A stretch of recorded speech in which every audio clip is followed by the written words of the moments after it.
introduced.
And it's therefore likely that we're here today because, by the luck of the draw, dinosaurs who had been dominant over mammals in ordinary times got felled in a mass extinction.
here's some objects, gorgeous gargantuans and authentic, because though they died out so long ago, their fossil bones remain, so we know just what they were like and can even sculpt them into still, or rather extinct, life. My life count, my life count, my life count, my life count.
Thanksgiving? Turkey and dressing and pie and cake, turkey and turkey. And fruit salad and whipped cream and cranberries. Gee, I can hardly wait. Me too. Turkey. Well, you know, children, we've had a lot of expenses this month, and, well, your father and I thought that... Turkey. Well, the truth of the matter is, there just won't be any turkey this year. No turkey for Thanksgiving? Oh, I'm going to make a pumpkin pie. We'll have plenty to eat, but, well, we'll just have to get along without turkey. It won't be Thanksgiving at all. Even the Pilgrims had a feast. After all, isn't that what Thanksgiving's for? I don't think it's fair. And it was right there that I came in, right in the thick of it. Hello, everybody. Hi, Paul. Hello, Mother, Dick, Susan. Well, what's been going on around here? What's the matter with everybody, anyway? Mom says we're not going to have any Thanksgiving. No turkey, no good thing. A fat lot we're gonna have to be thankful for. Oh, I don't think you kids really mean that. We do too. We've always had turkey for Thanksgiving. Yes, and everybody else in the block's gonna have it this year as always. Yes, we've always had turkey, just as a lot of Americans have had it, and we'll keep on having it. Turkey on Thanksgiving's a great American tradition. But what you kids are saying makes it sound as if the turkey's the only thing we had to be thankful for. Well, gee whiz, no, Dad. It's not that at all. Oh, I know, Dick. See, it's easy to lose sight of what Thanksgiving really means. Birds are dinosaurs. Birds are dinosaurs. Thanksgiving will never be the same. You may think that this is a turkey. This is a dinosaur. Deinonychus has a thigh just like that. A dinosaur, and no other animal, extinct or living besides birds and dinosaurs, have this wraparound ankle bone. So from shoulder to hip to knee to ankle, a turkey is a dinosaur. Birds are dinosaurs. Birds are living dinosaurs. We actually classify them as dinosaurs. We now call them non-avian dinosaurs and avian dinosaurs. So the non-avian dinosaurs are the big clunky ones that went extinct. Avian dinosaurs are our modern birds. You can't argue with it because we're the classifiers and we classified it that way. If a little kid today studies all this in school, and they look up in the sky and see a bird and turn to Mom and say, that's a dinosaur. They're right. They're right. They're right. Birds are dinosaurs.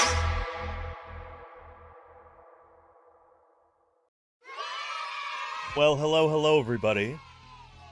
And welcome back to Paleontologizing. So good to have all of you here. Thank you for joining me. Happy Monday. It's the start of a new week. And that's always one of my favorite weeks here to stream. For me, the month of November all kind of builds up to Thanksgiving week. Not just because it's always toward the end of the month, but, well, for a lot of people, Thanksgiving is synonymous with turkeys, here in the United States at least. I know Thanksgiving is not a universal thing, but, yeah. I don't eat turkey myself. Never really liked it. Not really much of a meat guy either. But what I do like about Thanksgiving and about the fact that everybody thinks about turkey on Thanksgiving, they even call it Turkey Day here in the U.S., is that birds are, of course, living dinosaurs, and this is a wonderful opportunity to talk about that. So we're going to be doing that this week.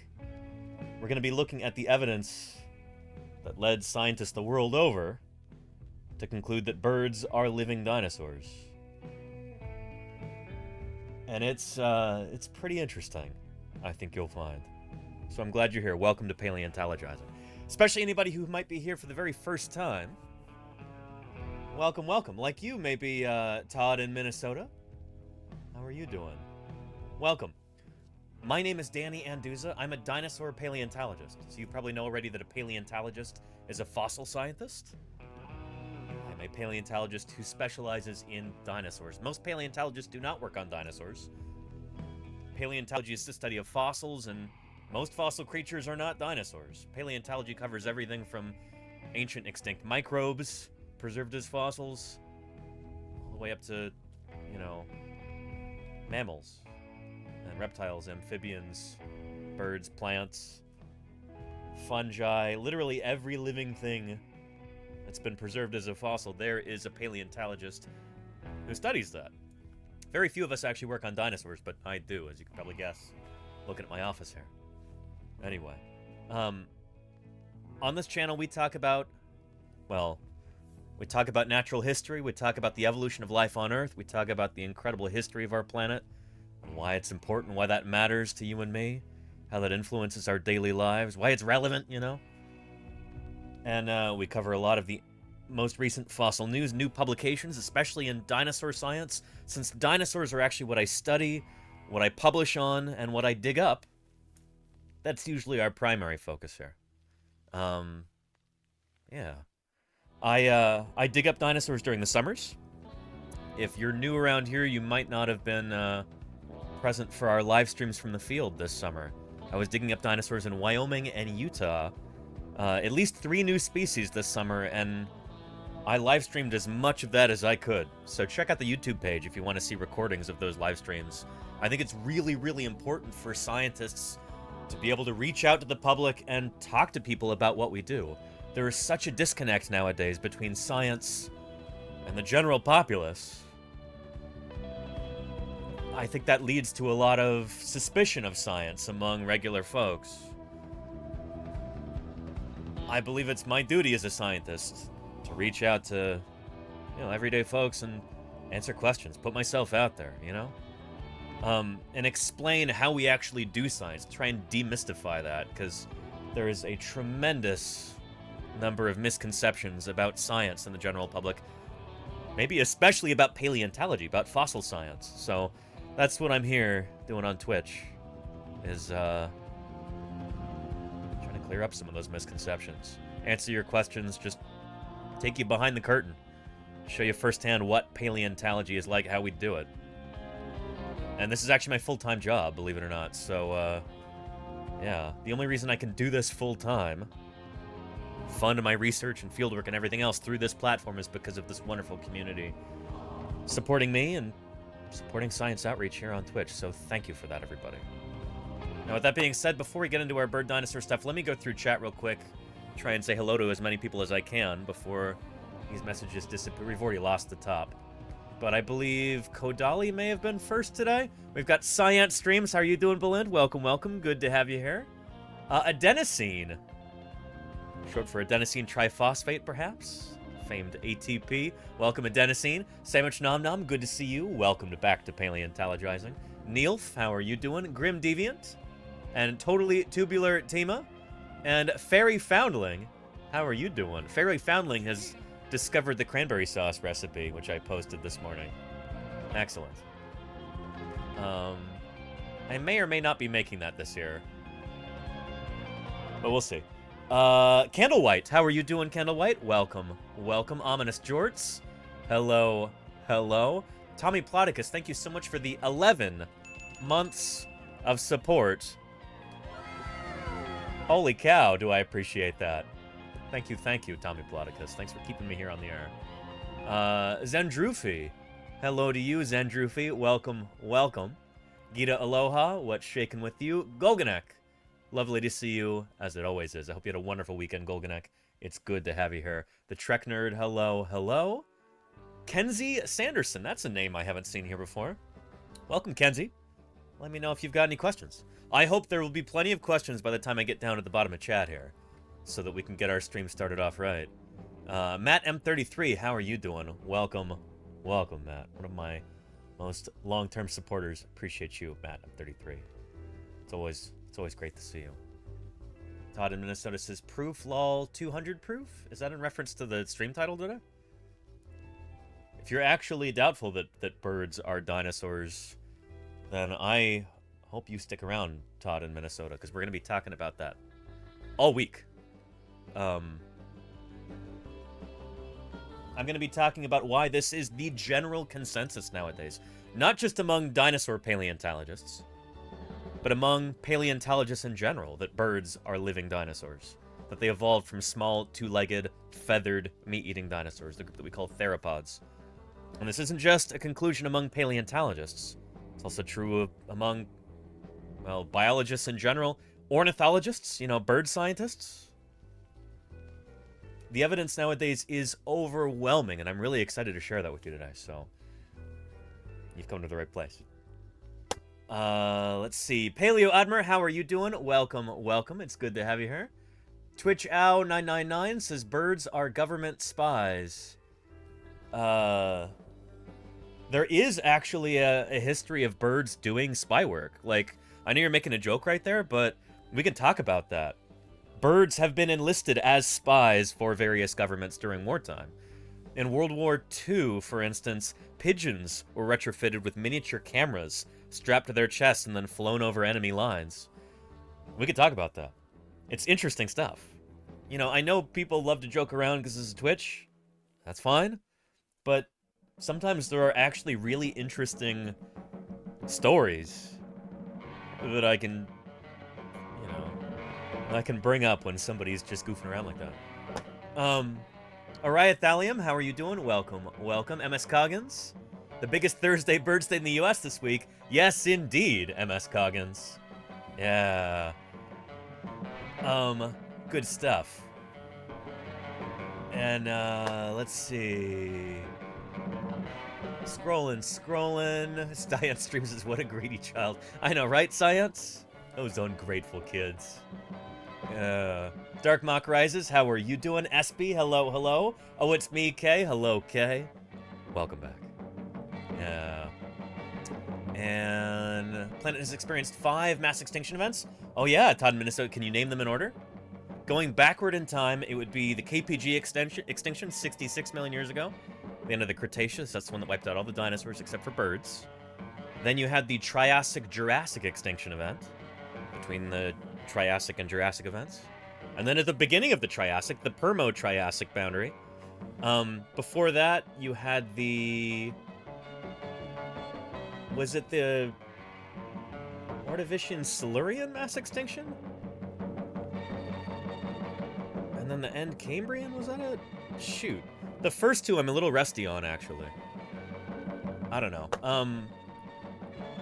I actually need to talk to one of my colleagues about this because he brought up a really interesting point the other day when I was at the museum down here in Berkeley, California. He was talking about how he didn't like the term mass extinction because it's one of those things that's not necessarily quantifiable. It's like, at what point do you call something a mass extinction? How do you quantify that? And also, it can be kind of confusing because it might get people to think that there's like an underlying cause that's the same for all mass extinctions, wherein it seems like each one of them is unique. He prefers to use the term biotic crisis. And it's an interesting idea. I want to talk to him about that. I was hoping we could bring him on sometime this week as a guest, but I kind of dropped the ball on that, honestly. I've been way too busy getting ready for my upcoming move. And, I don't know, there's just been a lot going on. And I couldn't have asked him in person. I suppose if I'd interrupted, I could have asked him in person when I saw him on Tuesday, but he was in the midst of another conversation, and I guess politeness prevailed, as it sometimes does. Anyway, yeah. But yeah, there have been several big events where a lot of extinctions have taken place here on planet Earth. There's 5 big ones and a bunch of smaller events, Todd in Minnesota. Yeah. I'm glad you're here to talk about that. Yeah. And Chris TS, how are you doing? Welcome, welcome. Otter Do It, how are you doing, Otter? Lovely to see you, as it always is, Otter. Welcome back. I just realized I don't know if I've responded to your email yet, Otter. Shoot. I apologize for that. I will soon. Ugh. I've been so busy lately. Let's see here. Alexander Morrison says present and working on my Baronasuka skull sculpture while listening in. Very cool, Alexander Morrison. Are you doing a digital sculpt? Or a, like, physical sculpt? me know if you wouldn't mind. That sounds really neat. I'm trying to remember who Baronisuchus is. I want to say it's a big, like, crocodile-type crocodiliform? But I'm probably wrong about that. Crocodilians have been remarkably... Crocodiliforms have been remarkably diverse over their history. And yet this is a terrestrial one. Very cool. Is this... Oh, this is one of the Cenozoic ones. Oh, super cool. Very, very nice.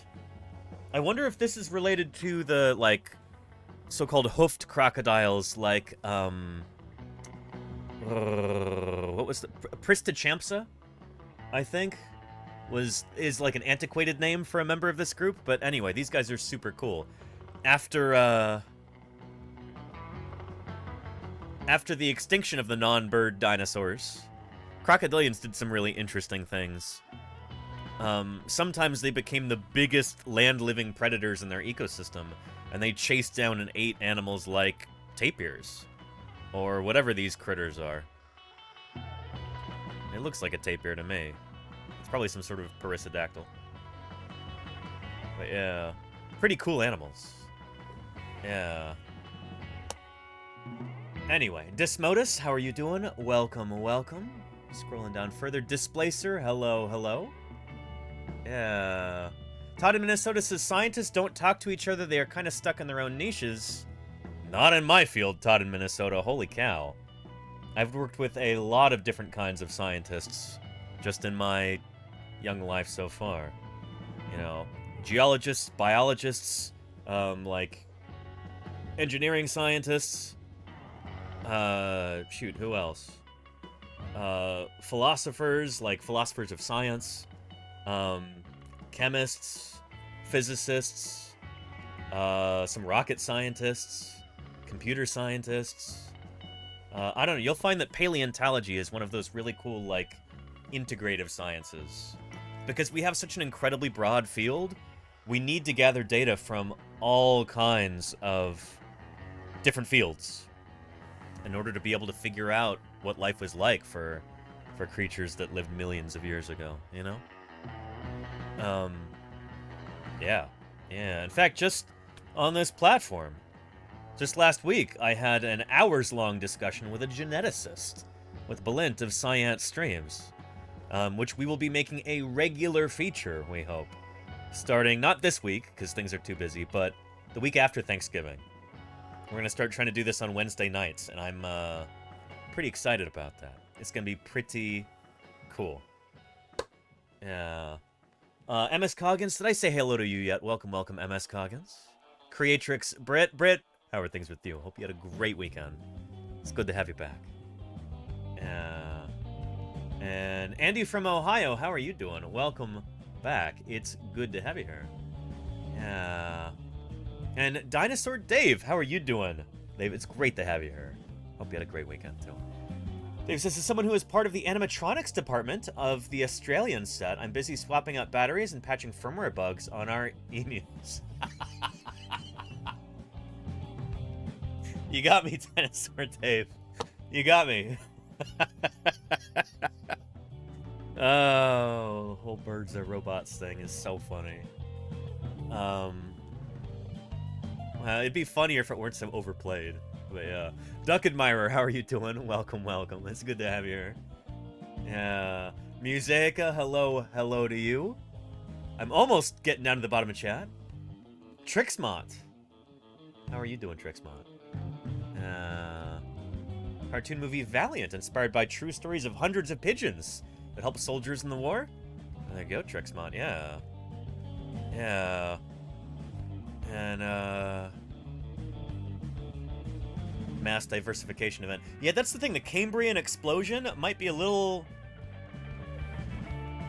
Shall we say, overblown?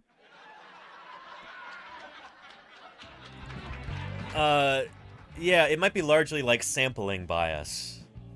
This idea of a Cambrian explosion. Like this big diversification event. A lot of that seems to be that we just don't have very good sampling of earlier fossil assemblages. It seems like a lot of those groups that we used to think originated in the Cambrian explosion, turns out they're actually older than that. So it's not as dramatic an event as it's been made out to be, it seems.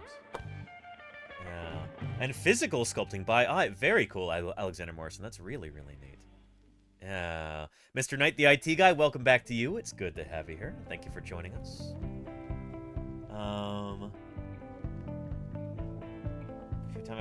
Otter, I'm glad things may have changed for the better this week, Otter. That's excellent. Well, I will send you a response, Otter.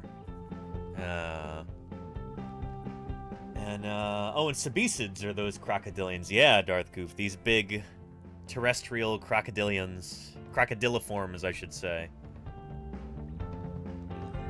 There's a bunch of them there, Sebecids. Some of them got big.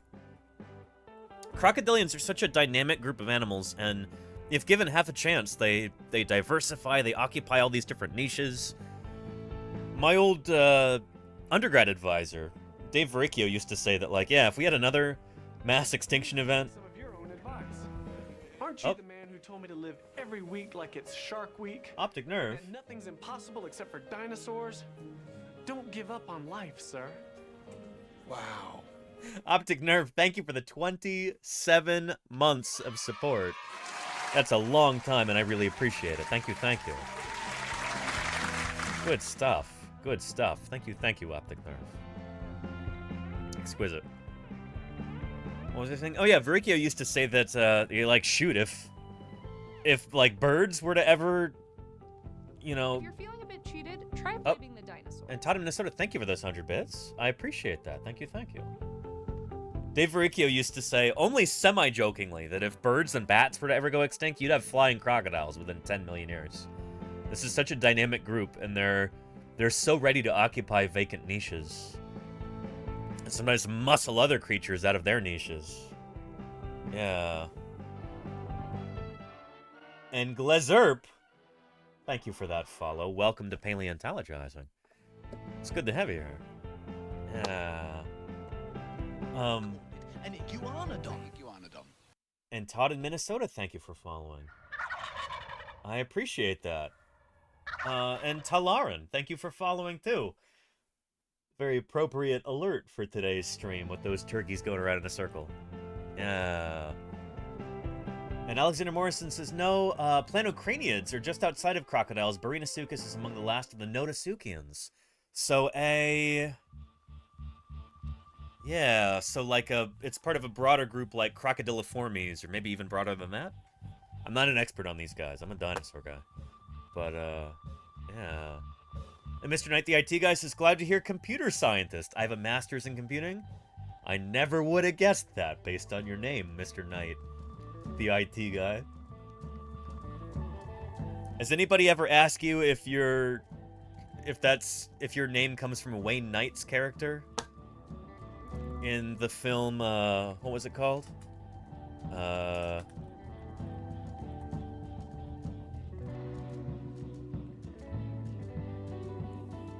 The film Jurassic Park?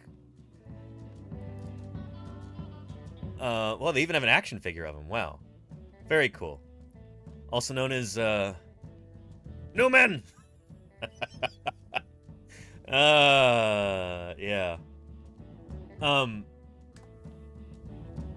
Yeah, the actor's name is Wayne Knight. I remember actually when I first watched this movie, they even have a Halloween costume of Dennis Nedry. That's so funny.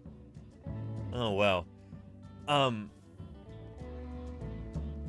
When I first watched this movie with Ios from twitch.tv/Ios, she writes code for Twitch. She works for Twitch. She writes code for the mobile team. Back then, she used to work for the subscriptions team. But anyway, her big takeaway from the film Jurassic Park is like, you know, you gotta pay your IT people more, you know? Or they will become irate, and they will sabotage things. That was her big take-home from that movie, was you gotta respect your IT people. Make sure they feel appreciated. She's like, if John Hammond had just done that, Jurassic Park would have been a success, you know? Chase the Pup, 321, thank you for that follow. Welcome to Paleontologizing. Anyway, I really got to get down to the bottom of chat. I'm dallying here. But yeah. Let's see. Scrolling. Hello to you, HD and HB. Welcome. And large sculpture, 29 inches by 10 to 12 inches tall. Very cool, Alexander Morrison. That's awesome. I'd love to see it in the Discord when you're done with it. And Talarin says, hi, some dino VTuber informed me I could find an actual paleontologist here. Where?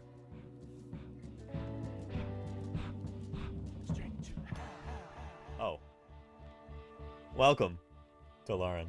So I thought it'd be worth coming by. How's everyone doing here? We're doing great, Talaran. We're going to be talking all about the theropod ancestry of birds today. How dinosaurs never went completely extinct. Birds are living dinosaurs. We'll be talking about how we've come to that conclusion as scientists. It's been a long and winding road, but here we are. So we'll be talking about that today. But yeah. And Danny, I never noticed your shirts have rank insignia. Yeah, I might want to take these off. I am not a Lance Corporal in the U.S. Marines, or whatever this is. But I might need to borrow Lordy's Seam Ripper, or at least consult her about this to take that off. Don't want to be stealing valor here. But, yeah. This is a new shirt. I just got it in the mail the other day. Some of my other ones, after years of, faithful service, they're starting to develop holes and stuff like that. So time to get rid of them. Or at least cut them up and use them as rags. Alright. Scrolling down.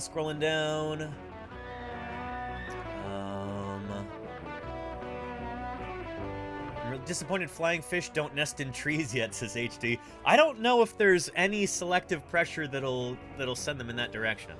They are pelagic species, to my knowledge. There's not many trees out in the middle of the ocean, last I checked. Look at this workspace.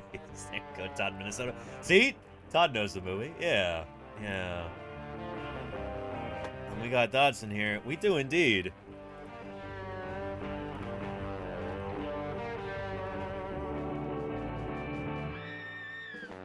There we go. Good stuff. Don't get cheap on me, Dodson. You shouldn't use my name.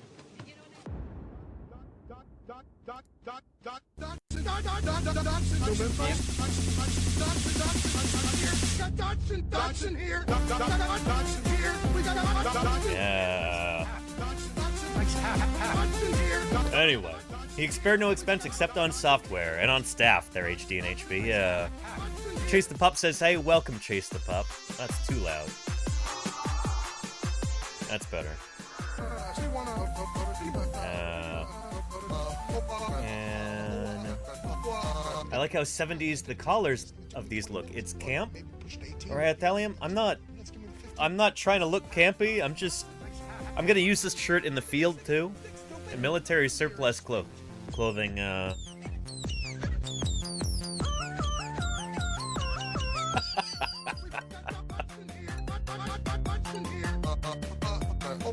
Yeah. It's cheap, it's durable. When it gets dirty, well, it's dirt colored already, so it doesn't look that dirty. It's just good clothing to use in the field. So yeah. Nobody cares. Anyway. And camp is good. Danny, lol, embrace it. You know, that's where I live for like 3 or 4 months out of the year. Is in camp. Out in the field, you know, right, Thallium? It's all good. I can embrace that. Well, I know it's a different sense of that word, but yeah. And military surplus is a great way to get outdoor stuff. Absolutely. Talaran, most of the outdoor equipment that I own is military surplus. It's maybe 1/4 the price of that REI stuff, and it lasts 5 times as long. Oftentimes it's heavier, but I don't know. I've never been much of an REI guy myself. You know, like, outdoor chic is... For one thing, I usually can't afford it. For another, it just... I don't know. It's never been durable enough for what I use gear for, you know?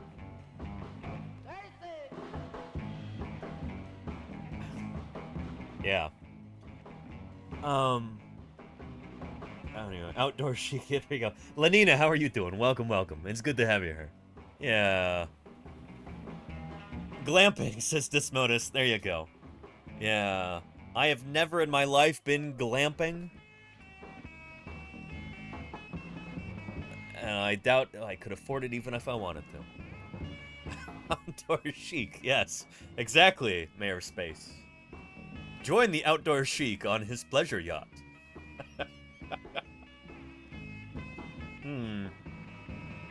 The outdoor chic requests your presence.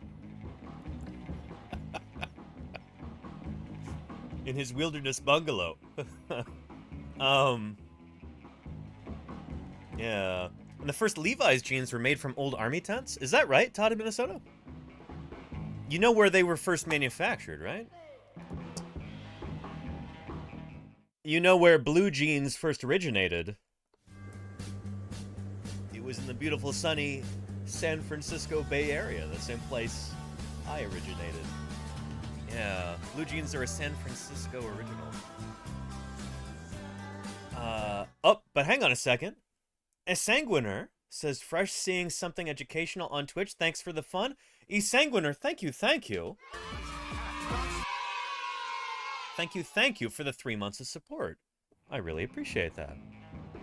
Thank you kindly. Good stuff. Yeah. Good stuff. Good stuff. Yeah. And Danny is made of blue jeans. I don't actually own a pair of blue jeans, Izadegu. I don't know. I've got some jeans that are gray colored, but not any blue ones. I don't really wear jeans very often, though. I don't know. Anybody who knows me in person, you know, knows that it's very, very rare that I ever wear long pants. I'm more of a shorts kind of guy. Because I overheat. You know, I've had a doctor tell me, they're like, oh, well, you know, if you don't like wearing long pants and if you overheat in them, that probably means you dump a lot of heat through your legs. You know? And I tend to run kind of hot anyway. So yeah, I only wear long pants if it's really cold outside. Like, and by really cold, I mean by California standards. So if it's like 40 degrees or under, maybe I will wear long pants. Otherwise, I get too hot. Were dinosaurs wearing jeans? I've never seen a dinosaur wear jeans, not even a bird, Tenerife. No. Yeah. And Commodore 256 says, when you go out in the field, do you always keep a bottle of champagne in the fridge and hope some eccentric billionaire will help himself and make you an offer that would be foolish to refuse? An offer I can't refuse on the day of my daughter's wedding, Commodore? No, different movie. I have never had champagne in the field. Only at 2 different camps that I've ever been at have we even had a refrigerator. So no. No, a refrigerator is a luxury. An absolute luxury.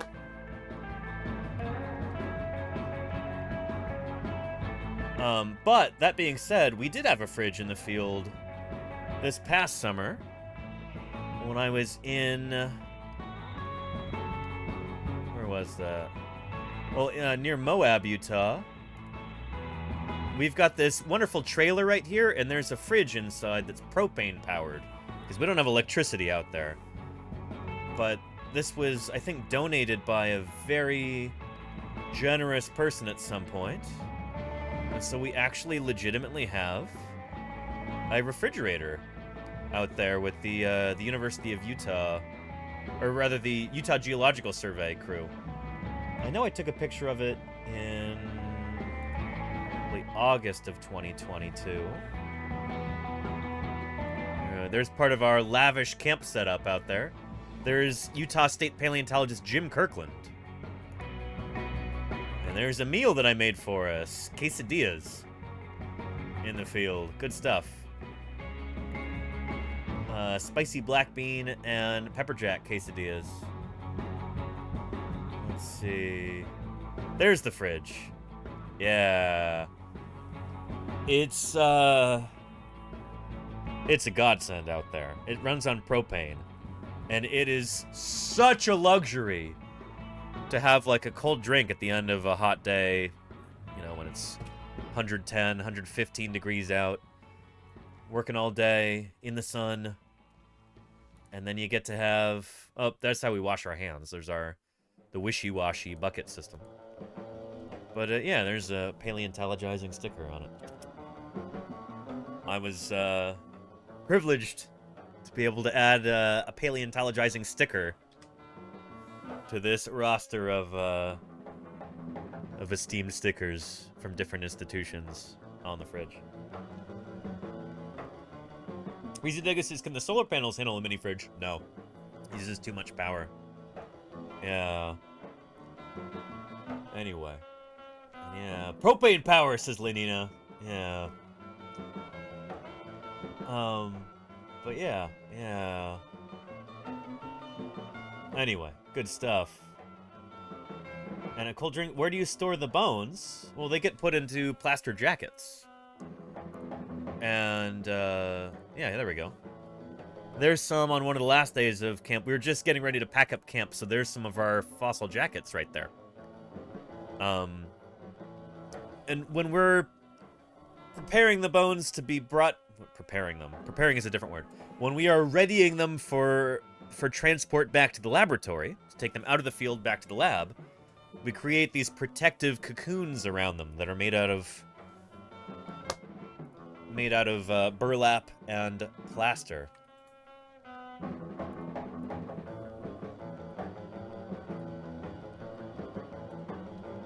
Here we go. Let me show ya. Oh, come on, YouTube.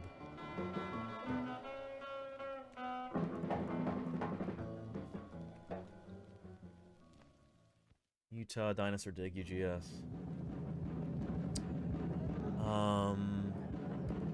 Where was that? Oh, right, okay.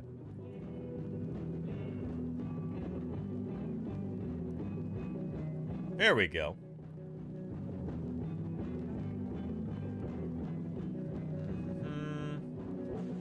So, mapping. She uses a plumb bob to mark the ends of the bones so that I can draw them onto the map. That's the voice of Jim Kirkland right there, Utah State paleontologist. That can provide valuable information about how the bones were deposited. And then we've got the jacketing procedure.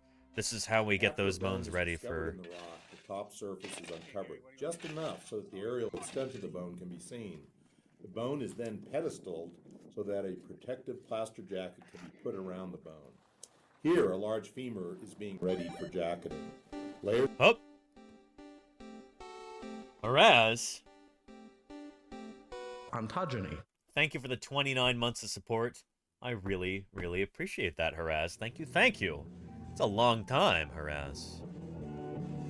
Holy moly. I mean, shoot, 29 months. That's a lot. That's an awful lot. Holy cow.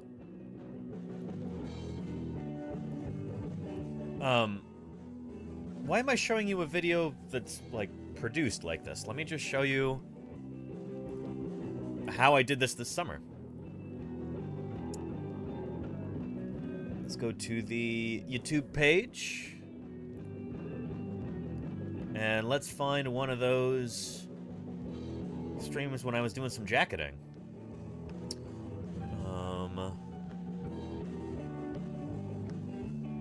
This might have been one of those. Let's see here.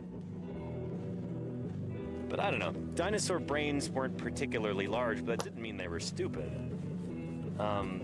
You know, birds have comparatively small brains for their size, for their volume anyway. And some birds are incredibly intelligent. That's not the right one. Let me find one when we're doing some jacketing.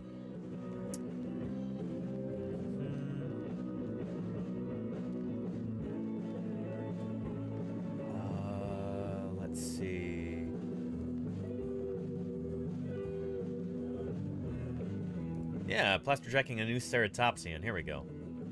Yeah. You can develop a skill. You can learn to recognize bone.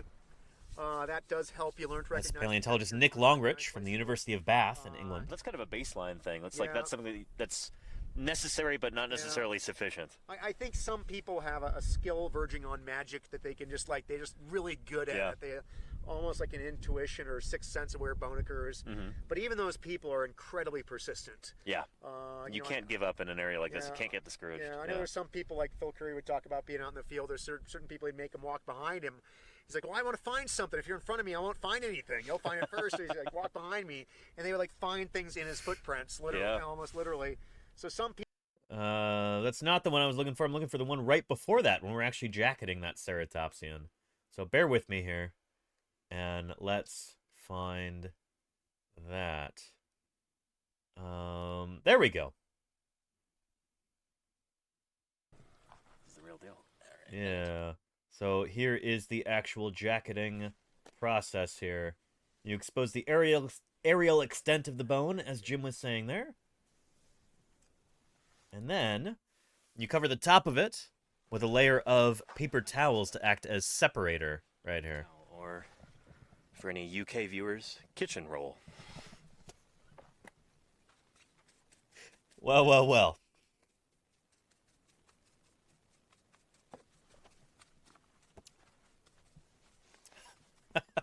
It was very helpful from previously recorded Danny there. I'm impressed. You got what, dragonflies and butterflies on there? Yeah, new species of dinosaur right there, Lenina. Oh yeah, this is the real deal. If you just put plaster straight against the bone, it'll stick to the bone. You can't get the jacket off, obviously. So the separator layer is necessary to create, obviously, as the name suggests, a clean separation between the plaster and burlap of the jacket and the bone itself. So we want it to go into the jacket and then come back out of the jacket. Other materials you can use are tinfoil, toilet paper, newspaper. Newspaper. Yeah, newspaper is one of the ones you'll see in old jackets, like in the old collections from Barton Brown. Yep. Which is kind of cool because if the jacket isn't properly labeled or anything, you can often date that jacket just based on the dates on the newspaper, which is pretty cool. Okay, that's the mud part. Gotcha. So anyway, you put the layer of separator on there, be it paper towel or kitchen roll, newspaper, aluminum foil, whatever you use. And then, once you've got that nice and covered... 4 months. It's almost a whole year. Okay. Then, you mix up your plaster of Paris. I can start doing that too if you guys want to work on the jacketing. Well, we need to... No, we had... Oh, not lost signal. This is just YouTube being screwed. Sure. Oh, beautiful. Yeah, Quinn. Norm. Is that a Cheers joke? We always did that with MOR. We called it making burlap tea at the beginning because the water gets all brown. Oh, that's cute. And then you dare the other crew members to drink it. Yeah. I bet that's... Oh, man. There's some great clips in here. I gotta go through these again. See what's what. And Quinn the Music Man, yeah. Not like the musical, but like... Can you pack some mud into that crevice? See that? Sure. Next to the piece we glued on a minute ago. So right here, Ethan is mixing up some plaster of Paris, and then you pre-cut some burlap strips, and you get ready to, there we go, roll them into the plaster like Ethan's doing. Home Depot. Really? Yeah. I bought every bag they had. Nice, very nice.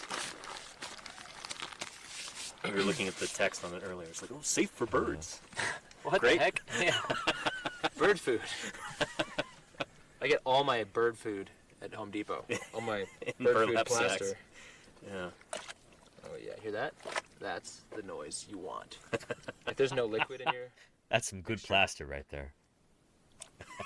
No dinosaurs coming out. These are the pro tips. Yep. Oh, and Jerry at Rick says, how often do you reinforce the jacket with wood? That's a great question. If it's long and there's a chance of it flexing, this one is pretty round in shape. Like, it's not super long. But if you've got a really long jacket and you're afraid that it might crack in the middle, you might reinforce that with, say, a 2x4. Or, if it's a really big jacket, you'll use rebar to reinforce it. So you just put these things in there like a brace, like a splint, basically, down it. and then you put the more plaster strips, more burlap and plaster strips over that to keep it from flexing. You know? Yeah. Hope everybody safe for birds, so it appreciates must be this safe for watching right now. dinosaurs This too. is, There you go, Kenzie. Yeah. This is some yeah. top tier stuff. It's a beautiful temperature. And HD and HB. Do you disapprove of rebar, HD? It's a cool day. Yeah, what's that? A little hungry, but other than that, You didn't stop and get I've got some granola bars and stuff left over. Another McChicken. Let me know if I should pop a granola bar in your mouth. Ooh, directly into my, just the whole thing. Unhinge your jaw. He passed away asphyxiated on a granola bar while jacketing the ceratopsian. It's not a bad way to go out. He died doing what he loved, choking on a granola bar. That was a satisfied grunt. Oh, there you go, HD. Okay, good. A Yeah. little thinner than I'd like, but it's too late. But it's my fault. Oh, and Mayor Space is making a reference there to the old EPB. Yeah. The extant phylogenetic bracket.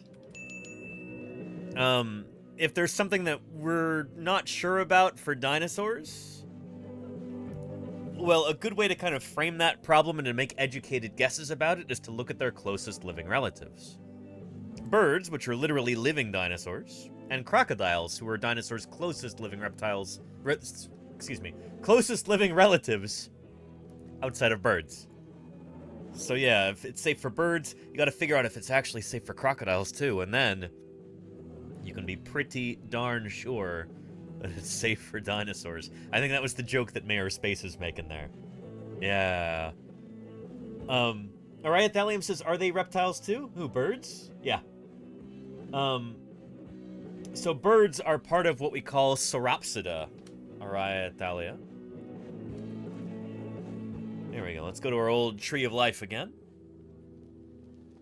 There we go. Yeah. Let's go to birds, aves. Zoom in there. So birds are one branch of the theropod dinosaur family tree. It's not going to show up on here because this only shows extant animals, animals that are still around today. It doesn't show any extinct critters. So there's birds right there, aves. I like that, 10,002 species. That's a lot of species. You might even say that's over 9,000. By 1,002, it's over 9,000. It's debated how many living species of birds there are. There's no like official number because different scientists will have. Yeah, there you go, Mayor Space. Yeah, oh, Desmodus. Yeah. Over 9,000. Anyway. Yeah, different scientists have different opinions on how many different species of bird there are. Some of them are so close to one another that it's kind of a matter of opinion whether they are different species or whether they're the same thing. It's extraordinarily difficult sometimes to get scientists to agree on, like, anything at all. So when you have a big group of scientists who are in agreement about something, like, for instance, that birds are living dinosaurs, that's a big deal. Because, holy cow, is it difficult to get scientists to agree. Yeah. Watch out for splitters. And the splitters would say watch out for lumpers, Jerry, Rick. Yeah. Anyway, the point is birds belong to this larger group that we call Archosauria. This is birds and crocodilians. So here, birds and crocodiles are sister groups. Dinosaurs are in between. They are extinct now, except for the birds. That's why here it's just birds and crocodilians, because this tree doesn't show extinct creatures, for the most part. Groups that are extinct, it doesn't bother with. I guess it would be too complicated to show that. It's like 99.9% of all creatures that ever lived are extinct, so this is a big enough project just trying to show all of life on Earth today. They did not have the wherewithal to put extinct creatures in here, too. And I understand that. You know? Anyway, so birds and crocodilians belong to this group called Archosauria. And if you go out further than that, You also have turtles, too. Birds, turtles, and crocodilians. And then this larger group of sauropsids.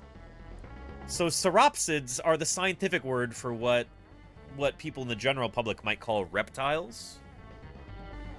So reptile is not a super scientific term because,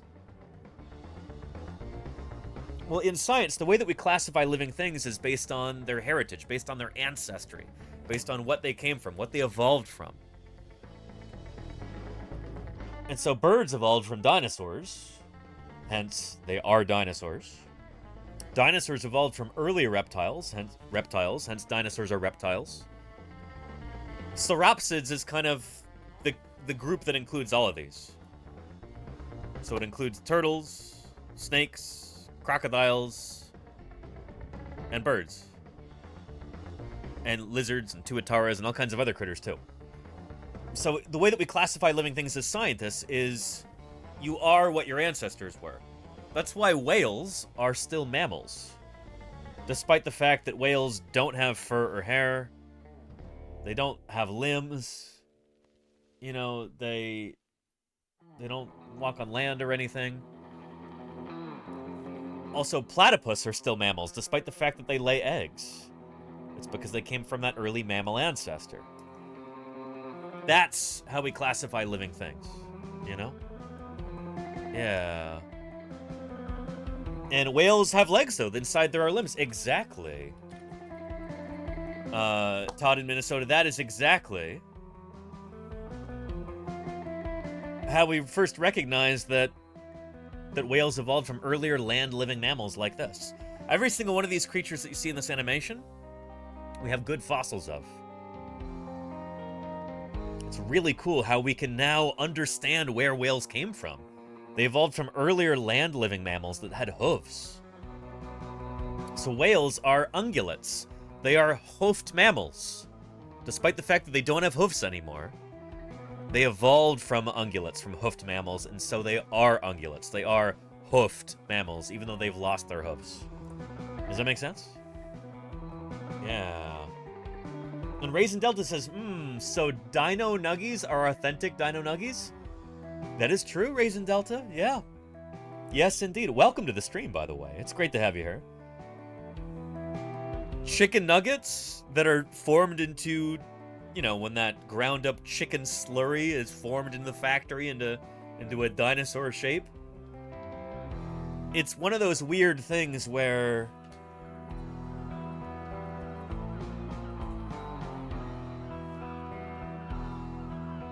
this legitimately is made out of a dinosaur.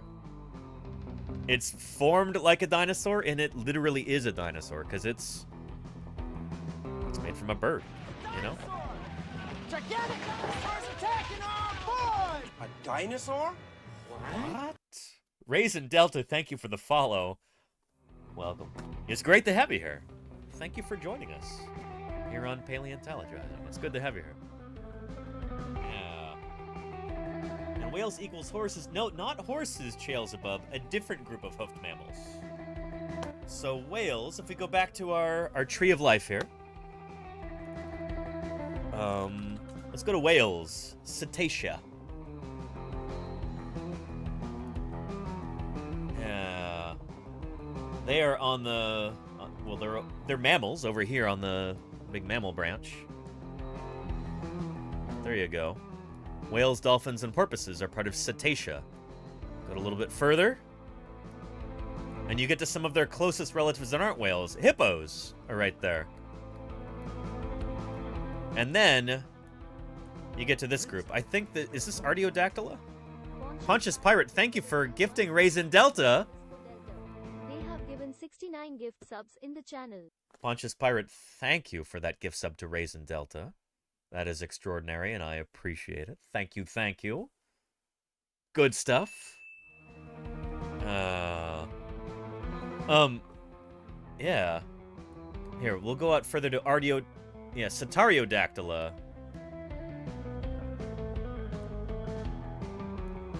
Yeah. So, whales are related to things like goats, pigs, giraffes, bison, mule deer. They're related to the even-toed ungulates. So let me show you.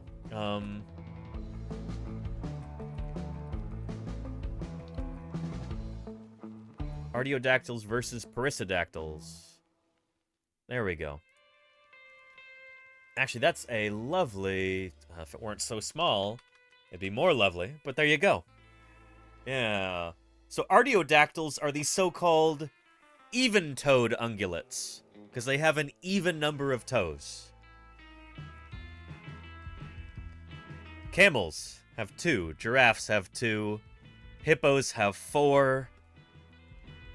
Deer have 2. Pigs have 2. Peccaries have 2. Peccaries are not pigs, by the way. They're their own distinct group that split off before pigs evolved. Perissodactyls are the odd-toed ungulates. They have either 1 or 3 toes on each foot. So rhinos have 3. Tapirs have 3. Horses and zebras and donkeys have 1. Whales are over here. Whales are even-toed ungulates. I know 0 is not an even number. Or is it? Any mathematicians in the chat? I don't think even is I don't think 0 is even or odd. But anyway, they've got no toes anymore, but they're still part of Artiodactyla because they evolved from this ancestor. It's not like we classify these as one group because of their number of toes. It's nice that they happen to group together based on their number of toes, but that's not why they're Artiodactyls. These guys are all Artiodactyls because they evolved from the same ancestor. All of these guys also evolved from the same ancestor. And it's just a nice coincidence they happen to have an odd number of toes. That's not why we classify them this way. We classify them this way because we've figured out who their ancestors are. Does that make sense? Yeah. And 0 is even for a programmer. I did not know that, Haraz. That is interesting. And 0 is even by definition, says HD. Okay, okay. No hablo math. Started. Yo también. Reisendal. Claro que sí. It's good to have you here. Yeah. 0 is an even number, according to mathematicians, says Smaghead. Interesting. 0 is divisible by 2, so it's even. But isn't it also... Wait, but all numbers are also divisible by 1. All numbers are, Haraz, except for 0. Wait, what? Haraz is making a joke. Yeah. Anyway.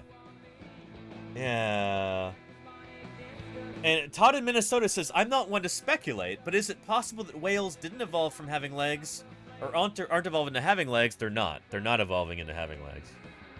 We know that because we can trace the revolution. But share DNA with a template that can be engineered into many forms.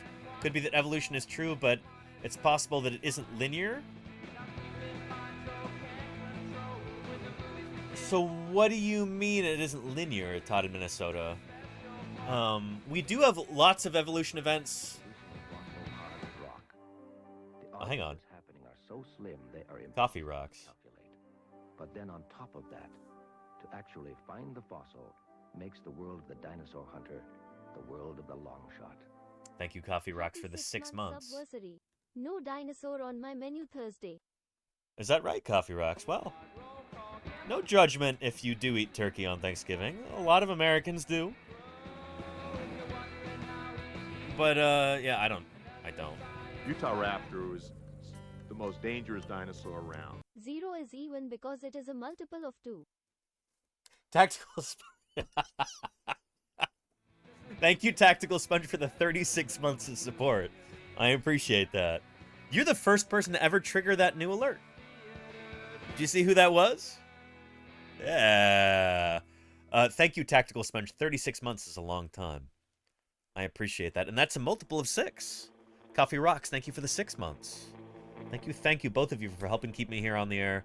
I really appreciate the support. I could not do this without your generosity and your faithful support. So thank you for that. Yeah. And sideways, not forward or backward. So Todd, in Minnesota, it's not that evolution improves creatures. That's thinking about it completely the wrong way. And that's like a major misconception that people have about evolution. That like, oh, it's this march of progress, always getting better and more improved. And that's not how evolution works at all. Evolution is just creatures changing between generations. So like, you're a little bit different from your parents are a little bit different from their parents. Your kids, if you have kids, are going to be a little bit different from you and your partner. Like, that's just how it works, you know? And it's adaptation to current conditions. You might say. That trunk is completely covered with thin, bony plates. Business Father, what a great name. Thank you for the follow. Welcome to Paleontologizing. It's good to have you here. Yeah. But yeah, maybe time and evolution are not linked. It's hard to de-link things from time, in my experience, Todd, in Minnesota. Don't get me wrong, I have been able to travel through time. This is something that I do each and every day, but it always seems to be at the pace of 1 second per second. I happen to wear a time machine on my wrist every day, and most hours of the day, pretty much always, unless I'm in the shower or in the swimming pool. It's supposed to be water resistant, but I've had this thing for... My grandpa got this for me on my 18th birthday. And I've had it, the battery replaced so many times, and I've had the... Anyway, I've had it repaired a bunch of times, and, because I'm all about repairing things if I can. I don't like buying new things. I hate buying new things if I can have my old things repaired, you know? Especially if I can do it myself. But I've had this repaired many times. It might not be waterproof anymore. I'm not 100% sure. So I take it off if I'm going to go swimming. In a lake or a river or a swimming pool or whatever else. Or if I'm going to swim up a waterfall or do any other things like that. What was I saying? Oh yeah, this is a time machine. It travels at 1 second per second.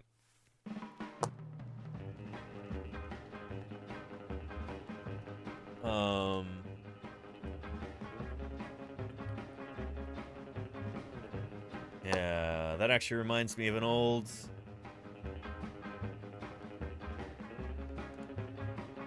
XKCD comic. Yeah. So come to the future with me. Huh? What's that you're in? A 2-seat kayak. I see, but why do you have it? We'll find out. The future is a big place. So the kayak travels through time? Sure, just like everything else. Also goes over water. Come on. Anyway, as far as we know, time only moves in one direction. I know I've heard people like... I don't know. Like... You can make claims that time travels back and forth, but, like, we don't really have evidence for that. It's fine to say things, but that's kind of where just saying things diverges from science. In science, we form hypotheses that are testable. So, we have to be able to try and falsify them. An idea is not scientific unless it's possible to falsify it. There's this concept that, like, we don't... It's true. That, like, in science, we can never really 1,000,000% prove that something is true. Because, well, the essence of science is falsifiability. You can test something 1,000,000 billion times and fail to prove that it is false, and so it is provisionally true. But who knows? Tomorrow there could be a piece of evidence that arises that shows that this thing is false, you know? You've always got to leave room for something like that in science. It's just kind of how it works. That's the nature of science itself. this sort of thing drives philosophers nuts, but it's, you know, it's just kind of how it works. I've heard people make claims that, like, oh, time moves in different directions, but you can't devise an experiment to show that. There's no way to falsify that idea.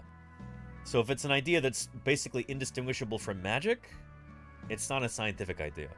And so it's not really the place of the scientist to try and argue with that, because it's in the realm of just whatever anything goes, you know? And so it's not really in the domain of science to be grappled with by scientists. Scientists have a specific set of rules that we have to play by. That's what science is.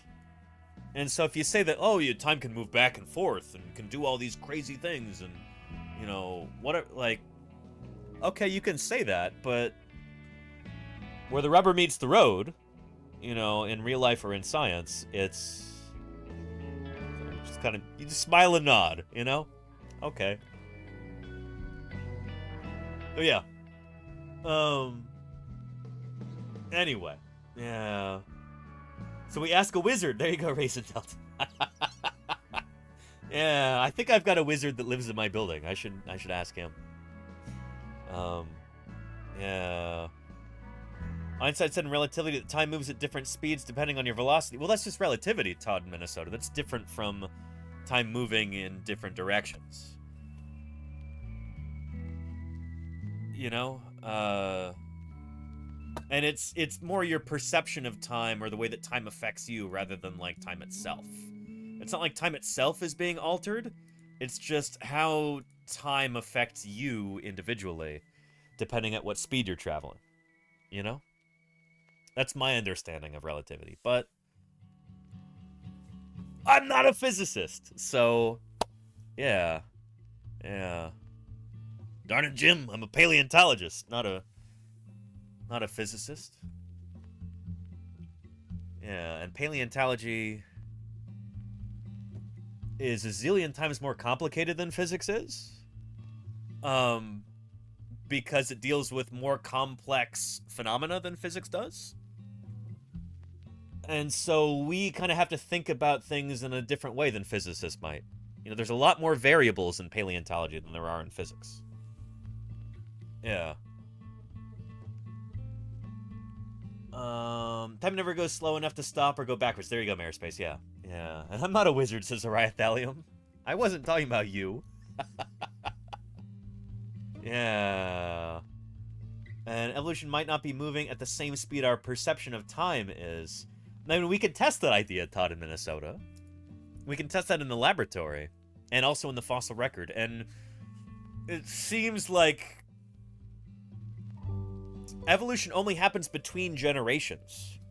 So it only happens when creatures reproduce. I think this is one of the unfortunate things that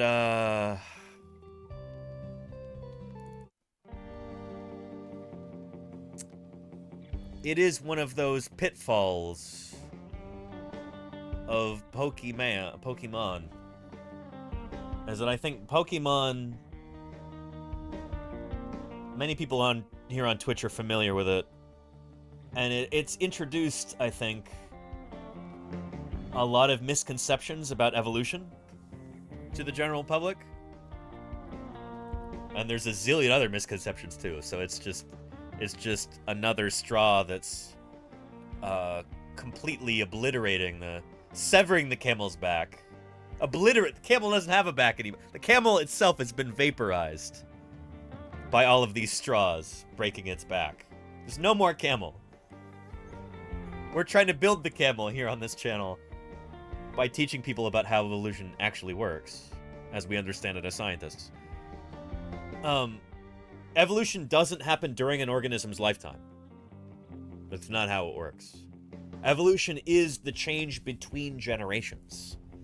So you're not evolving during your lifetime. I'm not evolving during mine. When a frog changes during its lifetime from an egg to a tadpole to a frogling to an adult frog, That is metamorphosis. Those are changes in ontogeny. Ontogeny is during the creature's lifespan. Evolution happens between different generations. So yeah. And Pokemon do not evolve. What they do is ontogeny. Exactly, Lenina, yeah. So Pokemon kind of lied to you. Yeah. DNA gets evolved but doesn't manifest until it starts growing again. I mean... Ontogeny. It happens between generations, Todd, in Minnesota, yeah. Yeah. So let's talk about that a little bit, because this is a major misconception that people have. And I'm really glad you brought it up. This is good stuff.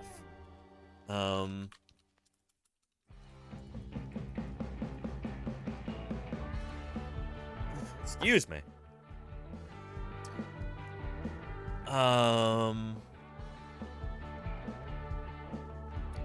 This will work. Here we go. Ontogeny.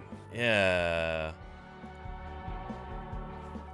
Good stuff. We watched this a couple weeks ago. What exactly is evolution? It's good enough to watch twice. In biology, the theory of evolution doesn't tell us exactly how life began on Earth, but it helps us understand how life, once it came into existence, diversified into the many incredible forms we see now. Oh, and Todd in Minnesota says the mother evolves and the offspring gets new genes and repeat. No, it's actually exactly not how it works. What you're describing is like Lamarck's idea. The changes that you undergo as an individual, those are not passed to your offspring. The things that are passed on to your offspring are, your genes. So, like, you might work out as much as you possibly can, Say I commit some sort of horrible crime that gets me locked in prison. Like I end up Access denied. I end up, like the commercial, the classic one says, like, oh, you wouldn't download a car. Say I downloaded a car, and I went to federal prison. They reopened Alcatraz Island, and they sent me there. And I'm there, just there, all the time, and I'm just lifting weights all day long, just like building these muscles, and I'm getting super, super buff, and just, I'm this giant Hulk of a Danny like that. And, I just have these huge muscles now. And say there's we have a conjugal visit, me and a romantic partner, and then she ends up having my child. Does that mean that child will be super buff? No, that's not how it works, It's like that, here,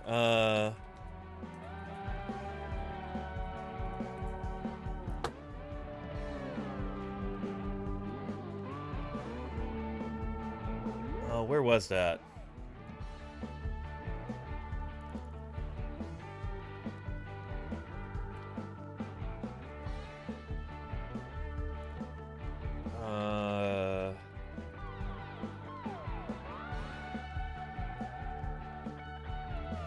There we go. Apparently this was kind of misreported, but we're going to use it as a teaching example anyway, even if the original wasn't totally true. But there's this woman on TikTok who... she made this video saying...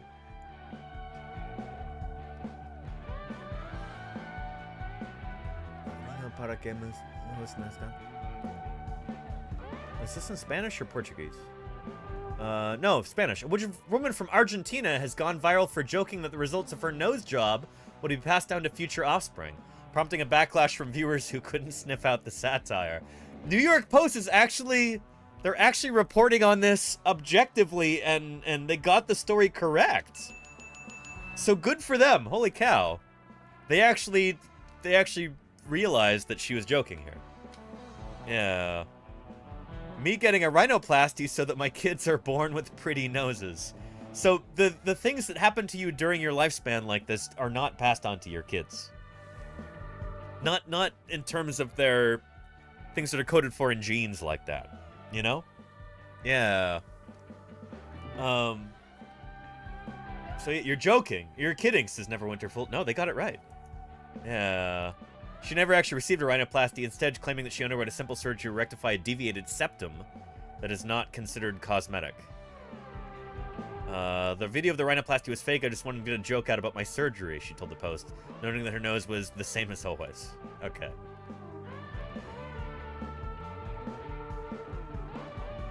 Anyway, I dyed my hair blonde so that my children will also be blonde, one user mocked. See, this is somebody who understands this. I guess she also understood that this is not how evolution works. Good for her. I hope her septum remains undeviated for the foreseeable future. Good for her. But this is the thing, is that, like, if you dye your hair blonde, your children aren't going to be born blonde. If you get a nose job, your children are not going to have a modified nose. Traits are inherited genetically. We know this through experimentation, through literally hundreds, thousands of years of observation. We understand that this is how it works, you know? Yeah. My lip injections, sadly, are uninheritable. There you go, business father. There you go. Yeah. But yeah. And Javasaurus, there are some, like, super borderline things, and you know a person to talk to about this. Two people, actually. Would be Belint and Lita of Science Streams. Let's get a shout out for them. They do study epigenetics, and some, like, very niche borderline cases, certain things can be inherited from offspring, by your offspring, that, like, happen because of your life history, but those are, like, modifications of how the genes are expressed. You know? Yeah. And OtterDoIt says, I'm supposed to get surgery for a deviated septum soon. Really, OtterDoIt? Maybe that will alter my genes for my offspring. It won't, OtterDoIt. I'm sorry. Here, let's talk about why. What is evolution? Doesn't tell us exactly how life began. Viva la evolution. There we go. What exactly is evolution? In biology, the theory of evolution doesn't tell us exactly how life began on Earth, but it helps us understand how life, once it came into existence, diversified into the many incredible forms we see now and in the fossil record. Oh yeah. It also helps us make sense of the way in which modern creatures continue to adapt and change today. In biology, evolution can be defined as any change in the heritable traits, those are physical traits like fur color in mice, spots on the wings of butterflies, or instinctive behaviors like the way that dogs greet their friends with a sniff, within a population across generations. Yep. And Todd in Minnesota brings up a good point here. They say, but there's some diseases that are rare, like spina bifida, or also like cystic fibrosis, or like Lou Gehrig's disease, things like that. There are some like really, really nasty diseases that are inherited from your parents. Todd in Minnesota says that can't be carried through the genes because the offspring perish before maturity in almost all cases. That's not true. They are carried through the genes. It's just that one of the, like, those genes are usually recessive. And so both of your parents, if they're both carrying that recessive gene, then that means that that gene will be brought to the forefront in you. It's like they each have 50% of it. And then in the random shuffling of these different genes, when, you know, when like the sex cells are being created with those, like, one half of your parents' chromosomes, if you get really unlucky, like if something really, you know, if this just, it's a bad roll of the dice, basically, and you get 100% of that, then you've got the full-blown disease. Whereas your parents are both carrying like an inactive 50% of it, but then both of those got brought into you, and then you've got 100% basically. Yeah. So yeah, how do they get passed on? It is by genes like that, Todd in Minnesota. Shoot, there's another clip that I think will help explain this even better. Yeah, let's see. It should be right here.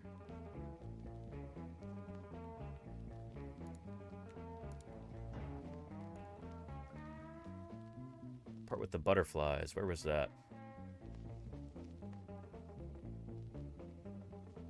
That should be earlier on.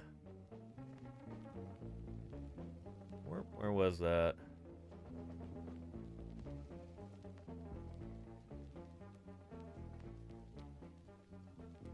There we go. So explaining what evolution is and how it works. There we go. Scientists testified that quest to investigate the unknown has led to the discovery of some of the strongest evidence for evolution. Darwin was convinced Old Chucky D. species evolve over time through natural selection acting on inherited traits. Yep. But he had no idea how those traits arose, or how... So this is the thing, is that like when old Chucky D, when old Charlie Darwin first came up with this idea of, he didn't even use the word evolution, he said descent with modification. So it's, your descendants are born a little bit modified from you. Descent with modification. It's like a good shorthand for what evolution means. So when they are born, they're a little bit different. Anyway, he understood this idea, but old Chucky D lived in a time when DNA hadn't been discovered yet. None of this stuff was known about. So, like, the actual mechanism for it wasn't actually discovered until after he had died. So he's gone, and there were some scientists who were kind of on the fence about evolution by natural selection. Natural selection was the mechanism that Darwin came up with for how living things would change over time. And so Darwin, he didn't know anything about this. And there were some scientists who were like, well, I don't actually understand how the nuts and bolts of it work. So I'm gonna stay on the fence for now. I'm not going to accept this idea until we know how the nuts and bolts work. And then DNA was discovered. And this was a big, like, show me the money kind of a moment. Where it's like, this would make or break evolution. The discovery of DNA, the actual discovery of the mechanism for how it works. Will that fit with Darwin's idea of descent with modification, evolution? Or will the whole idea collapse once we discover the mechanism? Take a look. How they were passed from generation to generation. When 20th century scientists discovered the role DNA plays in heredity, they founded a new science called genetics that put Darwin's theory to the test. Virtually every cell in every living thing contains chromosomes, which are made of densely packed strands of DNA that function as a blueprint of the individual organism's characteristics. During reproduction, chromosomes from each parent replicate and shuffle their parts to produce new chromosomes. So this is really important to understand. When we were talking about these heritable diseases like that, this is what happens. So maybe mother and father each have like a small bit of like, like one part of an allele, which is like a gene that can be, in different forms, that might code for a certain disease. And when they swap like this, and they, mix their genes together to create new offspring, some of those offspring are going to be born that don't have, that serious issue. And some of them will be, just by the luck of the draw or the unluckiness of the draw in this case, they'll be born with like full set of those genes that code for a fatal disease. That's how things like that can be spread. It's because diseases like this, it's not like you have it or you don't. It's like there are various bits of it, and when those puzzle pieces come together, that's when you can have a fatal disease like that. So that offspring doesn't have to reproduce in order to spread those genes. It's like those genes are just there in the population. And it's only when you have a recombination in a specific way, a bad roll of the dice, that it comes to the front, To produce new chromosomes. Yeah. Then, does that make sense? Each parent passes chromosomes to offspring. And Business Father says, yeah, also, unless you're part of a high-risk demographic genetic test, a high-risk demographic. Genetic testing is rare and expensive before family planning. There you go, business father. Yeah, yeah. It's kind of amazing that we even have genetic testing at all as a part of family planning. Like, think of, like, 50 years ago, that idea would have been unheard of. Just imagine that. You know, in 1973, the idea of, like, genetic testing like that to figure out if, like, what risk your offspring might be at for certain diseases and stuff, like, it's not always fun to think about because these are, like, dire things, and, like, who wants to think about that? But it's important, you know? It's cool that we can know anything at all about this. It's a testament to how well the scientific method works, that we're able to make testable predictions like this and actually figure out these complex systems. You know? Yeah. But the process is imperfect. Along the way, doctors want to think about it so they can help. Exactly, business father. Yeah. Yeah. Jerry Rick says DNA was discovered the year I was born. Really? You were born in 1997, Jerry Rick? Wow, I knew this audience was young, you know, but no, I'm kidding. No, that was back in the 50s, right, Jerry Rick? Yeah.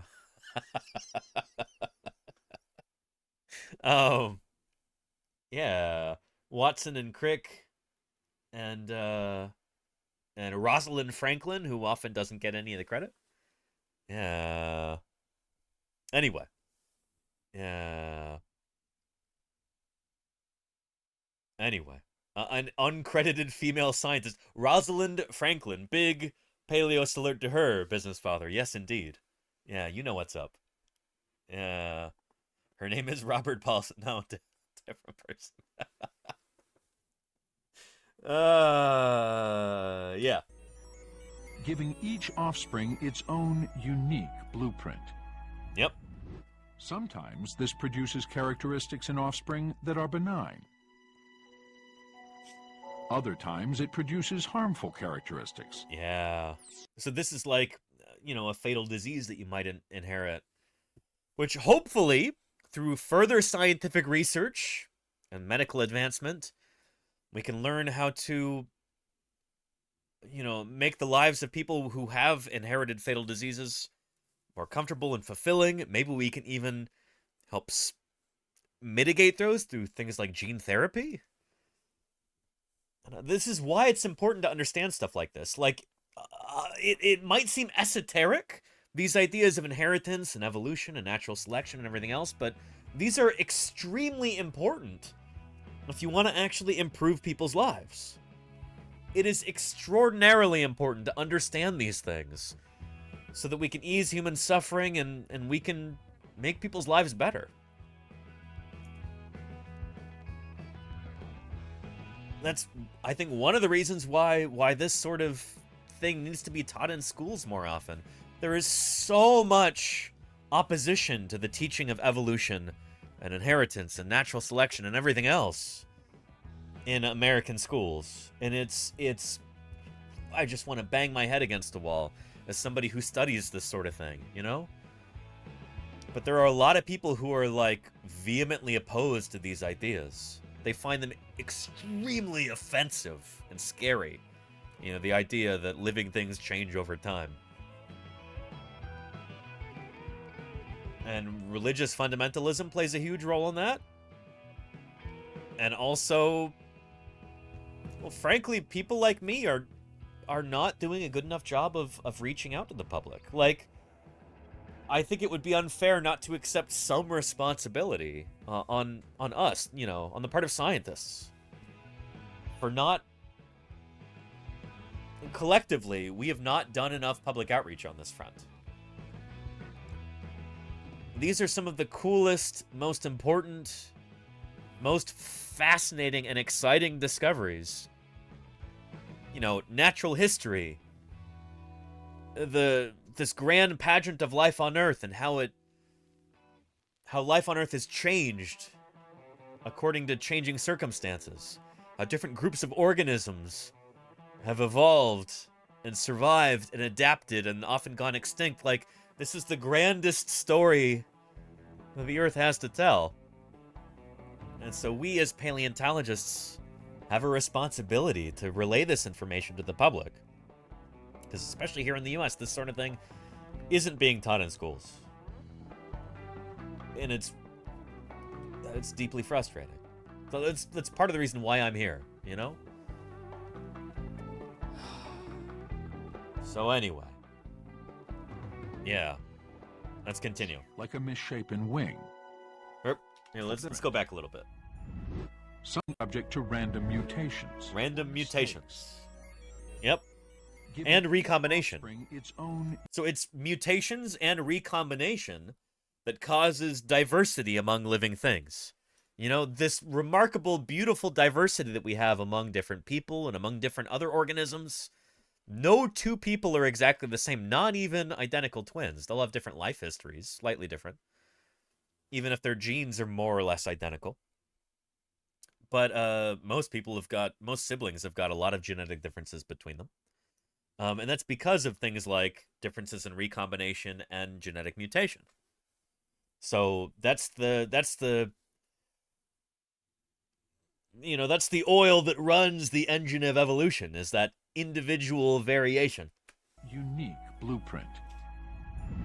Sometimes this produces characteristics in offspring that are benign.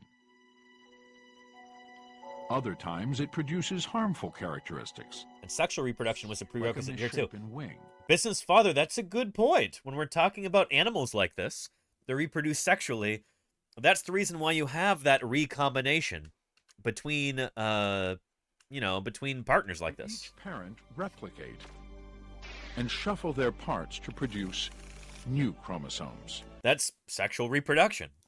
That's one of the big advantages to sexual reproduction, is this shuffling of different parts. If you were just, like, all of your offspring were clones of you, you would be a lot less responsive to environmental changes as a population.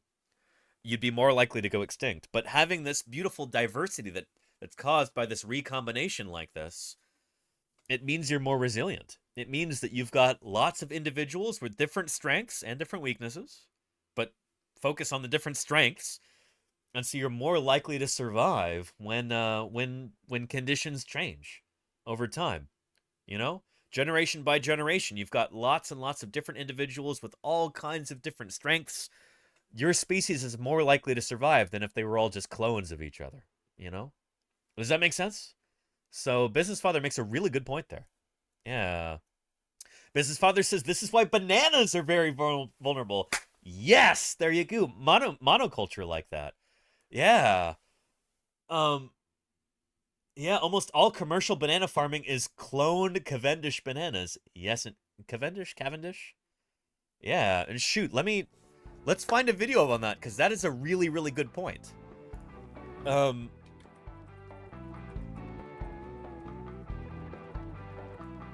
Yeah.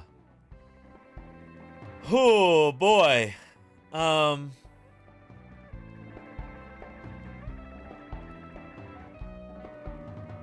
trying to find you a short, pithy video on this.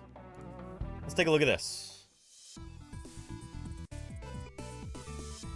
Yeah. If you like bananas, you probably eat a lot of clones. Because all bananas are clones, or at least Cavendish bananas are, and they're the cultivar or variety of banana that most people eat. They're genetically identical to one another. And they are also all in danger of being wiped out by a fungus. Cultivated bananas reproduce asexually through a process known as parthenogenesis. So that means they don't do this shuffling, like you see here. And shuffle their parts to produce new chromosomes. Cavendish bananas do not do this. They're all clones of each other. And as a result of that, because of that lack of gene shuffling, oh man, are they very vulnerable to extinction. Which literally means virgin birth. Most plants have male and female flower parts and seeds that are pollinated with the help of things like the wind or bees. Pollination is the plant version of getting it on. And there are ways to create new banana cultivars if you pollinate them by hand, but it often fails. And even when it does work, it's hard to know if your new banana is going to look good, taste. Hey, can I just get us a living dinosaur? Syzygy of Puns. What a great name. Thank you for the follow. Welcome to Paleontologizing. It's good to have you here. What a great name. Good and be easy to grow. So most banana plants live a chaste life. If you're a banana farmer, you get more banana plants by cutting off a piece of the stem of an existing plant and then sticking it in the ground. That plant then matures, blooms with potentially more than 300 bananas. And you like plants? I do too, business father. Although I don't know much about angiosperm plants, to be honest. I'm much more focused on gymnosperm plants, things that were alive before the early Cretaceous period. You know, seed ferns and cycads and ginkgos and horsetails and things like that. All these newfangled angiosperm plants with their flowers and their stamens. I don't know a whole lot about them, to be honest. You can say my jokes are otherworldly. Well, it's great to have you here, Syzygy of Puns. Welcome to Paleontologizing. It's good to have you here. Yeah. Yeah. And then dies. Fiddleheads, So nice. They're super ferns. vulnerable to disease. There's no chance that one banana plant will happen to have a gene that makes it resistant. So if a parasite or fungus can kill one banana, it could potentially kill every banana of that type. That's something that's happened before. Back in 2013, we here at SciShow talked about how the Gros Michel banana, which was bigger, sweeter, and hardier than the Cavendish, went virtually extinct in the 1950s. Holy cow. It was a highly infectious fungus we called Panama disease. In the space of about 10 years, Panama disease reduced the Gros Michel from the world's most popular fruit to just another weird thing your grandparents talk about but nobody else remembers. And the banana industry would have died with the Gros Michel if it weren't for the last-minute switch to the Cavendish. Well, it wasn't as big, and it didn't taste the same as the Gros Michel. The Cavendish was immune to Panama disease, at least the type of Panama disease that was around at that time. In 2013, we also told you that a new strain of Panama disease had emerged that could infect the Cavendish, but that it would probably be fine. Infected fields were being quarantined, scientists were working on developing a new kind of Cavendish that could resist the new disease, and hey, we had the lessons of history. We weren't gonna let what happened to the Gros Michel just happen again, right? So here's an update on that story. According to a study published in November in the journal PLOS Pathogens, this new strain of Panama disease, known as Tropical Race 4, or just TR4, is spreading. It originated in northern Australia, and the last time we talked about this, it was also in Southeast Asia and southern China. Since then, the researchers note, TR4 has reached the middle. I'll tell you another way. Holy cow, Kennedy. Yeah. Thank you, Kennedy.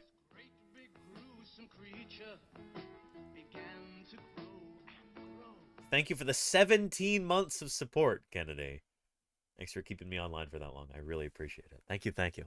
Good stuff. Middle East through Jordan and Lebanon, as well as Africa through Mozambique. TR4 in Africa is especially concerning because bananas in many parts of Africa, including Mozambique, I've never tried a Gros Michel sheepdog. No, and a major component I'd love to, of though. national food security. Even worse, it seems likely that TR4 could also infect other varieties of African banana, many of which are grown as subsistence crops by rural families. What makes TR4 so dangerous? It's caused by a fungus that spreads through soil. If you didn't think dirt could carry disease, it can, and when it does, it's bad. TR4 spreads. When I was a kid, there was this phrase people would say all the time, and it was well, God made dirt, so dirt can't hurt. Like, I don't know. You should still clean out your wounds and not fill them with dirt, because, you know, dirt carries all kinds of different pathogens potentially. You know? Yeah, ever been hit by a dirt clod? There you go, Lenina, yeah. Yeah.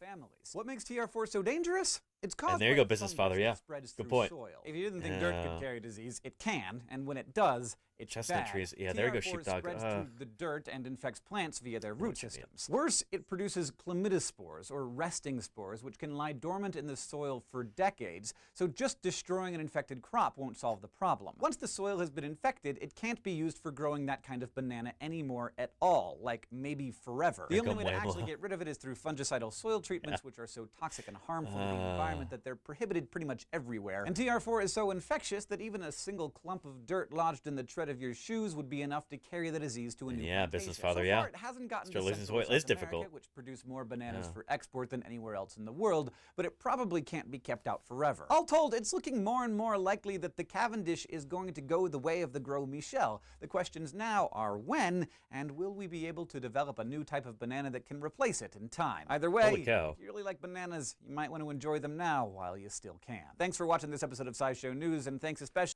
Yeah, there you go. Let me give you a link to this video. Good stuff. And Sculpin, what is this delightfulness?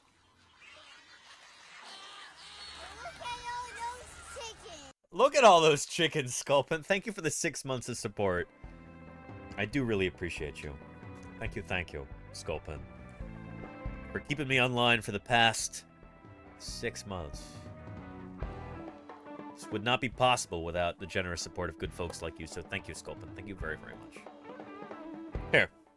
Back to this discussion of, like, how evolution works. Gene shuffling. So bananas do not do this. They reproduced via cloning, basically. In the same way that a lot of plants reproduce via cloning, where their offspring are just direct copies of themselves. They don't shuffle genes, because bananas do not reproduce sexually like this. The seeds that they produce are just genetically identical to themselves. They're effectively clones. So yeah. Todd in Minnesota says, wait, where did the first banana come from then? From an earlier plant ancestral to a banana, Todd in Minnesota. Yeah. Yeah. And, oh, Business Father makes a good distinction here. Thank you. I'm not a botanist. I did not know this. Heritage bananas do reproduce sexually, but commercial bananas, however, do not produce viable seeds. Or is that incorrect? I think you're probably right. I think bananas that... If a banana is going to reproduce sexually, they're going to have seeds in them like this. So wild bananas are going to have big seeds. This wasn't really commercially viable. When you bite into a banana, you don't want to have to be spitting out seeds all the time, like a watermelon or something, you know? And so we as human beings have been able to raise bananas that don't reproduce sexually. They do not produce these seeds like this. This is why plants first evolved fruit, is to basically trick animals into ingesting the seeds and then carrying them around in their guts and then pooping them out in different places. And so your offspring end up in a different spot and they've got a better chance at life, you know? That's why why fruit like this first evolved. It's like a clever ploy by plants to be able to do this. It's a really cool adaptation. Yeah. So yeah. And Rizadego says it's like a turkey in the woods. It's very different from a butterball turkey. Oh yeah. Yeah. Very different. So, Cavendish bananas are domesticated. And they do not produce these seeds because we as humans have figured out how to get them to reproduce asexually. Sexually reproducing bananas have got seeds like this. So yeah. Yeah, good point. Anyway, let's continue with this discussion right here. Yeah. And shuffle their parts to produce new chromosomes. Then each parent passes chromosomes to offspring. But the process is imperfect. Along the way, DNA is subject to random mutations or mistakes, giving I'll be right back. Offspring its own unique blueprint. Sometimes this produces characteristics in offspring that are benign. Other times it produces harmful characteristics, like a misshapen wing. But occasionally, the process gives rise to a beneficial trait. Here we go. For example, a butterfly whose coloration mimics another species that tastes bad to birds. About 100 years after Darwin proposed that natural selection acts on new traits appearing in a population, genetics revealed the biological mechanism that gives rise to those traits in the first place. Very cool. So finally we had a mechanism for natural selection. And so old Chucky D, old Charlie Darwin, when he came up with this really grand idea of natural selection, he didn't actually know how it worked because nobody had discovered DNA yet. They didn't have the technology. He was kind of ahead of his time, going like, well, shoot, I think this is how it works. And he, like we often do in science, take that leap and we say, well, this is my idea. Test it, everybody. Test it. Be ruthless in that. Put it through the paces. See if it holds up to testing. And it did. Yeah.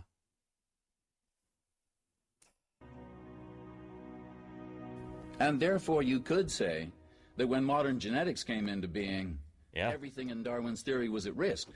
Would have been overturned if it turned out that genetics contradicted the essential elements of evolutionary theory. But it didn't contradict them. It confirmed them in great detail. Yep. And as Miller would testify, a genetics paper published less than a year before the trial this is super cool stuff. confirmed what has long been the most inflammatory part of Darwin's theory, the common ancestry of humans and apes. That paper explored a curious discrepancy in our chromosomes. The cells of all great apes, like chimpanzees, gorillas, and orangutans, contain 24 pairs of chromosomes. Yep, but not us. Share a common ancestor with apes, you'd expect us to have the same number. Oh shoot, but we don't. Surprisingly, human cells contain only 23 pairs. Ooh, boy. If you've ever heard of the genetic testing service 23andMe, the question is, that's where that number comes from. That 23 in 23andMe is because we have 23 pairs of chromosomes. So yeah, we are lesser, says Muemla. I mean, well, not lesser. The number of chromosomes doesn't mean that you're better or worse. Shoot, how many pairs of chromosomes do lungfish have? It's like 500 or something like that. You know, are you better than a lungfish? Are you worse than a lungfish? Or an okay ape, maybe? Raisin Delta. Oh, this reminds me. Scientists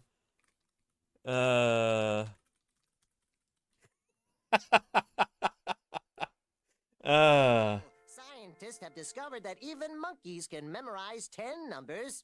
Are you stupider than a monkey? How big of a monkey?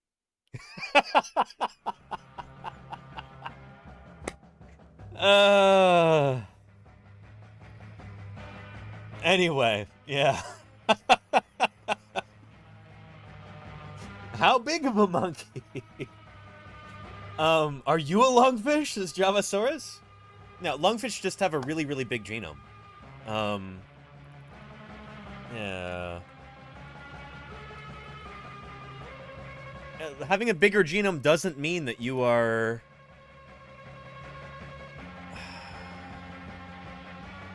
Yeah, here, let's take a look at this. Thanks to Skillshare for... Not to get too close and personal here, but... And Glazed Donut says, I will pass my genes to my offspring and prove my superiority to lungfish. Good luck with that, Glazed. I wish you, earnestly, I wish you the best of luck there. Lungfish are also remarkably successful creatures, and we are proof of their success. We evolved from a creature very similar to a lungfish. You could think of us as modified lungfish. I mean, holy cow. Let's go to our tree of life again. Tetrapods are land-living creatures with limbs. 4 limbs, basically. Tetrapods. This includes birds and frogs, lemurs and amphibians, turtles and lizards and snakes, and mammals like us. Like opossums, like lemurs, and like you and me, chat. We're all tetrapods. But what's the next group out from tetrapods? What's the group that includes tetrapods and our closest living relatives? Ho ho ho ho! Well, look at that. It's lungfishes and tetrapods. Lungfish are our closest living relatives as tetrapods. So they are very, very close to every creature on here that's got limbs and lives on land. So tetrapods are the group that gave rise to the... Or lungfish are basically the group that gave rise to tetrapods. They're fish that have lungs, and they've got fleshy limbs. They're very close to us.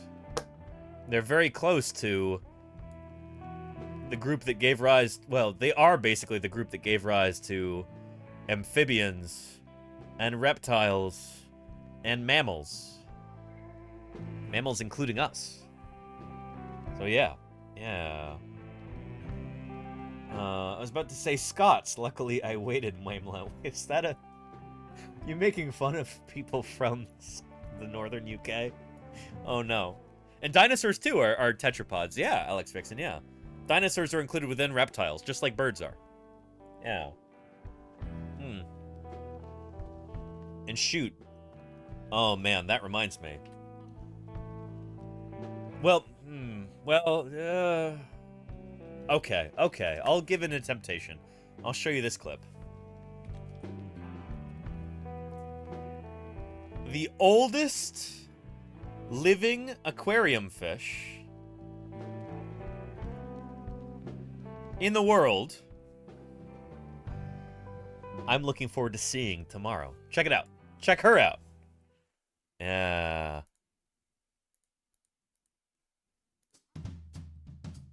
When I look at Methuselah, I think about the tens of millions of people that must have visited and connected with that fish through the glass in the 80 years or so that she's been here in San Francisco. Yeah. Methuselah arrived in San Francisco on November 6th, 1938. Holy cow, I bet half of the people in chat don't even remember that time. November 6th, 1938. That's when she arrived in San Francisco. Not when she was born, but when she arrived in San Francisco after being transported from Australia. Half of people in chat probably don't even remember that date. You know, they were probably too young. Yeah. On the Matson lines. Otter, do it. I'm going tomorrow. My interactions with her, based on her behavior, my educated guess is she's a female. I'd peg her at around 85, 90. It's quite possibly the world's oldest fish in a public aquarium. She is. One of the biggest questions we get all the time is, how long can it live? And nobody really knows. I would guess a fish like that could live 100 years. She eats a lot of things. I offer her prawns, cut clams, whole fish. Well, that's good. A lot of people don't know this, but they also like fruit. So I offer grapes, blackberries, and her favorite is figs, which is really amazing. I hand feed her. It's just like a strong slurping motion. They don't have any sharp teeth, so you don't have to worry about getting bit. She likes belly rubs, really. It's actually kind of sweet. In the wild, lungfish are found in places where the water quality can change quite dramatically. They live in these pools of water that could sometimes go stagnant or, during the dry season, sort of dry up a little bit. And so they're real resilient. They are so fortunate in their evolution to have come up with a mechanism to essentially breathe air. In their evolutionary experience, having survived as long as they have, they've got a lot expensive to teach us. taste. There you go, H2. Well, she's old, you know? Fascinating. Give her a about break. This fish and the story of Methuselah is it really helps reinforce this idea that there's still so much more to learn about the natural world. Yep. So I'm looking forward to seeing her tomorrow when I visit the California Academy of Sciences, right here in the beautiful San Francisco Bay Area, of course. Yeah, lungfish are one of my favorite living creatures, and here is my 3D model of a Queensland lungfish. I've not really painted her yet, except for the green, but yeah.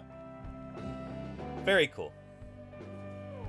Todd in Minnesota says, I wonder why they named it Methuselah, because she's old. Todd in Minnesota, because she's old. Like the biblical character. Yeah. And Golganek says, please give her my regards, Danny, and wishes for many, many good years to come. Golganek, I will. Thank you. I'll take some pictures, too. Yeah. And when did they name her? Oh, I don't know, Todd, Minnesota. I'm not sure. Probably fairly recently, I'd imagine. In the last 40 years, probably. Yeah. And how do you have space for all your models, Rousey? I don't, really. There's a bunch piled up on a rolling, folding cart right there. But yeah, anyway, I'll paint her soon.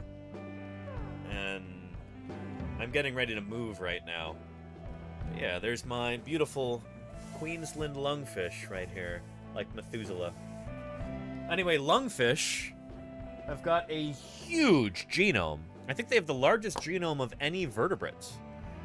So let's talk about that. Not to get too up close and personal here, but right now there are 3 billion pairs of DNA molecules inside each of your cells. That's how many Holy base cow. pairs make up the human genome. Together, they code for every single thing that makes us who we are, as members of our species and as individuals. Raisin Delta if you books? think of each pair Yeah. of molecules as a byte of I can computer relate. memory, it's a little like fitting an I can entire relate. person on less hard drive space than you'd need for an HD movie. Turns out, 3 billion base pairs is actually a pretty typical genome size for a eukaryote, an organism. Oh, and hang on a minute. We need to check on my 3D print right now. Oh, okay. I'm almost ready to... I'm going to have to do a filament change at one point. Sometime soon, in the next, like, half hour. Because I'm currently printing...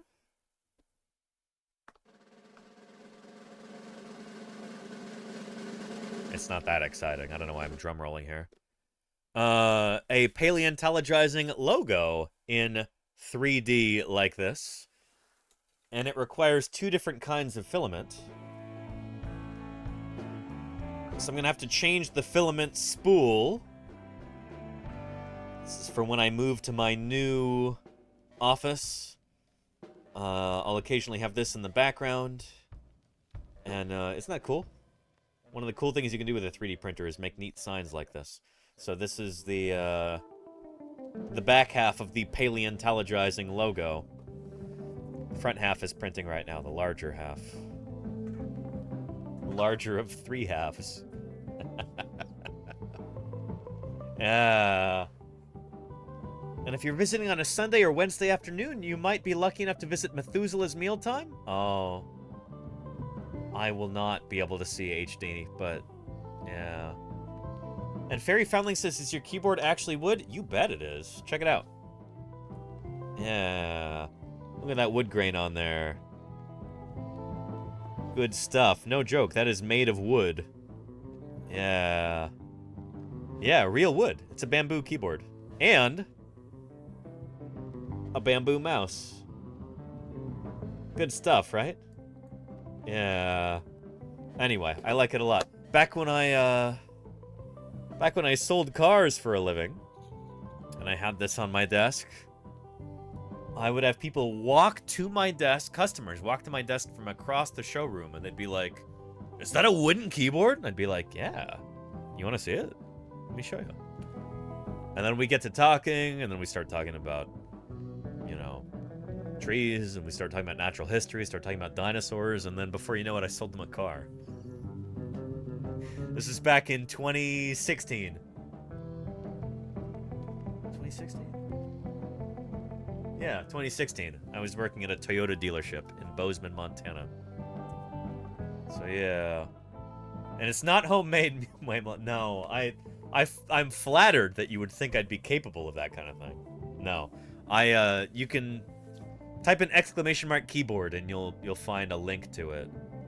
Which is actually, it's one of my very few Amazon affiliate links. So if you want to buy one yourself, I might get a little kickback from that. If that's something you'd be interested in before the holidays, you know? Yeah. Yeah. Anyway. And Lenina says, don't forget to update your shipping address on Amazon so you'll still get your items from your wish list. I definitely will, Lenina. I definitely will. I'm going to be moving around December 7th. December 7th, 2023. A date which will live in infamy. It is coming up quick, yeah. Yeah. 3D Prema says, now I want to buy a car from you. I'm sorry. I don't really have any cars to sell you a 3D Prema. I only have one. And I use that. And it's a 2008 Toyota Prius, and I don't know if you'd want to buy it anyway. It does have a lift kit on it, so I can take it into the field, and off-road tires. Leather seat covers that people think are like leather seats, because they're so... Oh man, I have the coolest seat covers. They look like they're actual leather seats. They're really well done. And a host of other modifications to make it more field ready. I use a Toyota Prius to go out and do field work, to go out and dig dinosaurs in Utah and Wyoming and Montana, and etc. It's honestly the best field vehicle I've ever had. It's the most comfortable, it's the least expensive to run, and, like, you'd be shocked at how well a Prius does off-road. I kid you not. Complete earnestness. It's great.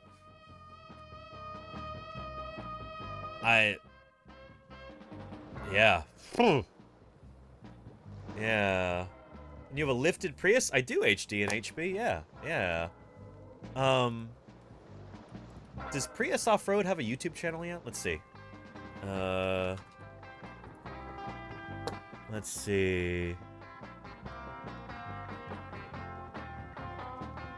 Let's check this out. Toyota Prius stock versus lifted. Mine is lifted. So there's stock height. Ooh, that undercarriage crunch.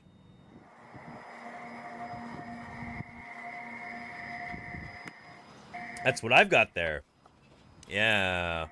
With off-road tires. Ooh, yeah. Brilliant. Ugh.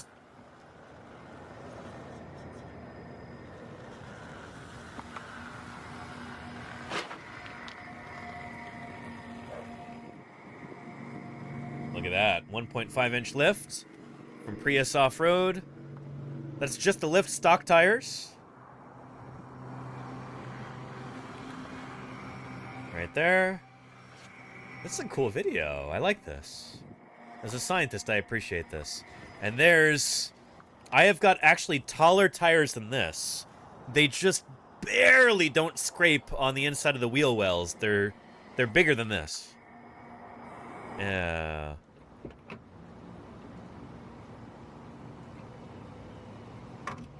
Oof. There's that with the lift. And there's that with the larger tires, too. I've got larger tires than this. Good stuff. Not a promo. I'm not getting paid by them. There's a guy that runs a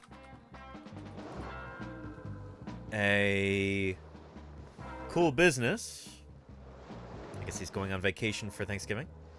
But, yeah, he does lift kits for Toyota Prii. I think they might also work for Corollas as well. But anyway. Oh, that is a cool looking Prius. Holy cow. Yeah. And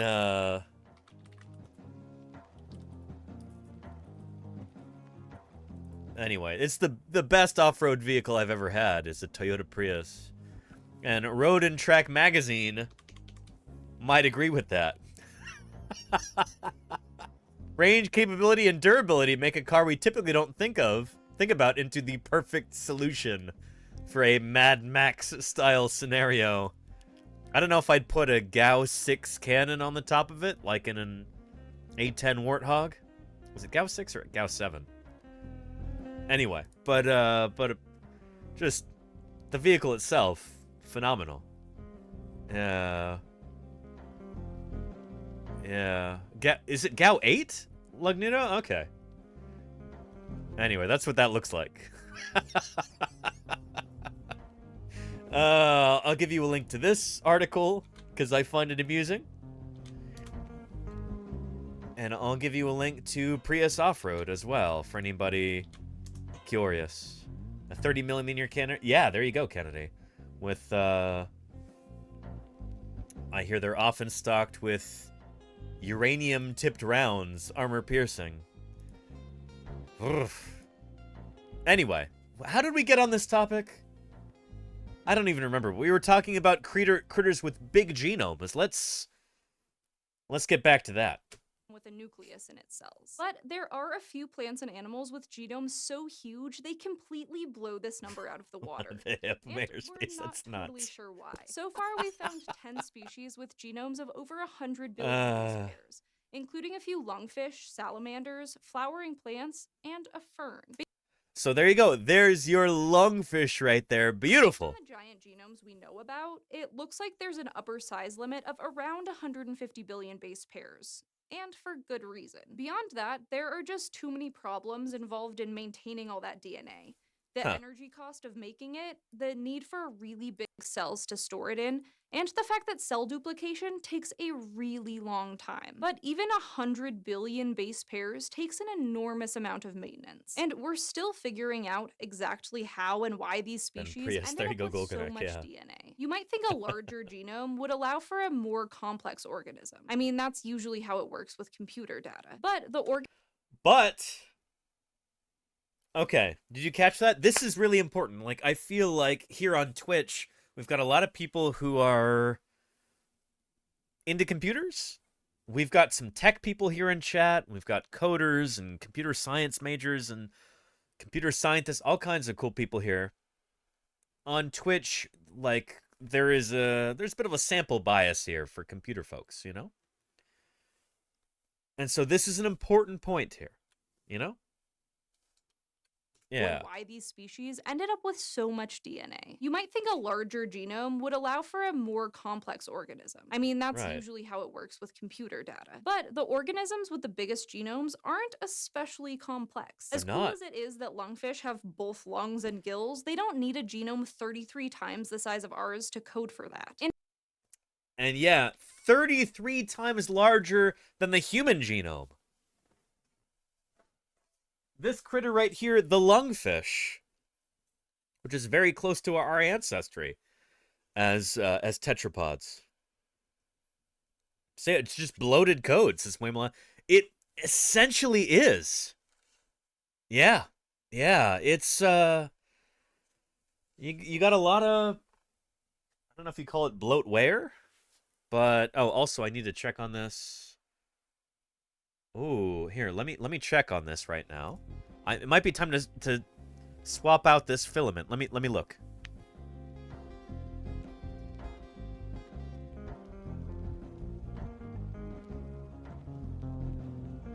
It is time to swap out this filament.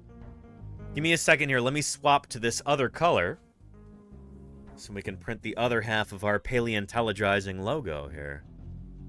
Ooh, yeah. I'll go take care of that live.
All right, with any luck, that will work perfectly, and we will have this kind of burgundy shiny filament printing over the top of that to make the text here.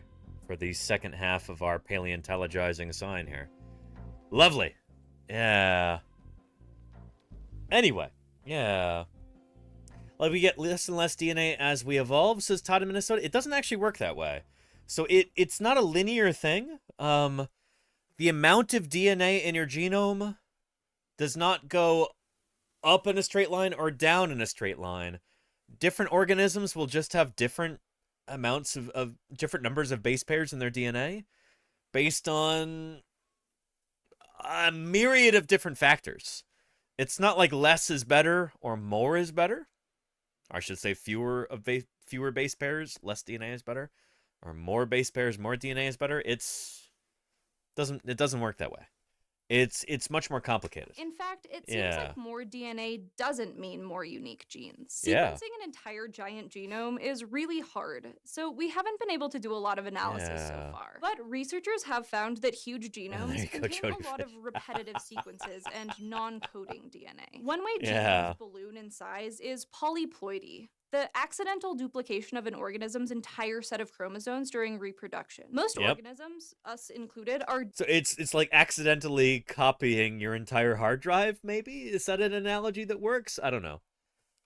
Yeah. Organism's entire set of chromosomes during reproduction. Most organisms, us included, are diploid, meaning we have two sets of chromosomes. Duplication beyond this usually messes up animal genomes beyond repair, but plants that end up with extra copies of all of their chromosomes can often manage just fine. They can I agree, carry right Kenzie. on with the mutation, pass it on to their offspring, and continue to thrive. Maybe because their structures are more flexible than those of animals. An extra branch here or there isn't the catastrophe that an extra arm could be. Some of these plants with especially giant genomes are actually octoploid.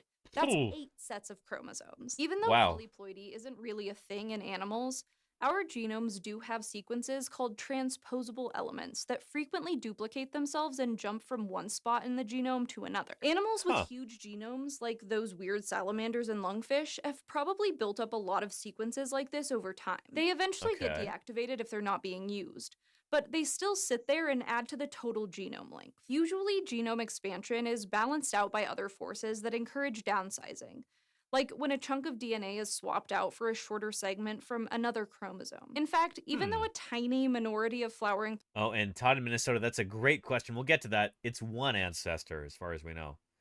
But I'll get to that.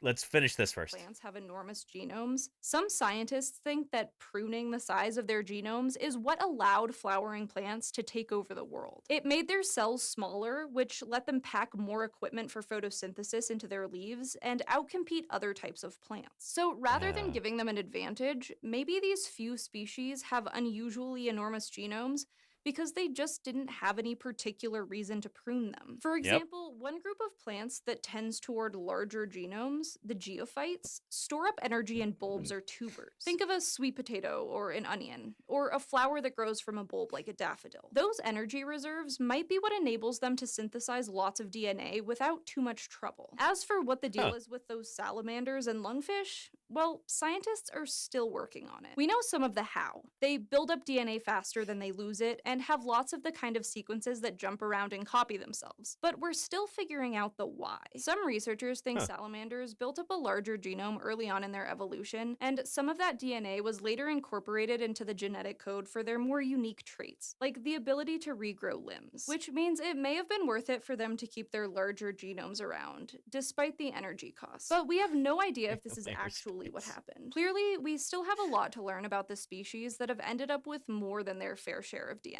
But one thing's for sure, when it comes to genomes, bigger isn't necessarily better or more complex. So the next time you see an innocent-looking fern or an onion, just remember, they're bigger and a lot weirder on the inside.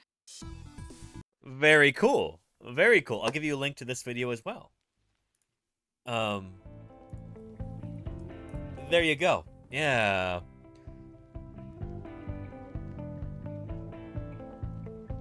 And let's see, 3,000 megabases of DNA, 4.6 megabases of circular chromosome. Yeah. It would make a lot of sense that we as humans would have more base pairs of DNA than something like a bacterium, because it's a much more simplified organism. But then again, there are critters like lungfish that have got way more base pairs of DNA than we have. Like, at least 8 times as many. So, yeah. Like, it's an interesting thought. It seems like we evolved from circular DNA to linear DNA. You know, I don't know enough about genetics to know the distinction between circular to linear DNA, Todd, Minnesota. Yeah. I don't know what circular DNA means. I'm not familiar with that term.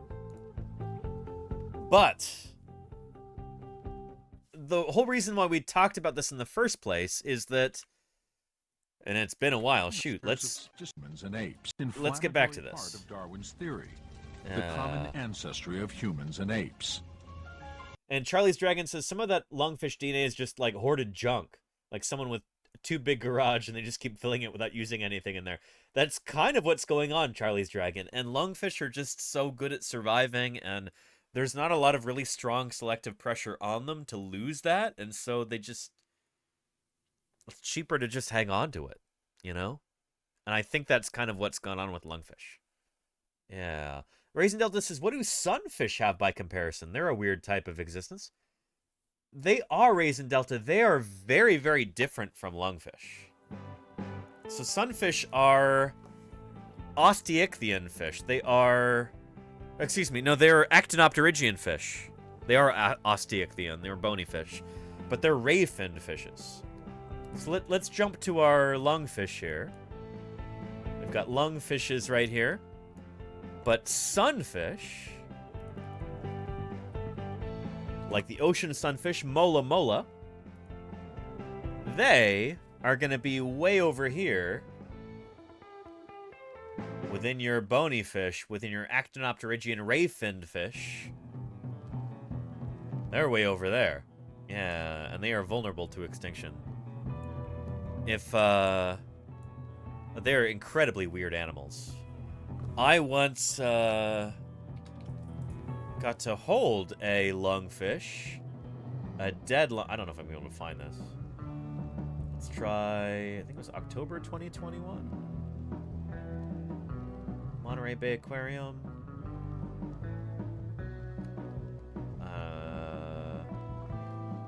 Or was it October 2020? No, it must have been 2021, right? Shoot. Wouldn't have been October 2022, right? No. Was it October 2020? But there was a dead sunfish that had washed up on the beach. No, it wasn't 2020. It was...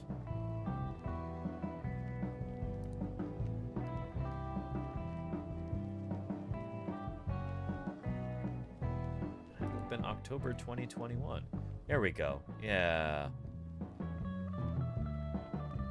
There was a dead sunfish that it washed up on the beach in Monterey, California. And you'll see, as often happens with creatures, the eye is the first thing to get eaten. It's the softest, squishiest, most tastiest part. And there's me holding that poor dead sunfish right there. It's just a little one, but there it is. That's a fish. Holy cow, these are weird critters. Anyway, I don't know what their genome size is. Let's look it up.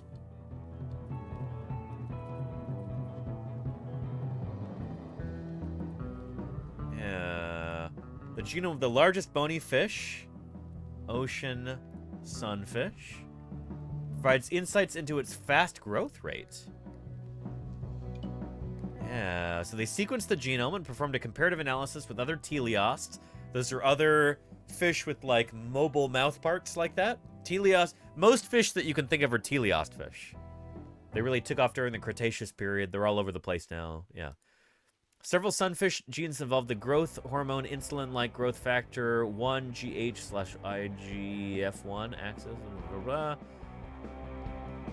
A comparison of the sunfish genome with that of the pufferfish, or fugu, which has a caudal fin, revealed that the sunfish contains more homeobox Hox genes, although both genomes contain 7 Hox clusters. Thus, caudal fin loss in sunfish is not associated with the loss of a specific Hox gene. Interesting. I'll give you a link to this if you're curious about the specifics and want to read the paper. But yeah, I don't suspect they have a wildly different genome from other fishes. You know? Yeah. Anyway. Yeah. Another one is genus Lepomis, says Sculpin. Oh, okay, okay. Wait, shoot, yeah. Let's look at our sunfish here. There's... Mola mola is the ocean sunfish, the most well-known member of this genus. There's Mola tecta, another mola. There's Masturus lanceolatus, the sharp-tail mola.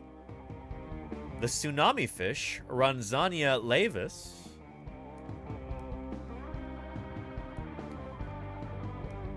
And there's tripod fish, triple spines, and sunfish there. Anyway, sunfish are really cool critters. And, yeah. Here, take a look at this.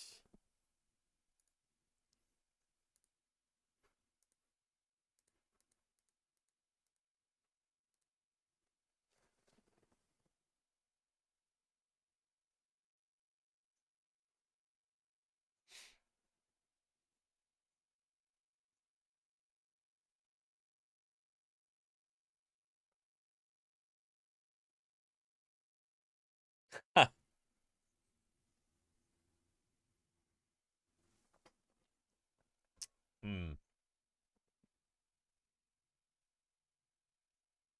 Amen to that.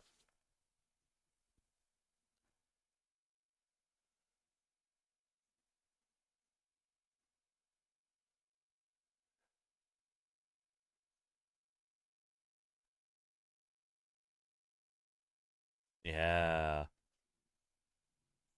They're so weird. They're so weird.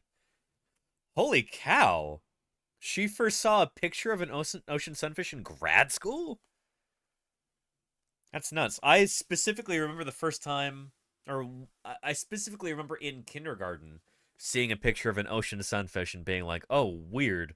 That fish is just a head? What's up with that? And here, the 3D printer just made a weird noise. Let's look at that real quick.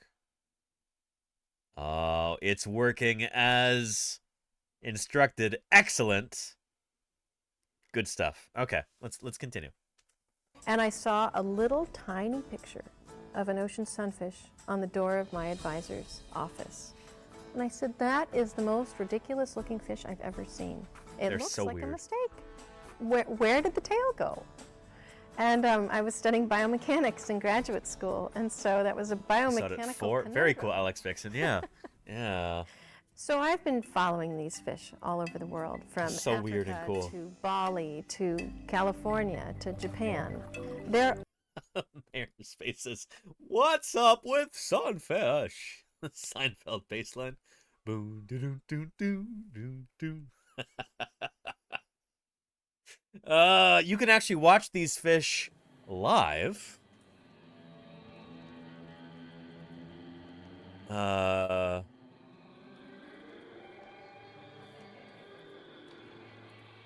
We can even do that right now. The open sea cam at the Monterey Bay Aquarium. Not available? What? You're kidding me. Try this one? There we go. This is a live cam view of the Monterey Bay Aquarium in Monterey, California, my favorite aquarium in the world. Wait, this is a recording. We want to see the live cam. Come on now. Videos. Oh, goodness. Where's the live cam?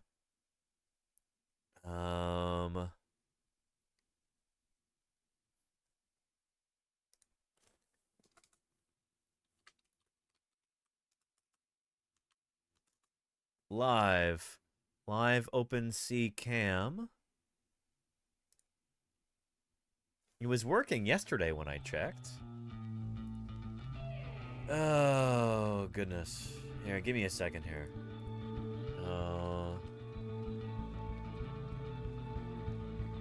Open sea.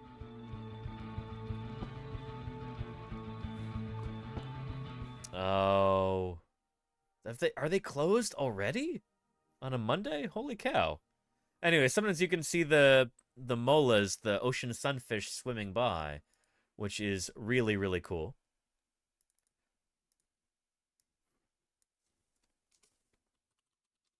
Let's try feeding.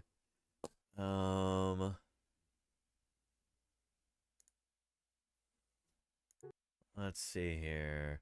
We'll have some chopped up fish in there. We had some vitamins right at the beginning of the feeding as well. So all this. Oh, holy cow! They've got very from above too. That's really neat. Sunfish, but you can indeed want to say. Too.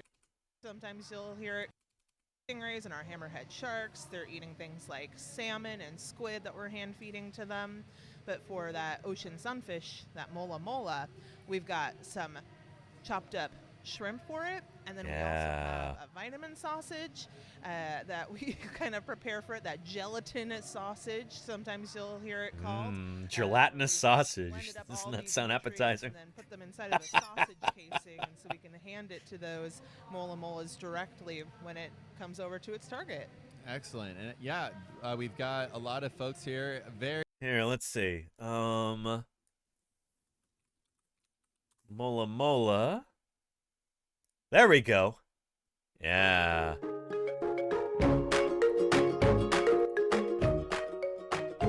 Look at that. Yum, yum, yum. That's just a little one right there. These are the largest bony fish in the world. They grow to be like 12 or 13 feet from fin tip to fin tip. Yeah, they're really weird and cool. Coming back around. He's coming back! Yeah. Spoon-fed, literally, they're HD and HB, yeah. Actually, I think those are tongs. Yeah, but you get the idea. They weigh as much as a horse? Yeah, they can weigh more than a horse. Raisin Delta, yeah. Yeah. And their skeleton is really cool and crazy, Smay. That's a great question. Yeah. Had to do a wide turn to get the food when it missed. There you go, ought to do it. Yeah, they don't turn on a dime. They're too big for that. It's like trying to turn around a sailboat or something. Yeah. Yeah. Pretty neat. Pretty neat critters. Ocean sunfish. They are really neat. Found in all tropical and temperate.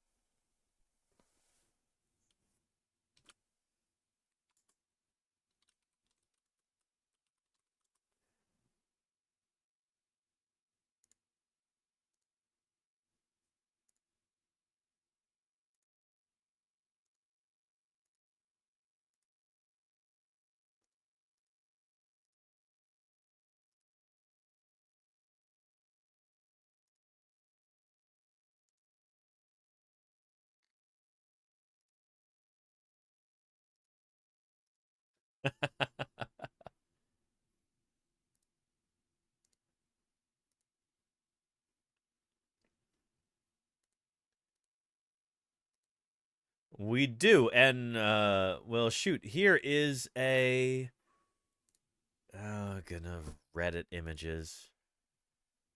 Oh shoot, there it is on Sketchfab. Beautiful. This is what we're looking for here. Here, Let's get rid of that and move that tab here.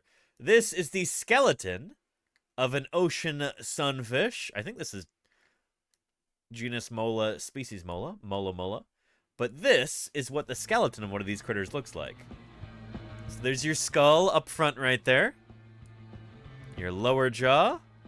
Yeah, their mouth is very small compared to their body size. They feed on jellyfish, smaller fish, squid, and kelp.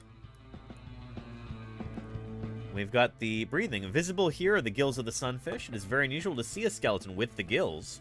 This makes the object extra special. Yeah, sunfish are pretty cool like that. And there's the tail. Their caudal fin has been replaced by a wavy skin border. They are missing a pelvic fin, as well as the swim bladder. Interesting. And there is, yeah. Very, very cool. What a weird skeleton of this animal, right? Pretty neat. Pretty neat. Looks like it has wings, but this is at the top and this is at the bottom, you know? So what you're looking at, there's an eye. There's an eye on the other side. Top, bottom. Does that make sense? Yeah.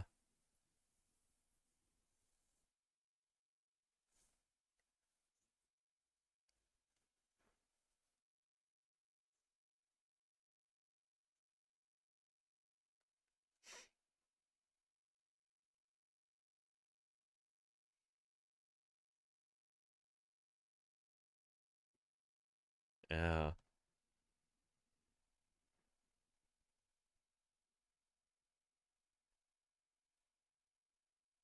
Cool stuff. Okay. Very nice. Yeah. Sunfish are really neat animals. Really neat animals. Yeah. Kenzie Sanderson says that would be a nightmare for far distant paleontologists trying to reconstruct where they find scattered fossils of this thing, especially the skull. Yeah. So weird. Thankfully, we've got living ones we can look at. And we've got a fossil history for sunfish. We've got a pretty good idea of where they come from. They're related to critters like boxfish and porcupine fish and blowfish. Here. Let's look at the tree of life again. There we go. Mola. Come on, you can do it. Ocean sunfish. There we go. Zoom in there. Yeah. Love the fractal design. Isn't that cool, Finder Keeper? Yeah. That's one way to fit a lot of things in.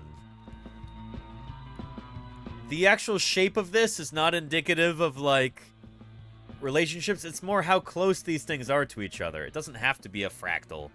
You could do it as like a branching tree. You could do it as a, like, just a line with all these things coming off of them and other things coming off of those lines.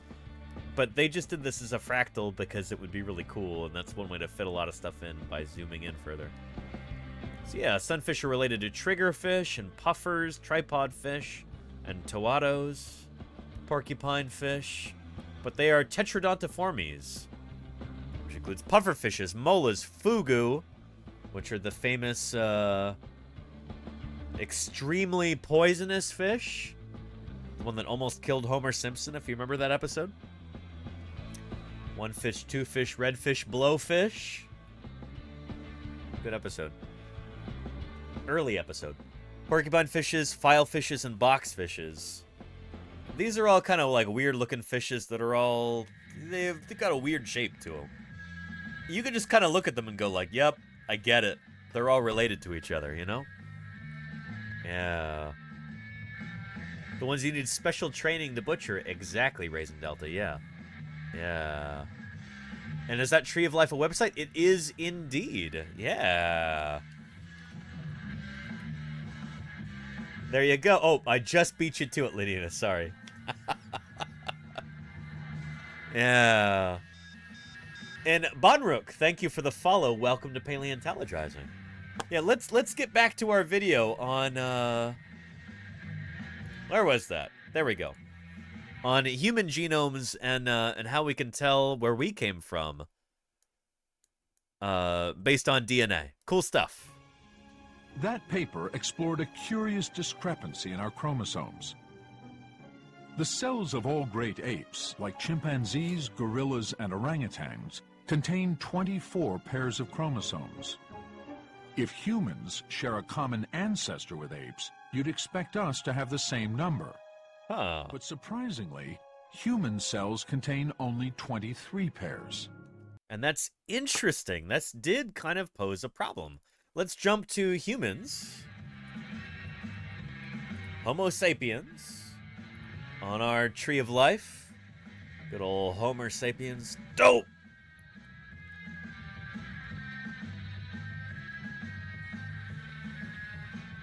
There we go. Our way over there. And on this tree, we are closest to bonobos and chimpanzees. Bonobos were once considered pygmy chimpanzees. Now they're considered their own species, next to chimps there. So these are our closest relatives. And then move out a little bit basally, you get to eastern gorillas and western gorillas right there. So African apes contains all these species. Chimps, western gorillas, eastern gorillas, bonobos, and good ol' us. You and me, chat. Homo sapiens. So, if we really are part of this group, then why do they all have 24 sets of chromosomes and we just have 23? What's going on with that? Why is that the case? Contain 24 pairs of chromosomes. If humans share a common ancestor with apes, you'd expect us to have the same number. But surprisingly, human cells contain only 23 pairs. Why would that be the case? The question is, if evolution is right about this common ancestry idea, where'd the chromosome go? Well, evolution makes a testable prediction. And that is that somewhere in the human genome, we ought to be able to find a piece of Scotch tape holding two chromosomes together, so that our 24 pairs, two of them were pasted together to form just 23. And if we can't find that, then the hypothesis of common ancestry is wrong and evolution is mistaken. Next slide. To solve this riddle for the court, Miller would show how scientists discovered traces of our evolutionary past buried in the very structure of a chromosome carried by all humans. Typically, on the ends of every chromosome, you should find special genetic markers, or sequences of DNA, called telomeres. And in their middles, you should find different genetic markers, center, called centromeres. Centromeres. But if a mutation occurred in the past, causing two pairs of chromosomes to fuse, we should find evidence in those genetic markers. Telomeres not only at the ends of the new chromosome, but in the middle too, but also at their middles, and not one, but two centromeres. So in science, we make predictions like this. We make a hypothesis. We say, if this idea is true, you should see this and this and this. That's how science works, is like you put your money where your mouth is. You say, if my idea is correct, this is what you should find. Go out and look. You know? Chips are on the table. There you go. You know? This is how science works. And lo and behold, finding a structure like this in our chromosomes would explain why humans have one pair fewer than the great apes. And if we don't find that, then evolution is in trouble. Next slide. Lo and behold, the answer is in chromosome number 2. All of the marks of the fusion of those chromosomes predicted by common descent and evolution, all those marks are present on human chromosome number 2. So the case is closed in a most beautiful way. And that is, the prediction of evolution of common ancestry is fulfilled by that lead pipe evidence that you see here. In terms of tying everything together. That our chromosome, formed by the fusion from our common ancestor, is chromosome number 2. Evolution has made a testable prediction, and it has passed. So, modern genetics and molecular biology actually support evolutionary theory? They support it in great detail. And the closer we can get to looking at the details of the human genome, the more powerful that evidence has become. Darwin didn't even know about molecular biology and DNA, yet that's where some of the most profound evidence is being uncovered today. Think about that. That somebody in the 1800s made predictions that are being confirmed in molecular biology labs today. That's a very profound statement of a very successful theory. That's pretty extraordinary. It really is. And so the actor that you saw earlier in that like court case reproduction thing, that's this guy. This is the actual guy, Ken Miller here. Yeah. Single observation, not a single experimental result has ever emerged in 150 years that contradicts the general outlines of the theory of evolution. Any theory that can stand up to 150 years of contentious testing is a pretty darn good theory, and that's what evolution is. Yep. And the deep understanding of evolution, as proposed by Darwin, has with genetics unlocked many of the secrets of life. It's an explanatory framework within which all the rest of biology fits. Right? Yep. It's something that we use in practical biological applications. Medicine, agriculture, industry. When you're getting a flu vaccine, that really depended upon evolutionary knowledge. Yep. In many, many specific ways, evolution makes a practical difference. It's not just something that happened in the past, evolution's happening now. Yep. So if evolution Absolutely. has stood up to all this scrutiny, what about intelligent design? Oh, boy. Well, if evolution has stood up to all this scrutiny, what about the idea of magical elves? Surely there's some good evidence for magical elves and their fairy spaghetti. No, it turns out there isn't. And if you would like to learn more about this, this is a wonderful place to start right here. And this excellent documentary, it's called Judgment Day, Intelligent Design on Trial. And here is the trailer for that right there. Good stuff. I believe there is an intelligent design. In the beginning, God created. Saying that you don't believe in evolution is almost saying we don't believe that the Civil War ever took place in the United States. An extraordinary court case ignites a small town. There's like a civil war within the... There you go, Raisin Delta, yeah. And puts science itself on trial. Very important things were at stake. And Smay says there's no evidence against magical invisible elves. Okay. But how much evidence is there for them? And puts science itself on trial. Very important things were at stake. One is the future of science education in this country. Nova reveals the story behind the headlines. Anywhere you turned, we were getting attacked. Witnesses started dropping like flies. And probes the question, is intelligent design a scientific alternative to evolution? No. Subject of It's science not. class. Or religion in disguise? It's a violation of everything we mean and everything we understand by science. Judgment Day, Intelligent Design on Trial. On No... And Jenna Wen, it is wonderful to have you here. Holy cow.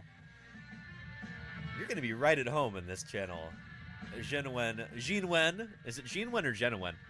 You can't disprove Russell's teapot. Russell's teapot to me, thus it's real. There you go, Jenna Wen. First one, Jenna Wen. Welcome to Paleontologizing. It is great to have you here. Thank you for joining us. And shoot, we got an ad here.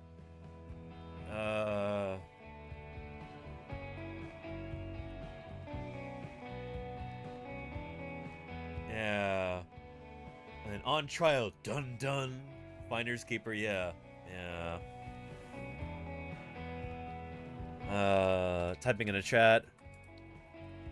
For of you, sorry for those of you who don't have subs yet.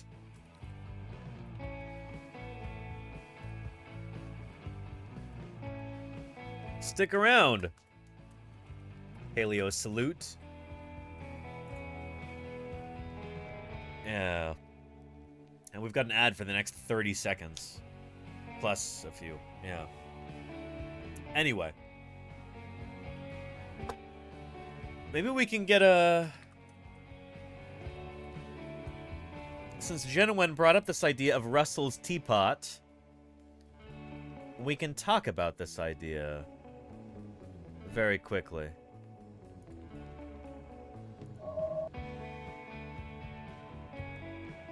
Yeah. 8, 7, 6, 5, 4, 3, 2, 1, 0. All right, those new folks who were stuck behind the ad should be able to see me again now. You are not forgotten. Let's talk about Russell's teapot real quick. Is this a video like Genuine was talking about? Let's take a look. All right, come on. Speak as though it were the business of skeptics to disprove received dogmas, rather than dogmatists to prove them. This is, of course, a mistake. If I were to suggest that between the Earth and Mars there's a China teapot revolving about the Sun in an elliptical orbit, nobody would be able to disprove my assertion, provided I were careful enough to add that the teapot is too small to be revealed even by our most powerful telescopes. But if I were to go on to say that since my assertion cannot be disproved, it is an intolerable presumption on the part of human reason to doubt it, I should rightly be thought to be talking nonsense. If, however... I don't know if this is really the best explanation of this concept.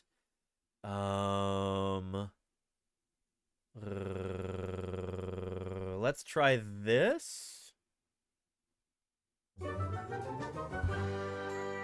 A teapot, which is too small. Let's try this one. Welcome back to Carneades.org. Today we're going to be continuing with our series. Oh boy, well, never mind. Anyway, the idea of Russell's teapot is that Bertrand Russell, the philosopher, came up with this idea. He's like, well, and trying to like illustrate the burden, like where the burden of proof should lie and stuff like this. If you're going to make extraordinary claims, you need extraordinary evidence to back that up. And people making extraordinary claims, the burden is on them to prove that. So if I were to say that there is a teapot orbiting the Earth, someplace between the Earth and Mars, and it's definitely out there, and you need to believe in that. Chat, you need to believe in that. You need to trust me that it's out there. It's, of course, way too small for any telescope to pick it up or anything like that. You're not going to be able to see it. Just trust me, you know? That's not like a safe assumption to make. You can't trust me on that. The burden is on me to prove that to you, you know? If I say that, no, like, I didn't eat the burrito that you left in the lunchroom fridge, you know? It was invisible elves that ate the burrito, you know? Invisible elves that don't show up on the office security cameras. They don't leave fingerprints anywhere. And they happen to leave the burrito wrapper in my trash can. In my cubicle, you know? Invisible elves ate that burrito, and they left it in there. Like, well, that's a pretty extraordinary claim. The burden lies with me to prove that. The burden, like, I can't say, well, you can't prove that invisible burrito-eating elves didn't eat your burrito. So, you know, the ball's in your court, Thor. No, the ball's definitely still in my court. That's kind of the Russell's teapot idea, which is what our new viewer was talking about there. Yeah. Really spectacular, spared no expense. And thank you, Dragon099, for gifting that sub. I appreciate that very much. Wow, that got one beautiful. Yeah. Yeah. I heard it's too small for your fancy telescopes. There you go, Mwemla. Yeah. Yeah. Am I a bad person if I don't believe you? No, you're actually a good person. Well, you're at least skeptical as we hearken, and that's a good thing. Trust me, don't look up. There you go, Kodali. Yeah. Yeah. Anyway. Yeah. Just passing on the sub. I appreciate that, Dragon099. I really do. Thank you for that level of support. It means a lot to me. It really does. Yeah, he could talk to plants. Taught in Minnesota. Science started first. No, science is a recent thing taught in Minnesota. Science has only really been going for like the past couple hundred years. Science is a new development, really, in the way that things go. Science is a new thing. But just like today, most people are interested in science. Most people like stories. Science didn't grow out of religion. No, it kind of did. Religion grew out of science. No, it's exactly the opposite, taught in Minnesota. It's exactly the opposite. Yeah. Science is fairly new. The scientific way of looking at the world is a fairly new way of doing things. It's only really been around for like the past... about the past 200 years, honestly. Yeah. And it's not we all have our theories. I mean, like, when you study the history of science, this is what we know about the origins of science. And what about Atlantis? Atlantis isn't real Minnesota. I'm sorry. The pyramids. I mean, the people who were... when ancient Egyptians built the pyramids, and they hired all these workers to do that, they had some really cool engineering to do that. They had, like, a political system that allowed them to be able to collect taxes, to grow crops, to feed all of these workers, to pay them, and then bury these workers when some of them died and stuff on the grounds near the pyramids, stuff like that. That's not science, though. Science is like testing hypotheses and like a rigorous scientific kind of way. So yeah. Antonius maybe says hired workers. No, oh boy. So yeah, Antonius maybe you might be under the misperception that the pyramids were built by slaves. That's 1,000,000% not true. I mean, it's a myth. It's not true. There's another streamer here on Twitch that you might want to follow. She can tell you about this. Her name is Melissa in Denial. She's an Egyptologist and an archaeologist. But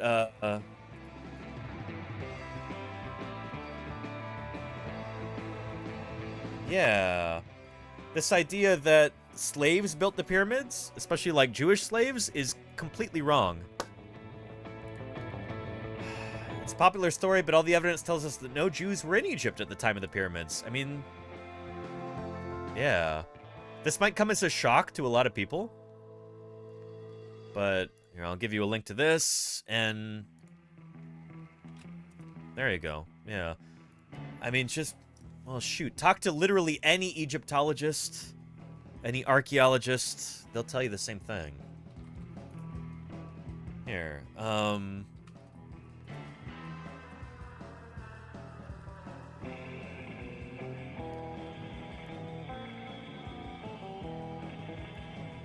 here we go. The Giza Pyramid Complex. Here on Wikipedia. It's about as mainstream a source as we can get, right? This is way outside of my realm of expertise, because I'm not an archaeologist, I'm a paleontologist. But I think this just kind of, it's a beautiful example of how, like, popular legend and, like, popular understanding might be completely at odds with the facts. Where, like, a lot of us kind of recognize, a lot of us assume that what we'd learned in school, or like what we saw in the movie The Prince of Egypt, great movie by the way, not accurate in terms of its depiction of how the pyramids were built. Yeah, like these things are not factual history, they're movies. So yeah, construction. There we go. Workers. Purpose astronomy. Workers village. Sysadmin, thank you for the 5 months of support. I really appreciate that. Thank you, Sysadmin, for those 5 months. Extraordinary. I really appreciate that, Sysadmin. Thank you for keeping me online for that long. Salute to you, too. Thank you, thank you. Yeah. Let's see. Workers' Town appeared to date from the middle 4th dynasty after the accepted time of the Khufu and completion of the Great Pyramid. Let's see. Terry, Westfield. Anyway, you can read about this on your own time if you'd like to. But yeah. Anyway.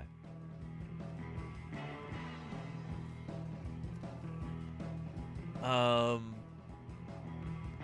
don't know how we even got on this subject in the first place. But yeah. Todd in Minnesota says, how could they know the size of the Earth 20-0-0 years ago? Well, Todd in Minnesota, we know that the Earth has not changed size dramatically in the past... Do you mean 2,000 years ago? 2,000 years ago is nothing. That's like last Thursday, geologically speaking. We know that the Earth has not expanded or contracted in size because we would see traces of that in the way that the Earth is constructed. We would see that in the rocks. And we don't see that.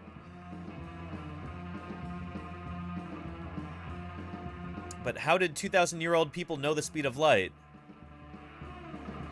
They knew that it was instant, Todd in Minnesota.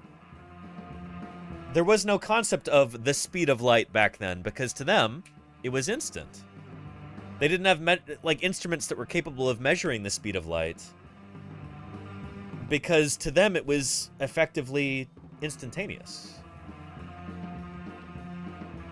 You know, if something is so fast that it is effectively instantaneous, it doesn't matter how actually fast it is. And that's how it worked, you know. It's this, it's instant to them. It doesn't matter. I don't know what you're getting at. Yeah. Anyway, Gamers Tavern Show says they didn't know the speed of light. It wasn't until the 17th century that astronomers postulated that there would be a limit to the speed of light. There you go, Gamers Tavern Show. Yeah. And Todd in Minnesota says the Great Pyramid of Giza encodes the speed of light to 7 decimal places. It literally doesn't. You've been lied to, Todd in Minnesota. That's not true. The sources that you've read, they're lying to you. It's not true. There's so much misinformation around the pyramids because I feel like to most people in the Western world, and maybe in other places too, I don't know. I live in the United States. The pyramids are like this grand, magical, mystical thing. And like lots of woo-woo people focus on it, and it's just... There's a mountain of misinformation about that. Yeah. Pyramids were built by Sasquatch. Satan sandwiches, there you go. Yeah. Anyway. Yeah. Anyway, there is some really, really cool architecture and engineering that went into the building of the pyramids. They're by no means ideal structures. Like, if we were to build something like that today, we could do it with far greater efficiency than they were ever able to do back in the day. Like, we could 1,000,000% blow the ancient Egyptians out of the water in terms of our engineering and building efficiency today. But it's remarkable. Don't let me... This is not an insult to the ancient Egyptians. They're able to do tremendous things based on the technology that they had back then. Extraordinary. And stuff that nobody else in the world was able to achieve back then. And that's remarkable. And you should 1,000,000% go follow Melissa in Denial. Thank you, Lenina, for posting that shout out for her there. Yeah.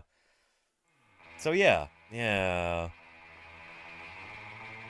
And Gamers Tavern Show says, there are so many pyramids all over the world. Coincidence? Like, no, as Gamers Tavern Show says.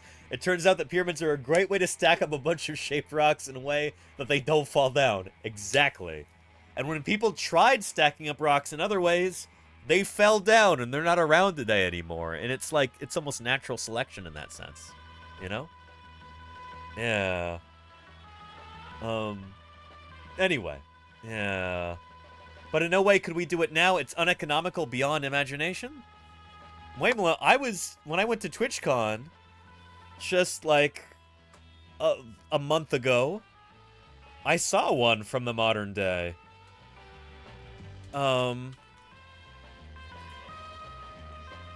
We literally have this today. The Luxor at Las Vegas is a modern pyramid. It's not made of the same materials. It's certainly not going to last as long. But I think it is. Is it larger than the Great Pyramid at Giza? Like, we are 1,000,000% capable of doing this kind of thing. And sometimes it is incredibly ridiculous to do it, and we still do it, you know? There are enormous landmarks that are built to human vanity, grandiosity, and hubris today. It's just today, sometimes they take different forms than, you know, sedimentary rock structures out in the middle of a desert. You know? Yeah. Shoot, there's one in Tennessee, isn't there? Yeah. Another monument to human vanity. The Bass Pro Shops Pyramid. Yeah. Anyway. Yeah. Anyway, I forget where the Bass Pro Shop Pyramid is. It's in Memphis, Tennessee. Yeah. Wild. And just like the ancient Egyptians, the CEO of Bass Pro Shops will be buried in the Bass Pro Shops pyramid once he dies. And all of the other executives in the C-suite, chief financial officer, like other chief executives, they will all be killed and have their brains scooped out and be buried along with him in the Bass Pro Shops pyramid. Once he croaks. Yeah. Is that legal? It's corporate America, SV Harkin. Everything's legal. Yeah. No, not really. I'm kidding.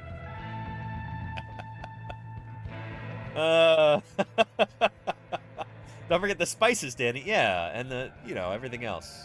All those servants who will also be slaughtered to... Yeah.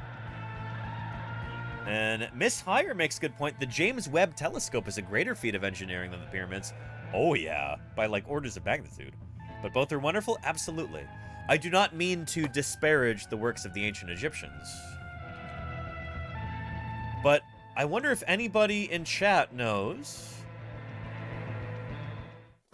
When the Great Pyramid of Khufu was built in the Giza complex, it was the tallest man-made structure in the world until another structure was built. Can anybody tell me what that second structure was after the Great Pyramid that was taller than the pyramid?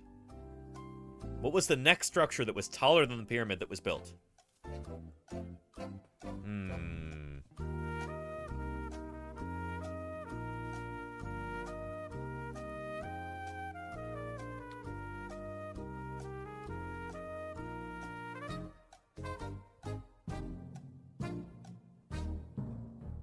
Well, if you answered the Space Needle, you were incorrect. It was indeed the Eiffel Tower. Yeah, which is crazy to think about. That the Eiffel Tower, built in what year? It was like 18-something? 19-something? Eiffel Tower? Designed and built from 1887 to 1889. This was it took so long before the Eiffel Tower eclipsed the pyramids as the tallest man-made structure in the world. That's nuts. Yeah. Yeah, crazy, crazy stuff. Yeah, the CN Tower looks weird there. In Delta, yeah.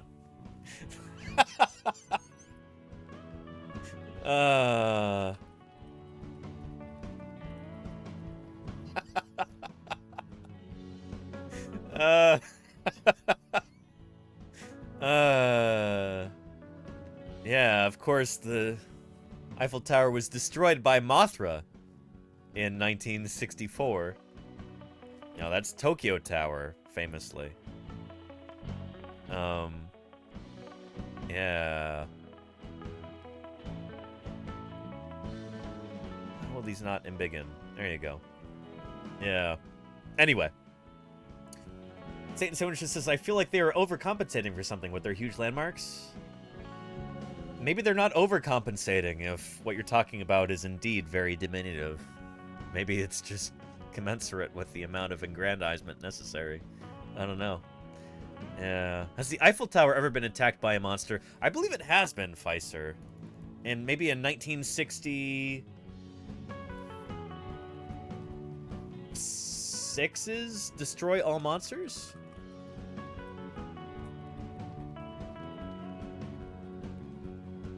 Yeah. Destroy all monsters. Destroy all monsters. 1968. I'm sorry. I was off by 2 years.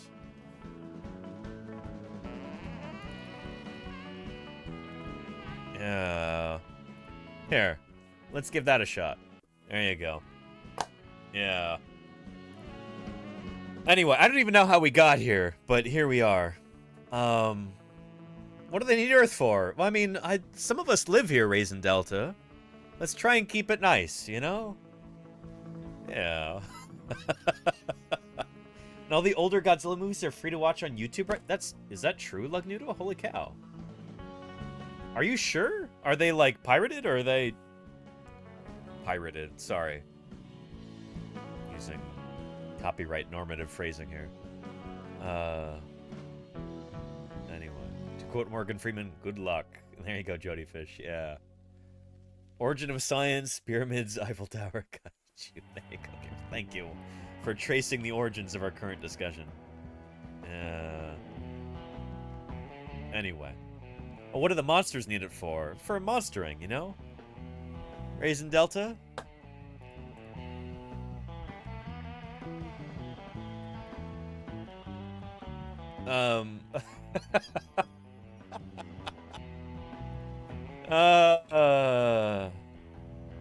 You know, after they're done with with Monster Island, they need the rest of the Earth. Remember?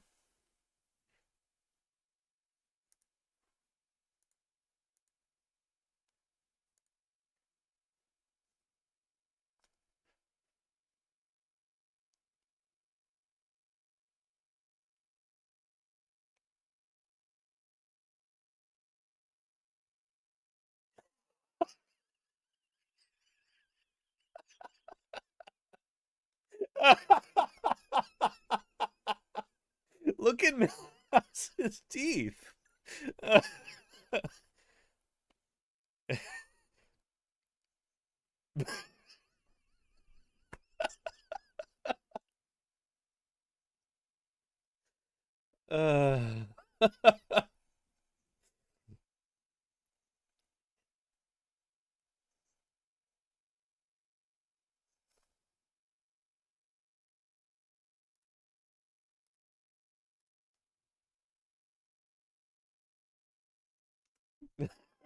It's just a name. Monster Island.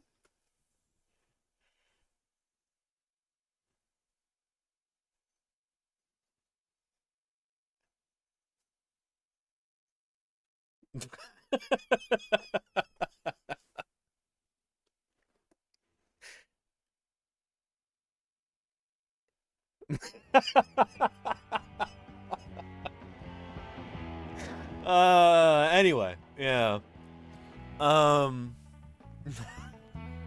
Yeah. And geography joke. Yes, indeed, Finder Keeper. Yeah, it is actually a peninsula. Monster Island. Anyway. Yeah. And could something the size of a kaiju actually fossilize, as Paleo Admiral? I mean, we've got fossil tree trunks that are very, very large. That, like, Paleo Admiral, you're asking a serious question here, and I appreciate that.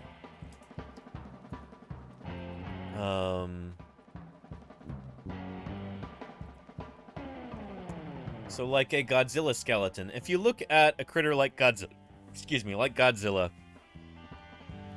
and these, like, fan-made skeletal reconstructions, like this. Here's the legendary Godzilla. That's really cool. Not every one of these bones is going to be too big to fossilize.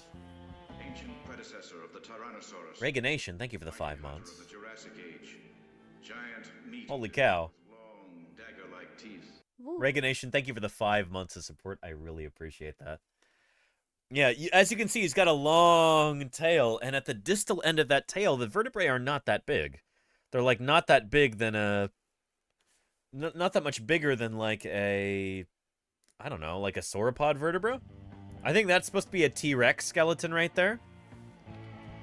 And so, yeah, T-Rex is one of the biggest theropod dinosaurs. Those vertebrae at the end of the tail are, like, not that much bigger than maybe a sauropod dorsal or cervical vert. You've got these chevrons here in the tail. This is, of course, assuming that Godzilla is a dinosaur. His skeleton is reconstructed as a dinosaur skeleton here. Not a synapsid, not an amphibian, not a squamate, something like that. And so we should be able to... I don't know. These bones are definitely within fossilization range for size. Something like the femur, probably not. Likewise for the tib and fib. But, like, these smaller bones... Yeah. Likewise, the bones of the skull, the bones of the hands... Those pedal digits right there, those should be fossilizable as well, so yeah. Yeah. If there ever were any creatures as big as this, we'd know about it. If they actually had bones that were there to fossilize, you know? Likewise,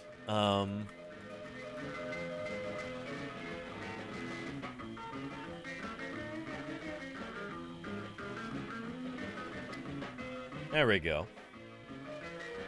Largest animal ever may have been Triassic ichthyosaur super predator. So these critters are kind of difficult to grapple with because some of them were so large that... Yeah. That their bones are often mistaken for things that aren't bones, it seems. Not often. Potentially have been mistaken for things that aren't bones. Yeah. So there is a chance that creatures larger than a blue whale have inhabited our Earth. They may have been ichthyosaurs.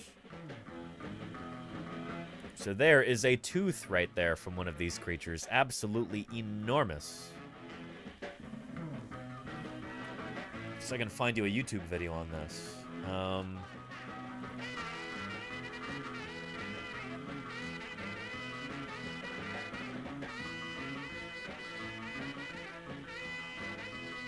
Let's see here. Oh, from Dean Lomax.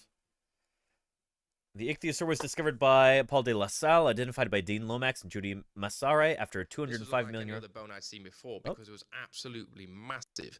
This was about 1 meter in length, but the bone was incomplete. Together, me and Judy, we went out to Canada. We went to study another giant ichthyosaur, but this one was much more complete. It was about 21 meters in length. Holy cow, it's still big. And various other ichthyosaurs, we determined that this animal that Paul's bone belonged to must have been somewhere between about 22 and 26 meters in length. That's huge! Holy cow, is that absolutely enormous. Gargantuan. That's like as big as a blue whale. Bigger than most blue whales, I'll say. Between about 22 and 26 meters in length, total length of the body, which is an absolutely enormous animal, about the size of a blue whale. What we decided to do was to look at some old historic specimens that were collected over 150 years ago. which were originally identified as belonging to dinosaurs and then to some other unusual reptiles. Well, it turns out, by comparison with Paul's bone and the skeleton at the Royal Tyrrell Museum in Canada, they also belong to ichthyosaurs, and one of those specimens is even bigger than Paul. Yeah, so anyway, giant ichthyosaurs may have actually gotten bigger than blue whales.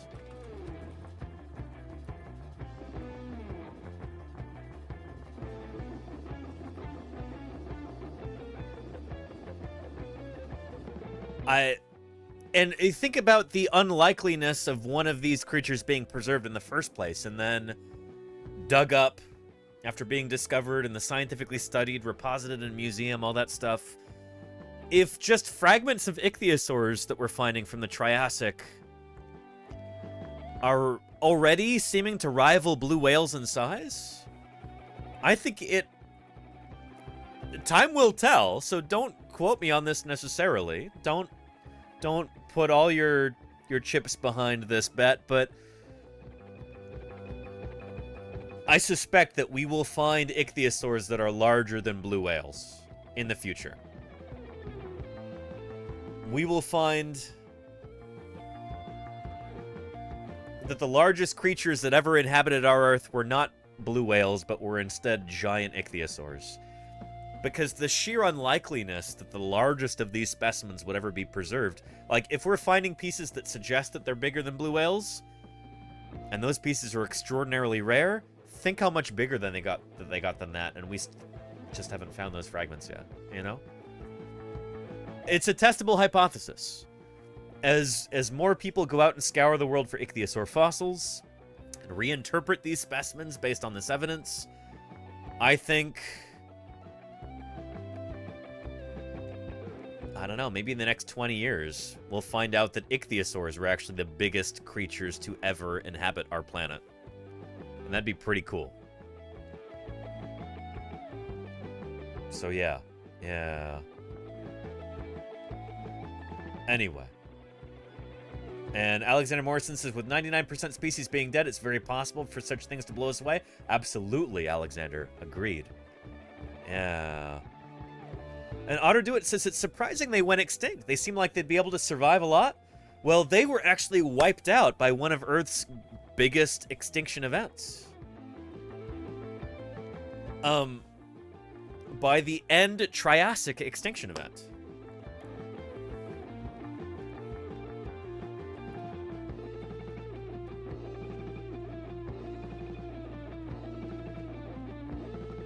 Do we have a video on that? I think we do. Hang on.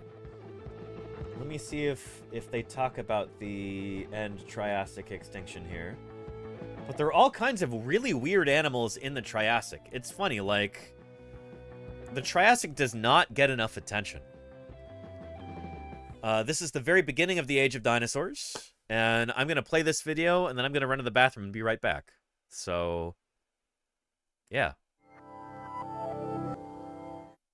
220 million years ago, some strange-looking reptiles lived in the forest of northern Pangaea. They kind of look like chameleons with grasping hands and feet and long prehensile tails. But they also had really small bird-like heads and sometimes beaks and these cool spikes sticking out of the ends of their tails. These were the Drepanosaurs, and for a long time paleontologists didn't know what to make of them. Sure, they look kind of like chameleons, but their heads are all wrong, not at all like other reptiles. And chameleons don't show up in the fossil record for another 120 million years after these guys. So for a long time, some experts thought that these animals were close ancestors of birds. I myself don't see it. But it turns out the Triassic was full of animals like this, creatures that look a lot like other more modern species, even though they're not closely related to them at all. In addition to the Drepanosaurs, the Triassic was home to the Phytosaurs, which could easily be mistaken for crocodiles, and Ichthyosaurs, which looked a whole lot like porpoises, even though they were reptiles. There was a host of creatures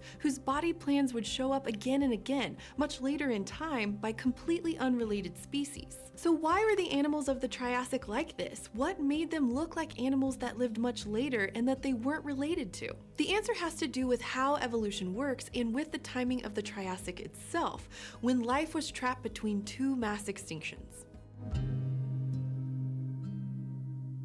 Drepanosaurs were unknown to scientists until the late 1970s, when the first species, Drepanosaurus ungui caudatus, was named based on fossils found in Italy. And since then, only a handful of others have been named, all from Triassic rocks in the northern hemisphere. Scientists originally thought that Drepanosaurs were just weird early lizards, but the more they looked at them, the more confusing they became. These creatures had grasping hands, arched backs, and thick muscular tails.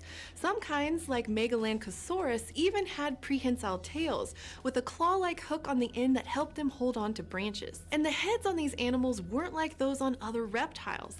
They had pointed snouts, big eyes, and sometimes beaks instead of teeth, making them look a lot less like lizards and more like featherless birds. Their necks were bird-like too, with vertebrae that were saddle-shaped, giving them a greater range of motion. Now, because their heads and necks were so bird-like, some researchers in the 90s thought Drepanosaurs must have had something to do with the early evolution of birds themselves, despite the fact that the rest of their bodies looked nothing like birds. But in 2017, things started to become more clear when the pristine skull of a new Drepanosaur species was reported in New Mexico. The new genus was named Avicranium, or bird head, here we go. And it brought the relationship between Drepanosaurs and other reptiles into sharper focus. It turned out that any resemblance this Drepanosaur had to birds was pretty superficial.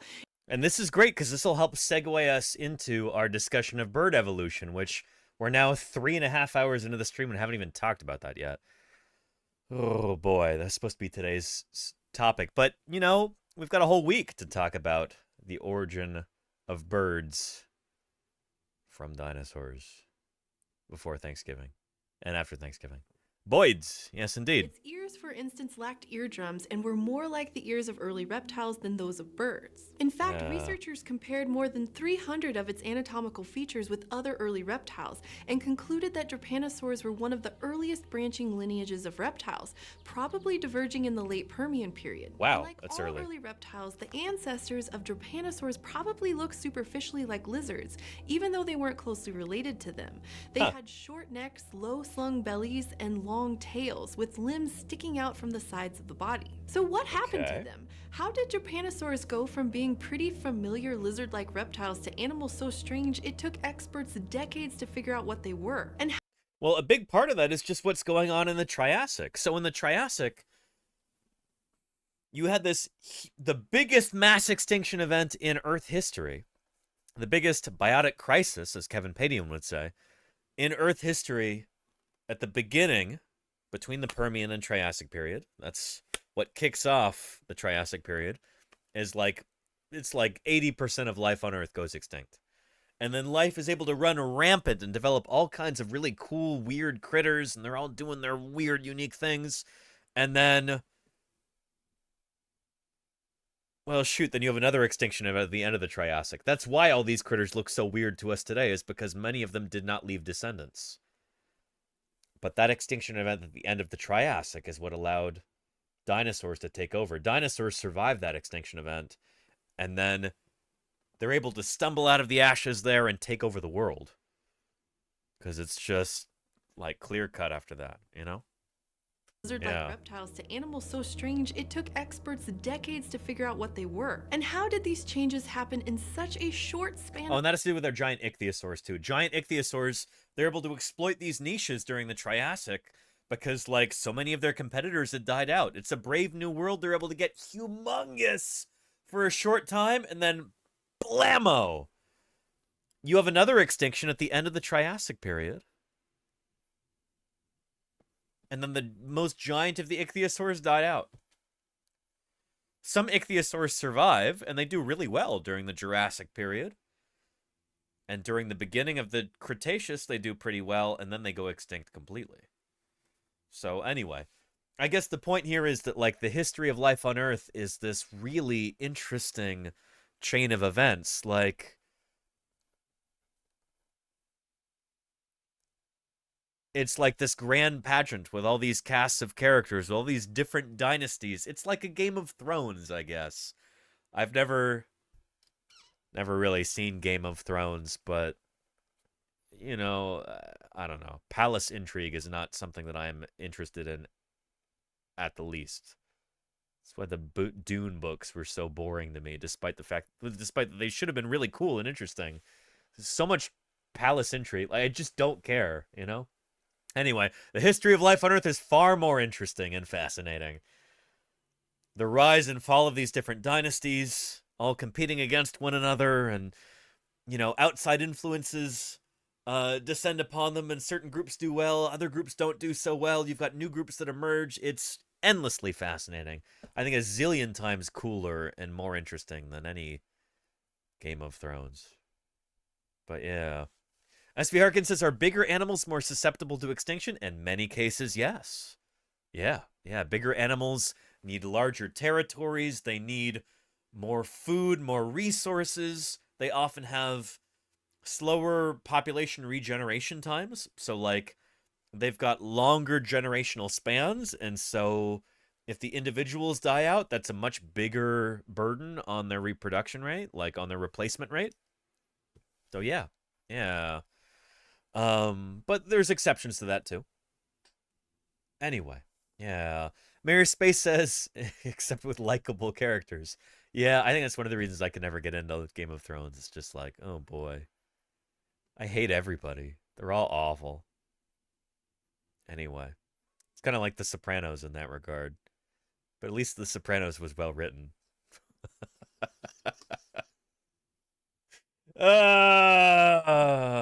Anyway, yeah.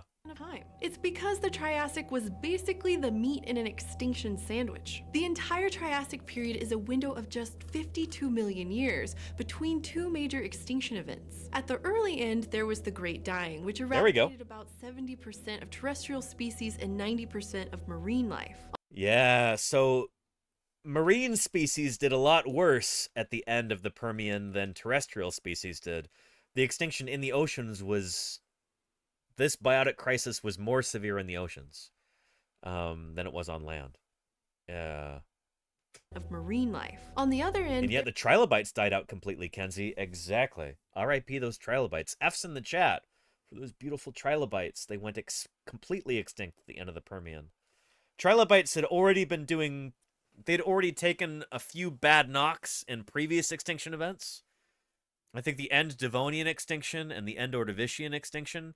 They'd taken some real body blows, but they're still chugging along. They're still hanging on until the end of the Permian, and then, bow, it's KO for the trilobites. KO. Killed opponent. Headshot. Trilobites gone. Gone. At the end of the Permian period. Yeah.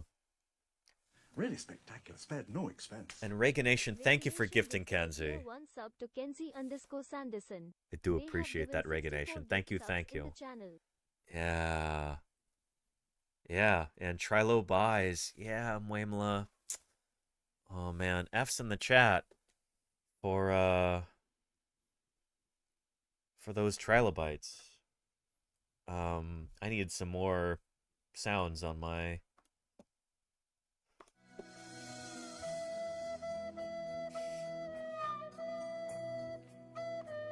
There we go.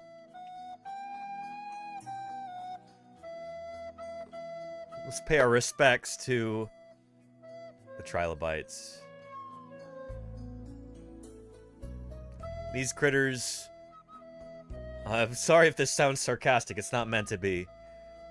These critters ruled the Earth for hundreds of millions of years, really. They were everywhere. They were all over the place. Major player in the Earth's biota for a long time.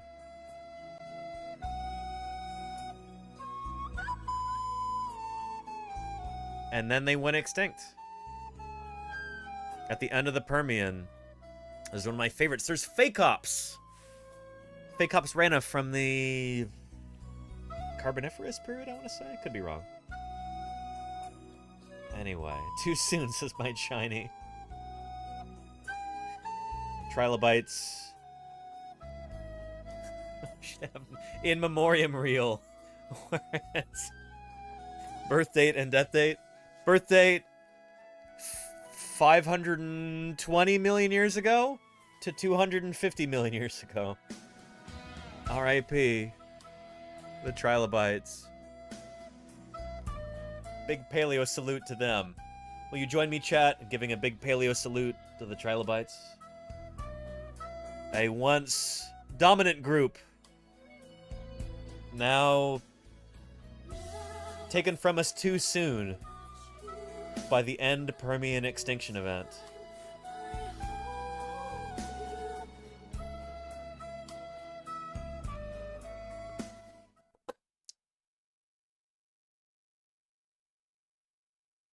Anyway, where were we? Here we are.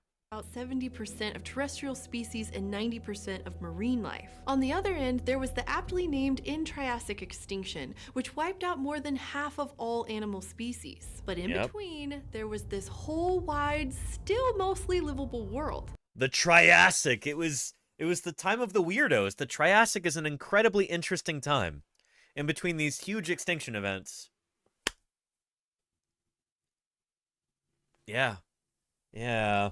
Caterpiggle says, are trilobites related to horseshoe crabs? Not closely, Caterpiggle, no. Horseshoe crabs are closer to spiders and mites and critters like that.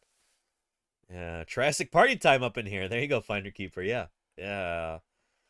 Yeah. And for the survivors of the Great Dying, this was a completely different world. Really one with a spared no expense. And Murph, thank you for gifting Caterpiggle. I appreciate that very much. Thank you, Murph. Thank you kindly. Look, we are now that much closer to our sub goal. 7 out of 160 subs for this week. That's our goal. We're going to try and get to 160 by the end of the week here. Murph, thank you for gifting Caterpiggle and get us a little bit closer to that. Yeah. Cuban Benny says, best wishes and prayers for the family and loved ones of the trilobites. I'm sure they appreciate that, Cuban Benny. Yeah, although many of their other family members and loved ones also went extinct. But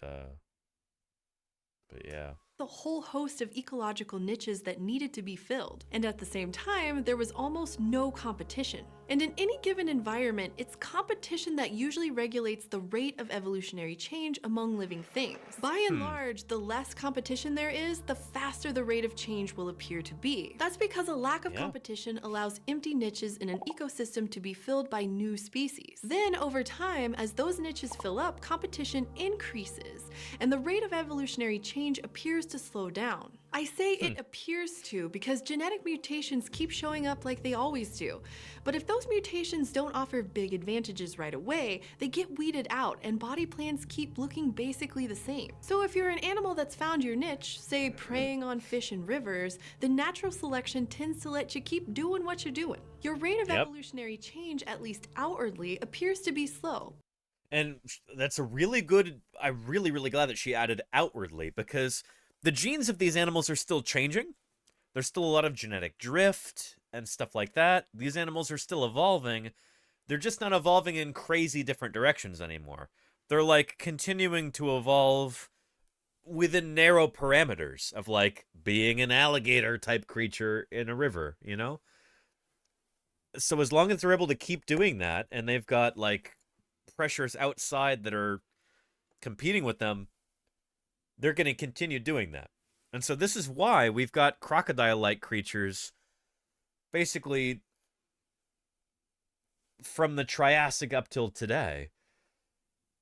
They might belong to different groups, but like these forces are these selective pressures are kind of pressuring these animals to look very, very similar over time because they're basically doing the same job. You can always make a living as a creature living in rivers, eating fishes, and whatever else stumbles down into the water like that to drink. Like, it's a solid place to be. You know how, like, I don't know, people talk about how real estate is always a safe investment or whatever. I don't know. I'm not a investments kind of guy. But, you know, there's that idea that, like, oh, this is a safe investment. Living in a river and eating fishes and critters that walk into the river, that's a solid niche right there. You know, it's a good bet. Yeah. Gonna live down by the river. Yeah, not necessarily in a van, but in the river itself, Caterpiggle. Yeah, yeah. And that '08 housing bubble proved that saying wrong. Well, it's because those homeowners were eaten by crocodiles, weren't they? I think I learned that in the movie The Big Short. Didn't those guys get eaten by an alligator when they went down to Florida? I only half remember this. Anyway, the point is, be an alligator or a crocodilian or some other critter living in the, in the rivers and eating fishes and stuff. And eating real estate speculators. Anyway, Lake Placid also teaches that lesson. There you go. Educational movies all, Real Men Grow Beards. It's good stuff. Yeah. It's too late. I'd be a human. See, there's your mistake, Mayor Space. Maybe you've attained such heights as becoming the mayor of space, but you'll never be a crocodilian. We all have regrets in life, and that's maybe the biggest one for all of us. Because you found a body plan that works. Likewise, it's hard for other lineages to there you go, move into that Mwemley, yeah. role. So natural selection usually leads them to keep doing what they're doing too, rather than to try to compete directly for a niche that. And I've read, have you ever seen a bird and a dinosaur coming to work the same day? Case closed. I've read, we'll get to the bird dinosaur link in a little bit. Well, Galapagos finches are a beautiful example of evolution here. But we'll get to that in a little bit. We've got sidetracked way early on in the stream. We're almost 4 hours in, and we haven't even talked about how birds evolved from dinosaurs much. But we'll get to that. We'll get to that. Been filled. But when extinctions occur, the opposite happens. Lots of niches open up, and there's much less competition. There's plenty of room for everyone, and that's when the rate of evolutionary change takes off. Organisms quickly move into unfilled niches and diversify into new species as they arrive at the adaptations that helped them succeed in certain roles. These explosive bursts of evolutionary change are known as adaptive radiations, and they typically happen after mass extinctions. And this is exactly what happened to Drepanosaurs and other reptiles at the start of the Triassic. Before the Great Dying, in the Permian, the ancestors of all reptiles looked pretty lizard-like, and they filled similar niches that many lizards do today. But the earliest members of the Drepanosaur line started to adapt to a specific niche. Being in trees, arboreality. And within just 20 million years, the first Drepanosaurs appear in the fossil record as their own distinct lineage of reptile. Those chameleon-like hands and feet help them climb trees. The arched shoulders and flexible necks may have helped them catch bugs or peel away tree bark, and their bird-like heads and beaky mouths allowed them to probe tight spaces for food. As the Triassic wore on, more empty niches were filled, and the rate of evolutionary change and the appearance of new species slowed down. Soon, a new normal was established. For example, some lineages of reptiles took on the role of apex predators on land. And is niche really said niche and not niche? Says Jedi Mega Man. It's, tomato potato. You could say it whatever. Niche is usually how Americans say it, but I just kind of like how niche sounds, and so I often say it in the European way, but it's arbitrary. As long as people know what you're talking about, it doesn't really matter, I try not to be a super stickler for stuff like this because I don't want to be all snooty about this stuff. My job is public outreach, getting people interested in the science. I'm not going to be like, well, actually, the ancient Greek shows that it should be pronounced this way. I really don't care that much, I'm not going to be a pronunciation police about this, Yeah. And Dinosaur Dave has requested a deep dive on Anchiornis. That is a very appropriate one, Dinosaur Dave. I think we'll talk about that in a little bit. Oh, boy. Yeah. Yeah. And look at this. This is not one of the Sebecid crocodilians from... Remember we were talking about those guys at the beginning of today's stream? Who was that? Barinasuchus? We were talking about these critters? Remember at the beginning of today's stream? Yeah, Barinasuchus. Eating those tapirs and stuff. That is not what this animal is. Even though it is a crocodiliform, adapted for life on land. This is from the Triassic period. This is from like 200 million years before, at least. This is an Ornithosuchian, or a Rawasuchian, rather. This is probably Saurosuchus right here.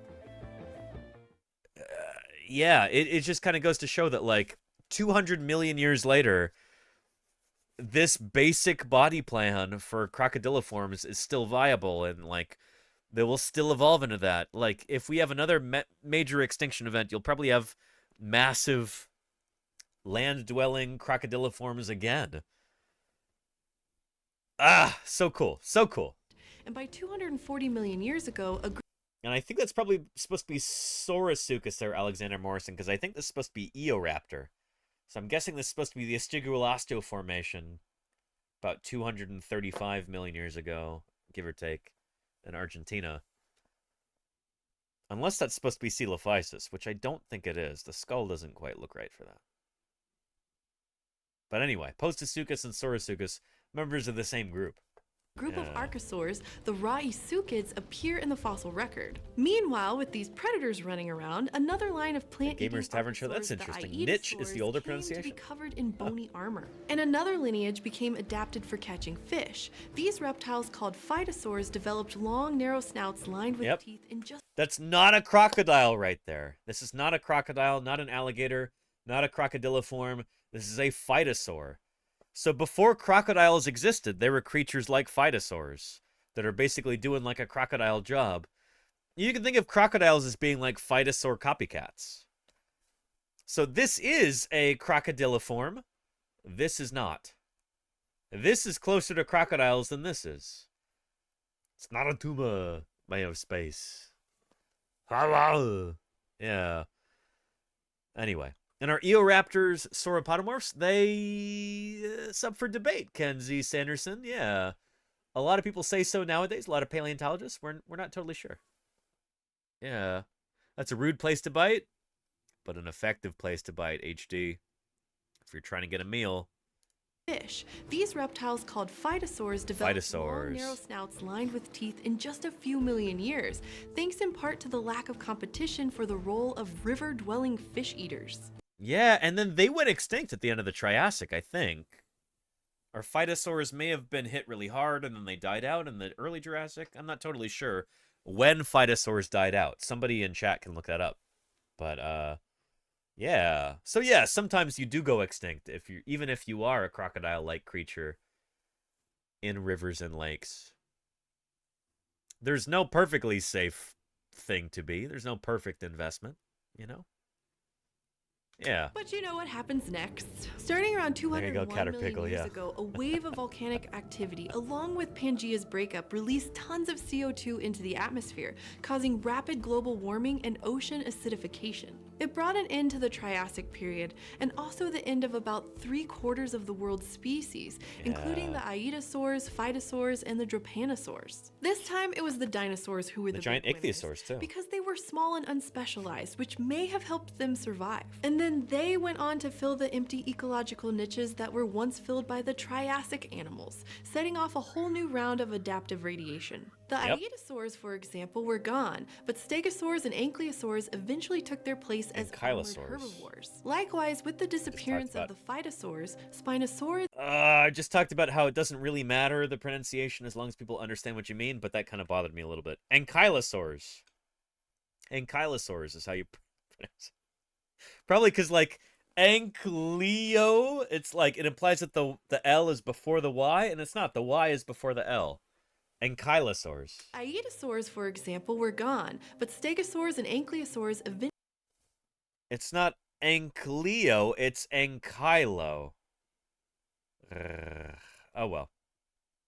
Yeah. Eventually took their place as armored herbivores. Likewise, with the disappearance of the Phytosaurs, Spinosaurids and crocodiles were able to move in to dominate as freshwater predators. In fact, most dinosaur groups replaced earlier species that had filled a similar niche, and they often wound up repeating some of their body plans too, a classic example of convergent evolution, Oh where yeah, similar selective good pressures stuff. can lead to similar physical results. And this whole cycle has repeated itself throughout history. Extinctions strike only to be followed by bursts of evolutionary innovation through adaptive radiation. In fact, after the non-avian dinosaurs were wiped out, the surviving mammals and birds went through It says, I tried to pronounce that last night to impress a lady friend, and I kept tripping over it. Oh, Otter, do it. Well, remember, the root word for ankylosaurus, or ankylosaurs, is ankylos. That means to fuse together. So, like, there's a disease called ankylosing spondylitis, which is when you're... Yeah, it's not great. Yeah. So it's like when your vertebrae fuse together, that's one of the symptoms in ankylosing spondylitis. Yeah. Oof. Very painful, debilitating disease. One of the Tri guys has it, really? One of those 3 guys, Jody Fish? I assume there's 3 of them if they're called the Tri guys. Like Triceratops? Yeah. Ankylorhensaurs, but no Ren. There you go, Raisin Delta. It's one way to remember it. I like that. Yeah.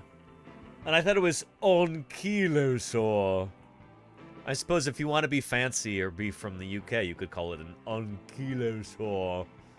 But ankylosaurs is how we pronounce it as American dinosaur paleontologists. I'll remember that next time? Yeah, I would do it. It's not a big deal, but just...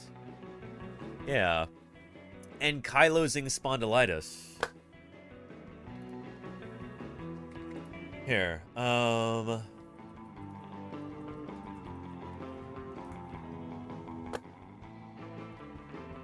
here's a really cool TED Talk. We're not going to watch the whole thing right now. But, by Dana Rashid, who's working on the Dino Chicken project, like, trying to basically, like, create or resurrect a dinosaur just based on modifying a chicken. And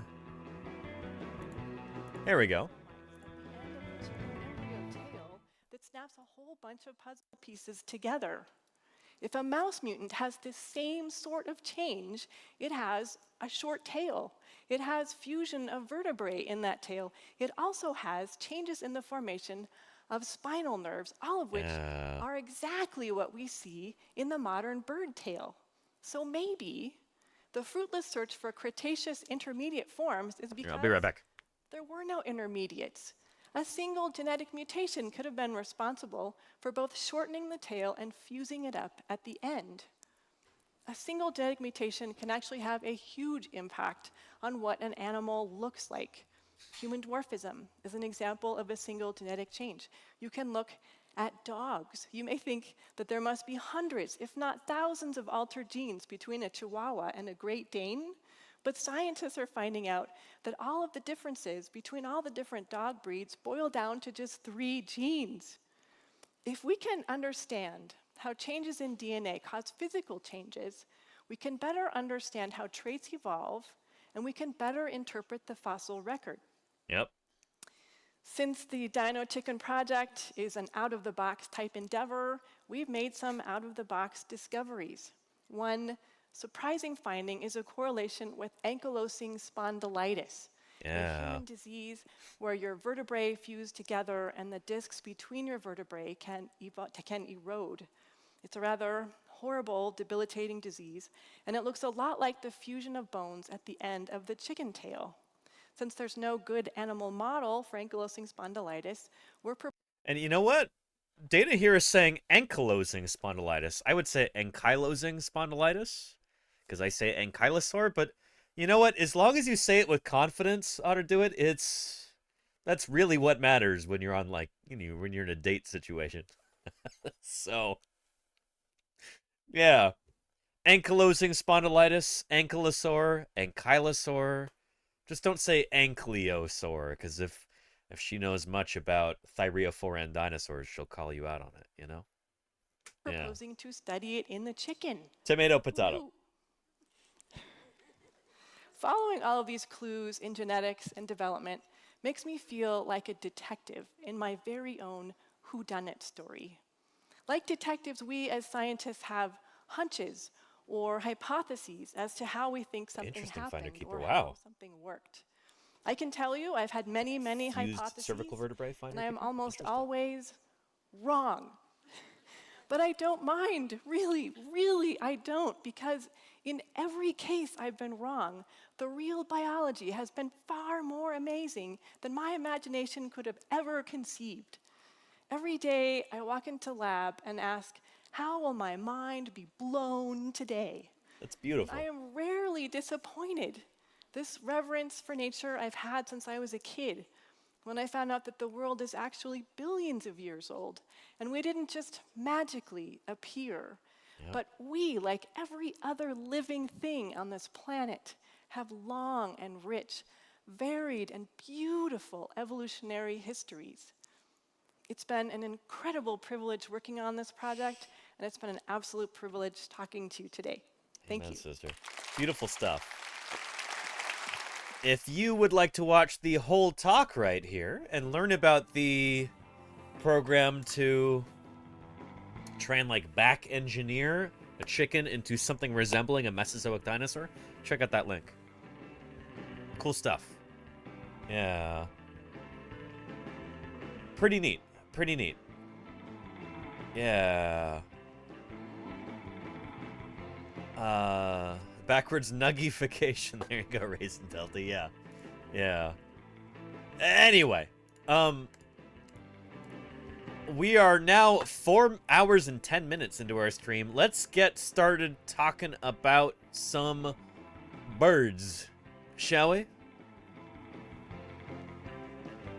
Here we go. Oh, this again? Oh, well. Hey, smart people.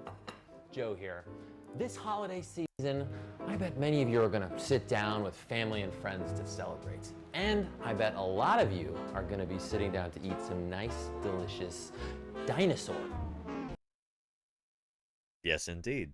Well, I won't, because I'm not really a meat guy. But, you know, pie and wine, says HD and HB. Hey, that's more my speed. Oh, yeah. Pie and wine, maybe some nice tiki drinks, cranberry sauce. By the way, if anybody watching right now, if you celebrate Thanksgiving, and if you're cooking for Thanksgiving, and you would like a better cranberry sauce recipe, type !crayon into chat. There you go. Lenina knew what I was talking about. Crayon. Caterpillar. CRAN. Crayon.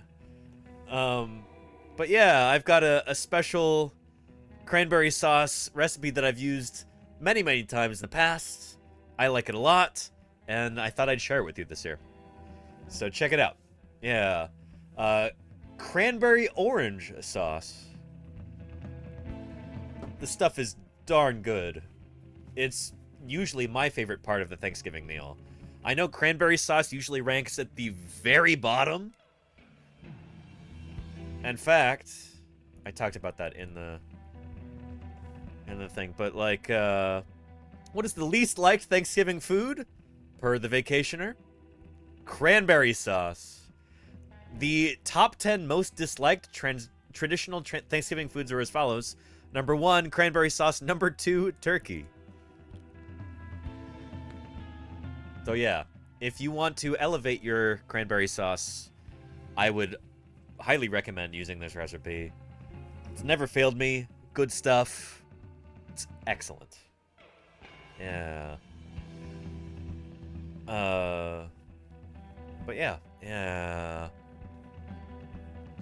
Anyway, Chefly prowess. There you go. Purple Urple, yeah.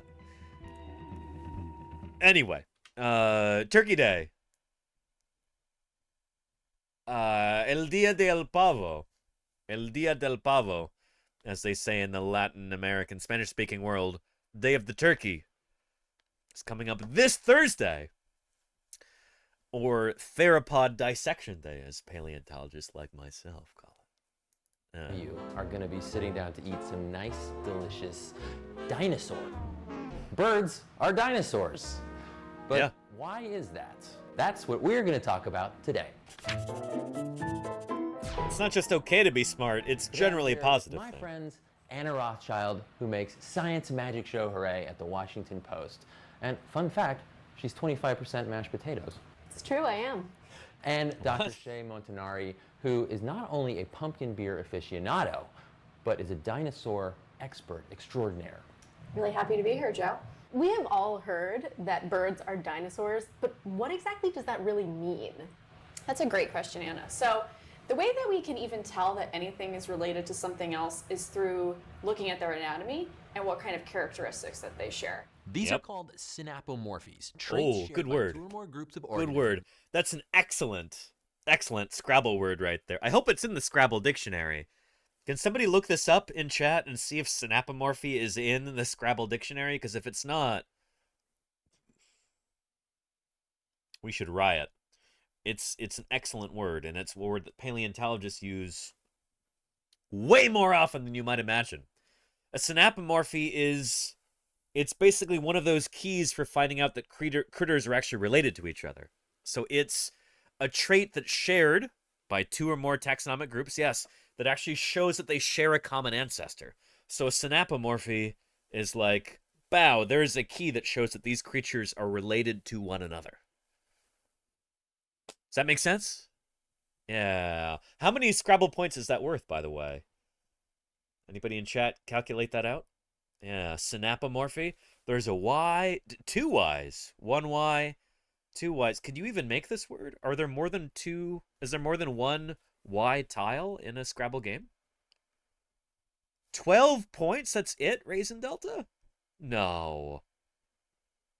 It's not 3, Caterpiggle. Y itself is probably worth like 8 points or something. I don't know. 27 points? Spartan, don't give me a question mark. Don't we have any Scrabble champions here in the chat? Yeah. Unless you land on multipliers, it's just 12 points? That's disappointing. Anyway, yeah. Todd in Minnesota says, using proper terminology, birds are avian dinosaurs. Other dinosaurs are non-avian dinosaurs. Exactly, Todd in Minnesota. Bingo. There you go. Yeah. Yeah. Score 27, it says, HD and HB. Okay, okay. Yeah. Only one per letter? You're kidding me. That can't be right. Oh, well, whatever. You'll at least impress your other Scrabble competitors in using this word, provided it's in the dictionary. Which, if it's not, it should be. Get with the times, Scrabble dictionary writers. 2 Ys, 4 points each, says Jody Fisher. Okay. Yeah. Only American Scrabble has it, not UK? Raisin Delta, that is despicable.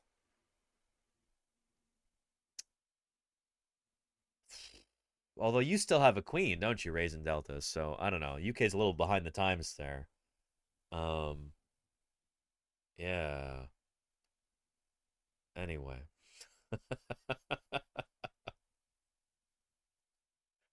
I heard the new queen in the UK is like a man or something. Like, I'm not one to judge, but that's cool.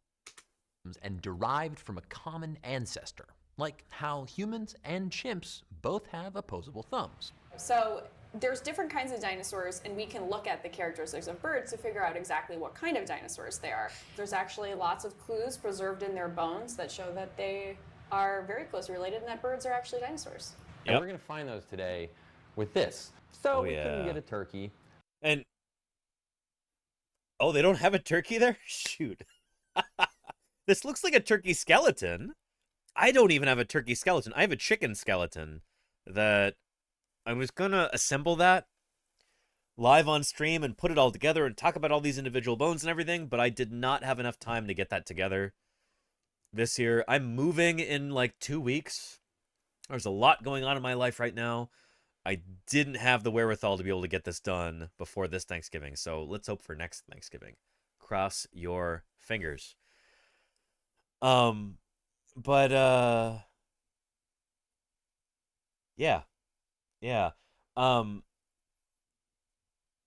There you go. Thank you, Lenina, for opening up that turkey command right there. Good stuff. Yeah. This is an infographic that I put together for all of you.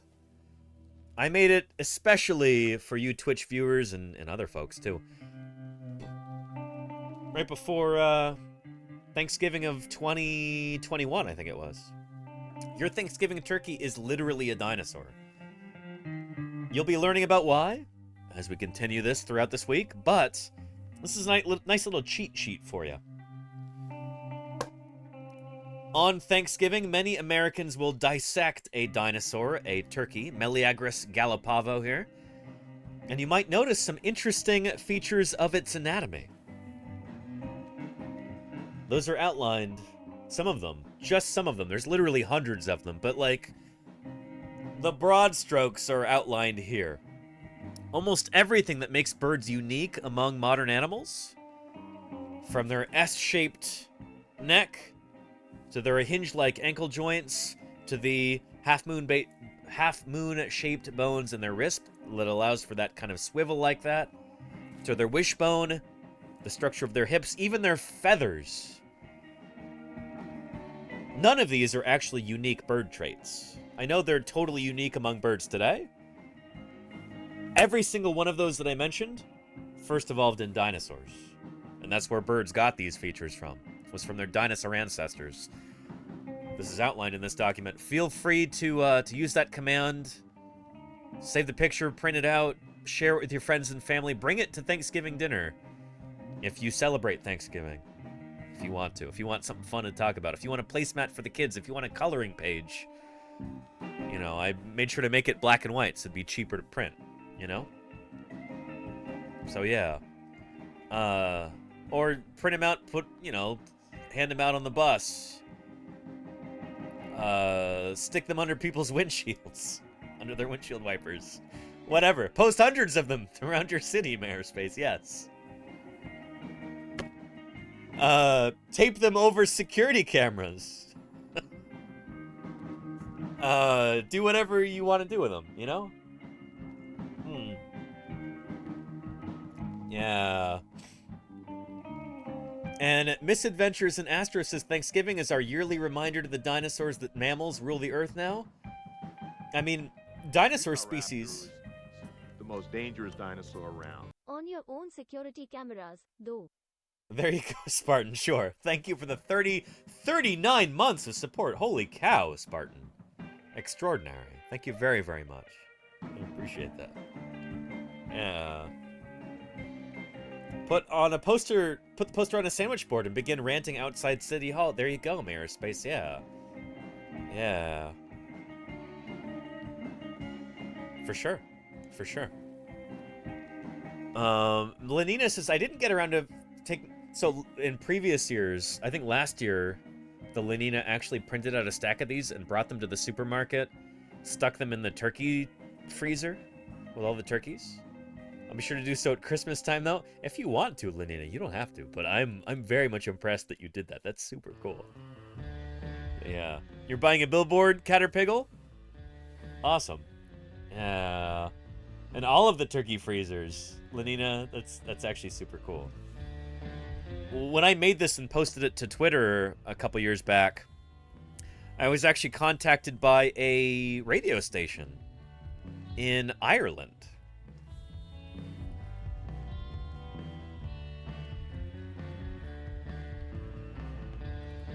And there we go.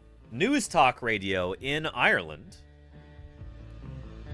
your Christmas turkey is a dinosaur. Play. The Pat Kenny Show on News Talk. With Mater Private Network. During current restrictions, don't ignore your health concerns. Our expert team is ready to help. All right. Let's get to the dinosaurs. The excitement is building, Santa letters are written, presents are wrapped, and soon kitchens around the country will be busy preparing a Christmas feast of roast ham, honey-glazed carrots, roast potatoes, and dinosaur. Yes, I did say dinosaur, and did you know that nearly all of the features of today's birds, everything from their specialized lungs to their characteristic feathers, are actually just evolutionary hand-me-downs from their theropod dinosaur ancestors. Bingo! To explain Yeah. these interesting facts, as you sit down for your Christmas dinner, I'm joined by Danny Andusa, an American paleontologist whose research focuses on dinosaur anatomy, evolution, and behavior. Danny, good morning and welcome. Good morning to you too, Pat. Thanks for having me on. Now, I'm fascinated that what we put... And so we were originally supposed to do a video interview, and I was all ready to do this live, and they contacted me, and they're like, oh, we're just going to do this via Zoom, I think, and we're only going to use the audio, so that's why the audio quality is so bad. Play. Wait, play. Anyway, there's a link if you wanna listen to this whole thing. But yeah, this is a couple years ago. With Pat Kenny, who apparently is a really, really well-known Irish broadcaster.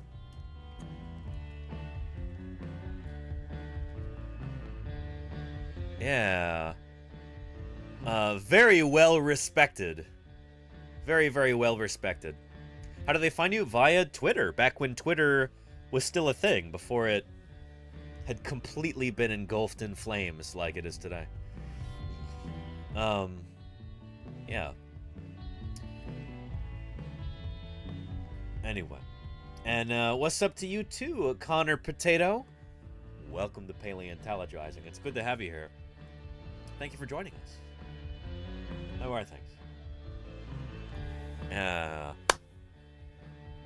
X marks the grave. Yeah, there you go, Red Bulwark. Yeah. Oh, boy. Let's get back to this video. Connor Potato, what have you walked into right now? We're talking about why birds, including our American Thanksgiving turkeys, are literally dinosaurs. So let's talk about that. Yeah. And yeah, Todd in Minnesota, there's always going to be a few outliers. We actually talked about this extensively last week, about a few holdouts. It's literally like 10 people in the whole world within evolutionary biology, ornithology, paleontology, who think that birds did not evolve from dinosaurs. It's an extreme minority, you know? But if you know anything about professional fields, there's always, like, literally a couple people who will be behind the times on any kind of major change in the field. So, yeah. Anyway. But chances are, if you're to talk to any paleontologist, biologist, ornithologist, and they know anything at all about this, they'll tell you, yes, birds are living dinosaurs. It's pretty much incontrovertible at this point. Lots of clues preserved in their bones that show that they... Fringe. There you go, Alexander Morrison. Yes. Birds are actually dinosaurs. Yeah. And we're going to find those today with this. So we couldn't get a turkey. It's not quite Thanksgiving yet.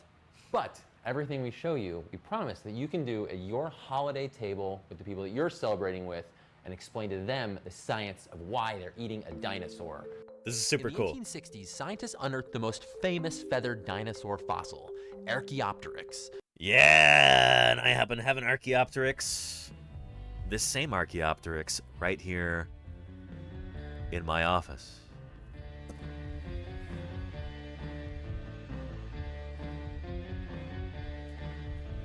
There we go.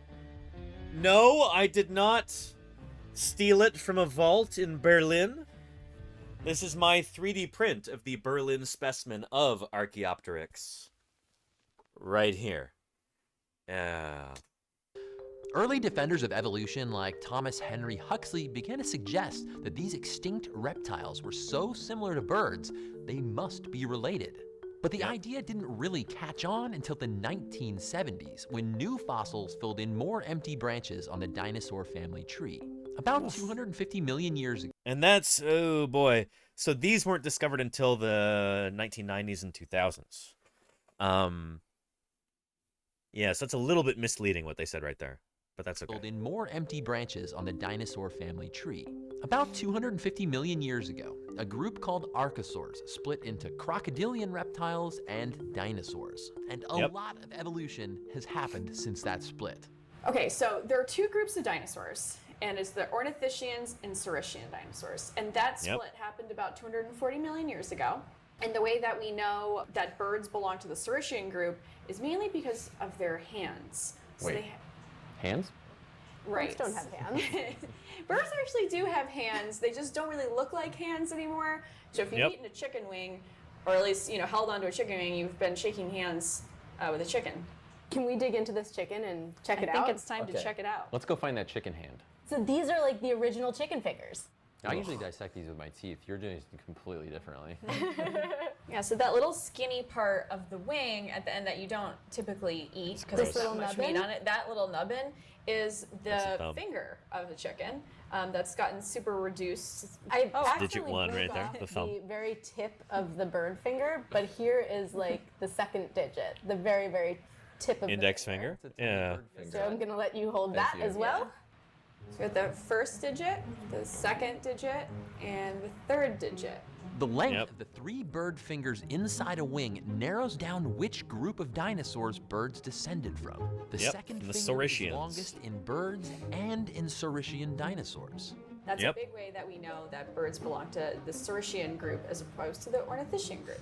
So birds are saurischian dinosaurs, but are all saurischian dinosaurs birds? No. That's a great question. So even within saurischian dinosaurs, as we're walking up this... By the way, can anybody tell me who this particular dinosaur is right here? Whose silhouette is... I had a bunch of books as a kid with the same exact illustration that here they've turned into a silhouette from Dorling Kindersley. Which dinosaur is that right there? Can anybody tell me? Really long forelimbs on it. Sarcosuchus? No, Sarcosuchus is a crocodilian, Kenzie Sanderson. Not that.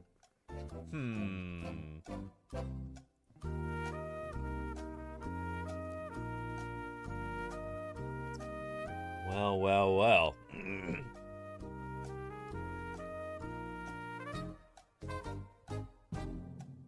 Oh, Suchomimus. Much closer, Kenzie. Much closer. Yeah, those two animals lived in the same environment. Suchomimus is very closely related to this creature. And if you happen to say Baryonyx, well, you are correct. Yeah, there's my 3D print of Baryonyx. This is a group of dinosaurs that I work on, Spinosaurids. I've got a paper that I've been working on Spinosaurids for a long time, years. I might actually have some time to get that done over the next few weeks because I thought I was going to be starting a new teaching gig at the beginning of December. That's been postponed until the end of January, so I might actually have some time to work on this Spinosaurid paper and finally get this thing published. These are really cool fish-eating dinosaurs.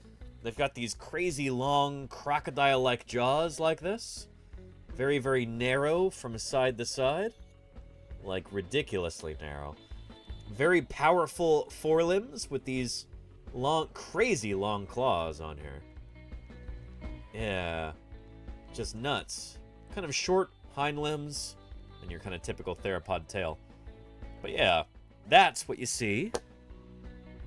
Right there. I like how beefy the forelimbs are on this critter right here. Yeah. I said Barry, but wasn't sure enough to type in chat. There you go, Lenina. Yeah, and we've got some Baryonyx emotes here in the chat as well, given that they are one of my study animals. So yeah, super cool.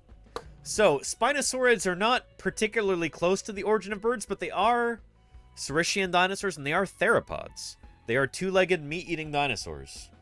That's the same broad group that dinosaurs come from, but they're not particularly close to birds. So let's look at a theropod phylogeny here. Beautiful. This is what we're looking for. Yeah. Birds are down here. So birds are part of Avialae, which is part of Paraves, which is part of Maniraptora. The kind of further up you move in this diagram, the further and further you get from birds. But the further down you move, the closer you get to birds. And the more bird-like the dinosaurs start to get. Scansoriopterids look really, really like birds. Deinonychosaurs, Troodontids, and Dromaeosaurs, they've also got feathers, they've got wings, even though they couldn't fly. Oviraptorosaurs are a little bit removed from them, but they also look very birdy. But the further up you move, the closer you get to the ancestry of the theropods, and the further you get from bird origins, if that makes sense. Yeah. So yeah. And don't Spinosaurs have a sail on their back? Some of them do, Feister, but not all of them. Yeah. Spinosaurus is often portrayed with a sail on its back like this. It may have actually been more of a fleshy hump than a sail. There's a really good one there. I like that one a lot. But Baryonyx has not been found with a sail. It's got kind of normal length neural spines. This creature is not known to have had a sail. It might be because it's not full grown, or it might be that this genus of dinosaur just didn't develop a sail or a hump or whatever. We're still kind of figuring that out, you know? Yeah. A fleshy hump? That's kind of what I'm convinced of, Raisin Delta, but that's a story for another time. Anyway, yeah. Enough about Spinosaurs. Let's get back to birds. What is the purpose of the sail? I don't think they actually had a sail, Valentine PV. But, yeah, it's a good question. I think it was more of like a support structure to hold up the big heavy front of their body, because these guys have got really heavy forelimbs. And the bigger they get, the heavier their front end gets. So it's almost like the Golden Gate Bridge, where you've got like a suspension tower above to help hold up the front end and the back end. You know? Yeah. Anyway. And, Saurischian avian dinosaur, the backwards pointing people. Yeah, there you go. Alexander, you know that you know the answer to that question. Dinosaur family tree. Yeah. There's another group that branches off, and we can tell which one birds are a part of, and it's the theropod dinosaurs. Because they have a wishbone. One bone that is the biggest clue of theropod dinosaurs is something that you've probably played a little game with after your Thanksgiving Sorry, I gave it away. the Spoilers. wishbone, right here. Yep. Cool. I think it's time to dissect a wishbone. What does the wishbone do? Does it serve a purpose for flight or for something else? Yeah, Well, it helps birds get their wishes. Right, of course. Besides helping all their dreams come true, their furcula is actually support for the flight muscles. A wishbone, or furcula, is actually a bird's collarbones, but instead of two separate... Because we study fossils, especially dinosaurs, we capture the imagination of children. And that makes vertebrate paleontology a gateway for all science. It's true, Ginger Crush. Welcome to Paleontologizing, Ginger Crush, and all of you wonderful raiders. This is really not what paleontology is like. Thank you, Okami fan, for the follow. Welcome, welcome. It's good to have you here. How are things? Ginger Crush and Tig. Thank you, Ginger Crush, for the follow. Real mean kid. With 6-inch daggers for teeth. Well. Terror of his neighborhood. Meowdy to you too. Welcome, Ginger Crush, and welcome Tig4459. How's everybody doing? My name is Danny Anduza. I'm a dinosaur paleontologist. and I'm here on Twitch doing some science outreach. So if you've got questions about dinosaurs, about natural history, about the evolution of life on Earth, you're in the right place. Welcome to Paleontologizing. We're talking about the origin of birds today, prior to Thanksgiving. We're talking about how your Thanksgiving turkey, I don't think that's a turkey, that's probably a Cornish game hen or something. But anyway, we're talking about why your Thanksgiving turkey is a dinosaur. Like we always do in November. So welcome. Ginger Crush, how did your stream go? I hope it was really, really good. Thank you for bringing your viewers here. I appreciate that very much. And what were you up to? Looks like you're doing something called Minecraft. I hope it was fun. I hope you were successful in your crafting of mines. It's good to have you here. Thanks for raiding in. Copernicus Cat says, "Science, what sorcery is this?" Yes, indeed. Welcome. Ginger Crush says, "Are penguins actually sauropods?" They're not. They're theropods. We're actually just talking about this a second ago. Like, you came in at just the right time. No, they are not. That's a great question. Yeah. We'll get to that in just a minute. But first, I feel like you are entitled to a welcome video, Ginger Crush, and I'm glad you had some fun. I hope you had all the fun, Ginger Crush. Yeah. And Alexander Morrison, I'll see you later. Thanks for being here. Here. For Ginger Crush and all of the other good folks who raided in, before we get into the nitty-gritty of why birds are dinosaurs, and why turkeys are theropod dinosaurs in particular, penguins too, all birds are theropods, I figure it's a good opportunity to bring in our good friend, previously recorded Danny. So, shoot, this often happens when we get a raid and when the music stops.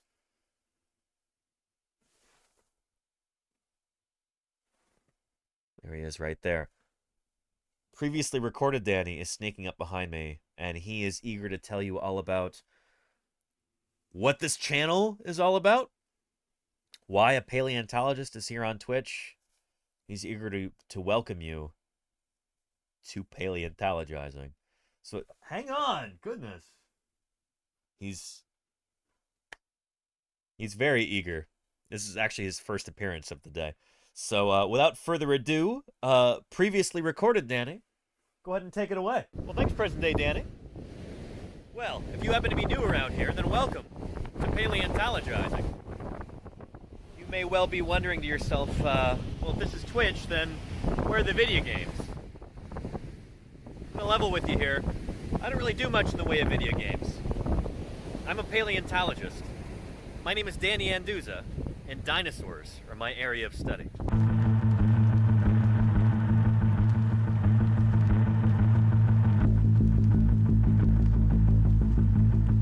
But how in the world does a paleontologist end up on Twitch? Well, you're about to find out. When I finished high school, I moved to Montana and immediately started work at Museum of the Rockies, which at the time was an unparalleled powerhouse of paleobiology. That program was built by this guy. Famed paleontologist Alan Grant. Well, kind of. You consulted on that movie. I did consult on all those movies. And they said that the guy Alan Grant was you. Yes, yeah, well, fortunately he didn't get eaten. Meet Jack Horner, the real-life Alan Grant. He's one of the most prominent and controversial paleontologists in the country, a dyslexic MacArthur Foundation genius who never finished college and who says he doesn't care why dinosaurs went extinct. To him, the important part is how they lived. It was at Museum of the Rockies, under the auspices of Jack Horner, that I learned how to be a dinosaur paleontologist. And a huge part of that I learned by working with Jack's final graduate student, a guy by the name of Denver Fowler, who would later go on to become curator of the Badlands Dinosaur Museum. Working with Denver, I did summer after summer of fieldwork in the remote Badlands of Montana.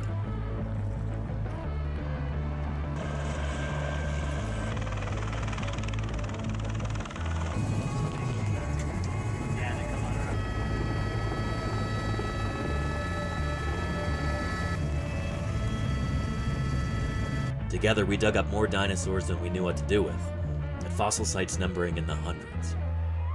In 2012, I discovered a new species of ceratopsian dinosaur, hopefully soon to be published. The next year, we excavated the world's smallest and youngest Tyrannosaurus rex. Then, we dug up a brand new ankylosaur. Montana's news leader. 5 paleontologists are excavating what looks to likely be a new species of armored dinosaur. So we found its head, and we found parts of its armor and plates, and so it should be a new species. Not bad, right? Well, anyway, much like my fieldwork, my research also focuses on dinosaurs. For example, here's Triarchunkus, the last of the Alvarezsaurs, just published in July of 2020. One of my current projects focuses on Spinosaurids. I can't really talk too much about that until it's a little bit closer to publication, so stay tuned for that. Anyway, let's get back to how I ended up on Twitch. A couple years ago, things in Montana were declining rapidly, so I picked up and moved on to greener pastures. I'm so glad I did. And with that new perspective, I also realized that I have very little patience with the soul-crushing bureaucracy within academia. So for the time being anyway, I decided to take my career in a slightly different direction. I got hired for a job in early childhood education. As a teacher, I get to have a positive impact on kids' lives and help them find a passion for science. Then, when COVID-19 showed up, the school had to close. But that didn't stop the teaching or the learning. We just moved online. All right, friends. So we're going to be looking at a book in a little bit, but I thought we'd start off with a song. At 3, 2, 1.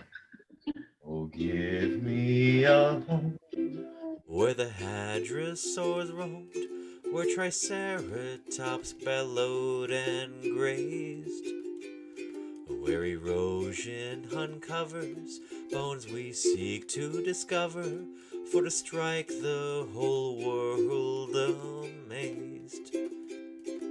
Home, home on the range, where the deer and the antelope play, where seldom is heard a discouraging word, and the skies are not cloudy all day. It was a pretty easy jump from teaching online to streaming on Twitch. I had my first broadcast in May, and I've been on here ever since. Now, I believe pretty strongly that any good scientist should also be a public servant. In my opinion, talking to everyday people about her science is one of the most important things that a researcher can do. I now have a golden opportunity to reach out directly to people where they are. This is what I'm all about, and now, thanks to Twitch, I get to share it with you. And I'm so happy to be able to do so. It's my intention to continue this mission of education by answering your questions, providing good science content, and working to grow this channel. And if you could help by following, or if you could afford it, by subscribing, I would be deeply grateful. So anyway, to my regular viewers, thank you again for sitting through this. To everybody who's new, welcome. I'm genuinely, earnestly glad that you're here. I hope you stick around. We've got a remarkable little community here, and I'd be delighted if you join us. Anyway, let's go ahead and get back into it. So, present day Danny, back to you. Well, thank you very much, previously recorded Danny. And thank you, Daikon Stew, for that follow. If they're removed, America loses them forever. And thank you, Tig4459, for subscribing. Holy cow. Thank you very much for that. I really appreciate it. Welcome, Tig. It is great to have you here. To actually find the fossil makes the world of the dinosaur hunter the world of the long shot. Yes, indeed. Thank you, Patrick Crusader, for the 6 months of support there. I do really appreciate that, Patrick Crusader.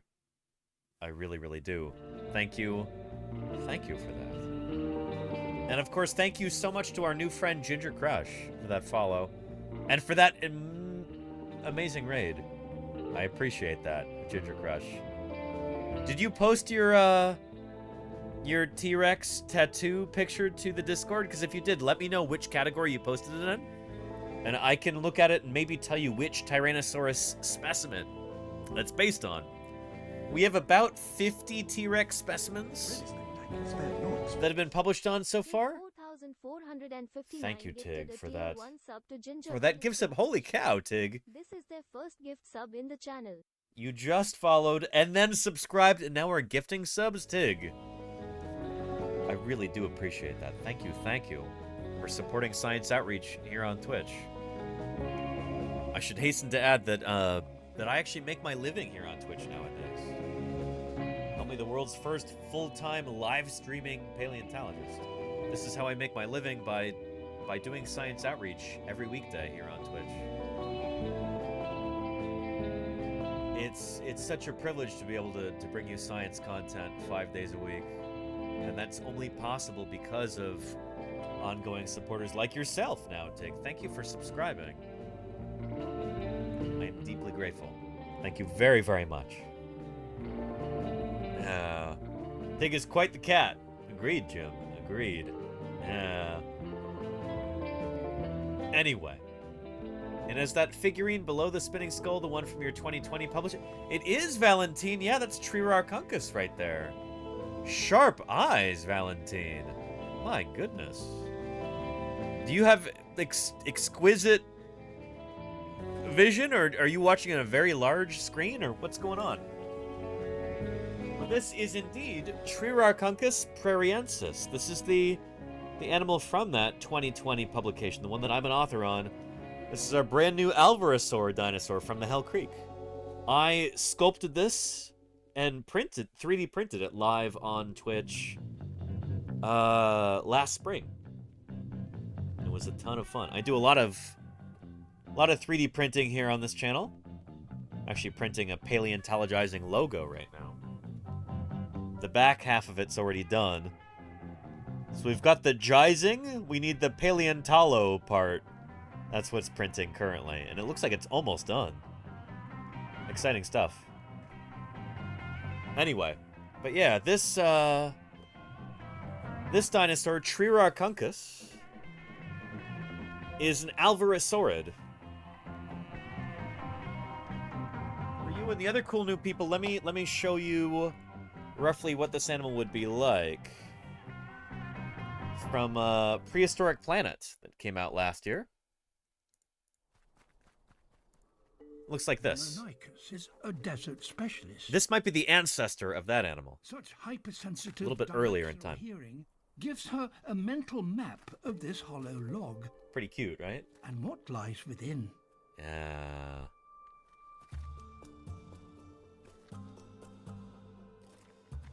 Yeah.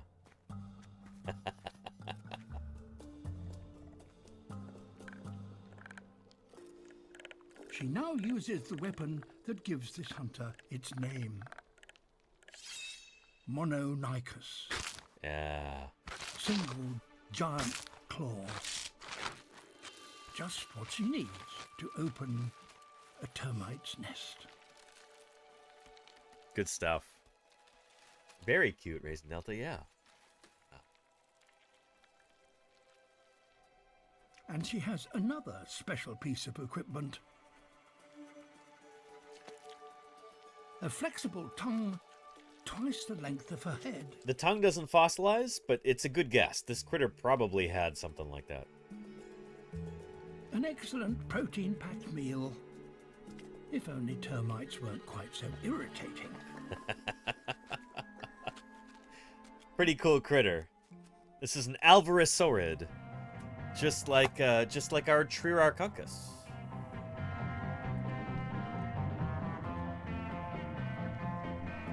Yeah. It's about this big, so it's about twice as big as I printed it. I could print a life-size one, but that would take up a lot of space. Triararchunkus. And there's the Sci News page talking about it, if you'd like to read more about this critter. There you go. Yeah. Good stuff. Good stuff. One of my favorite illustrations of this animal, or this group, is this right here, this Mononychus illustration. This is one of the ones that I used as a reference for sculpting this model right here. The tail in particular was inspired by this illustration. Yeah, and look at those ridiculously large thumb claws. The name Mononychus means one claw. The name Trirarchunkus, this critter, means Captain Hook. An appropriate name, I hope you'll agree. So at that size, you could really walk the dinosaur? Oh yeah, you could, Copernicus cat. A lot of dinosaurs were smaller. Not all dinosaurs were gigantic. The average size for a dinosaur is probably about the size of a horse. Which means a lot of dinosaurs are smaller than that. Some of them, you know, as adults would be, you know, be only like this big maybe.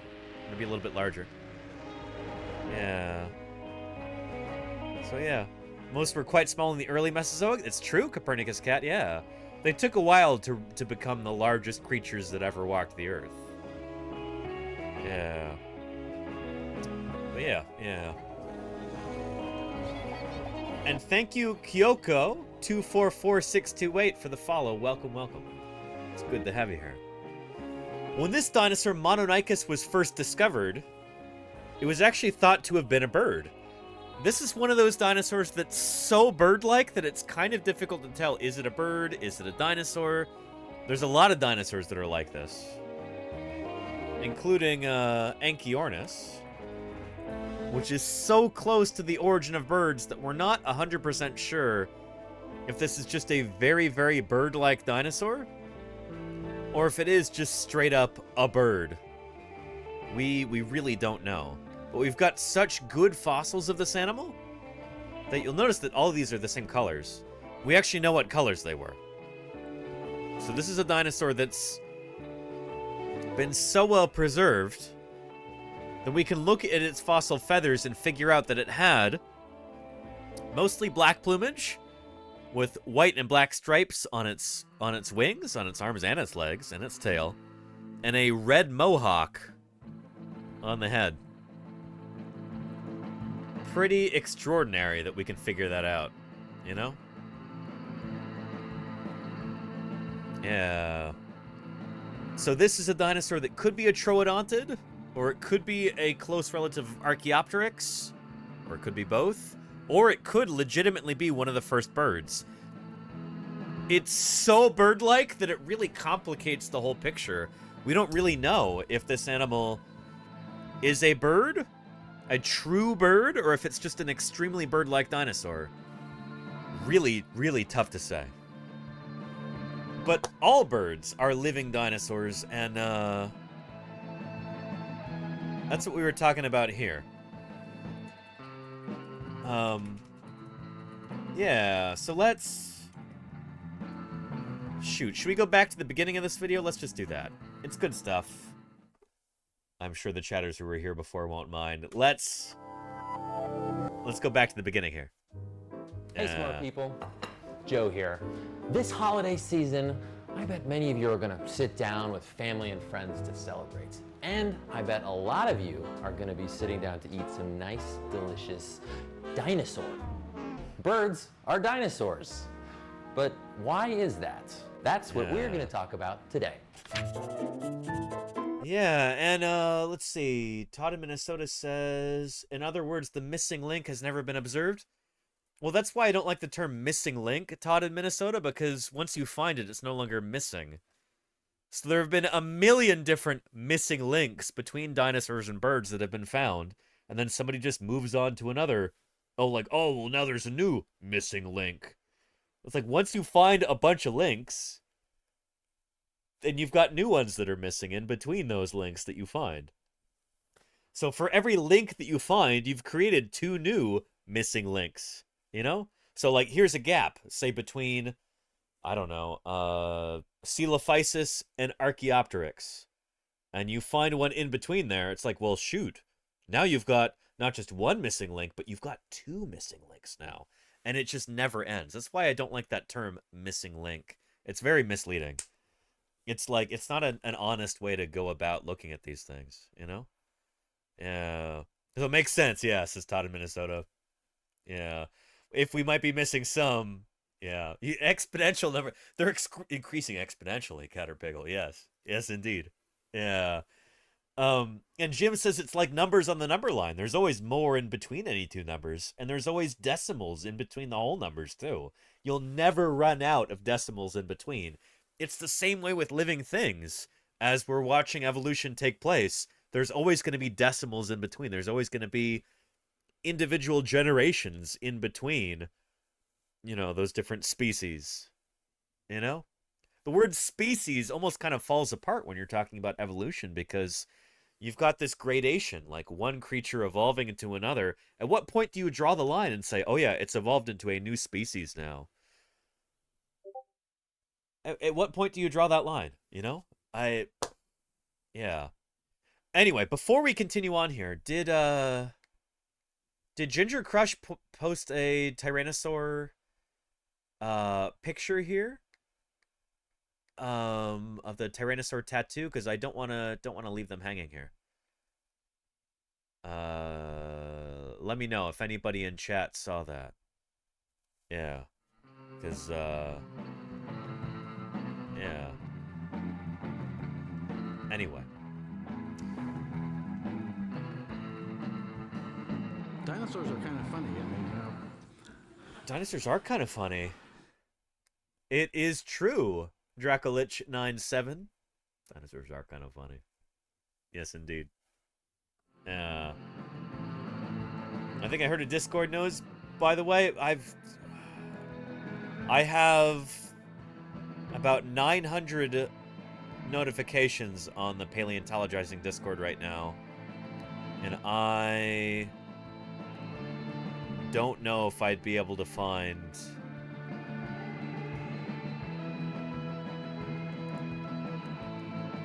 this new one unless I were prompted. So yeah. Anyway. Yeah. Yeah, I am pretty much only in Discord for Thursday Birds Day. I'm hoping that'll change after the move, Lenina, but we'll see. We'll see. Anyway, let's continue with our video here, shall we? Or no, we're still in an ad, so let's stick around for 49 more seconds.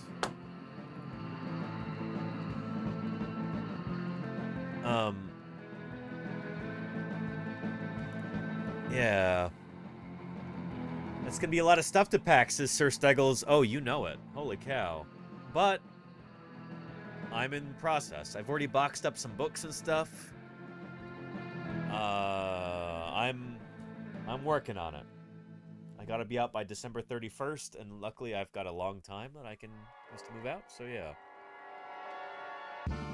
Anyway.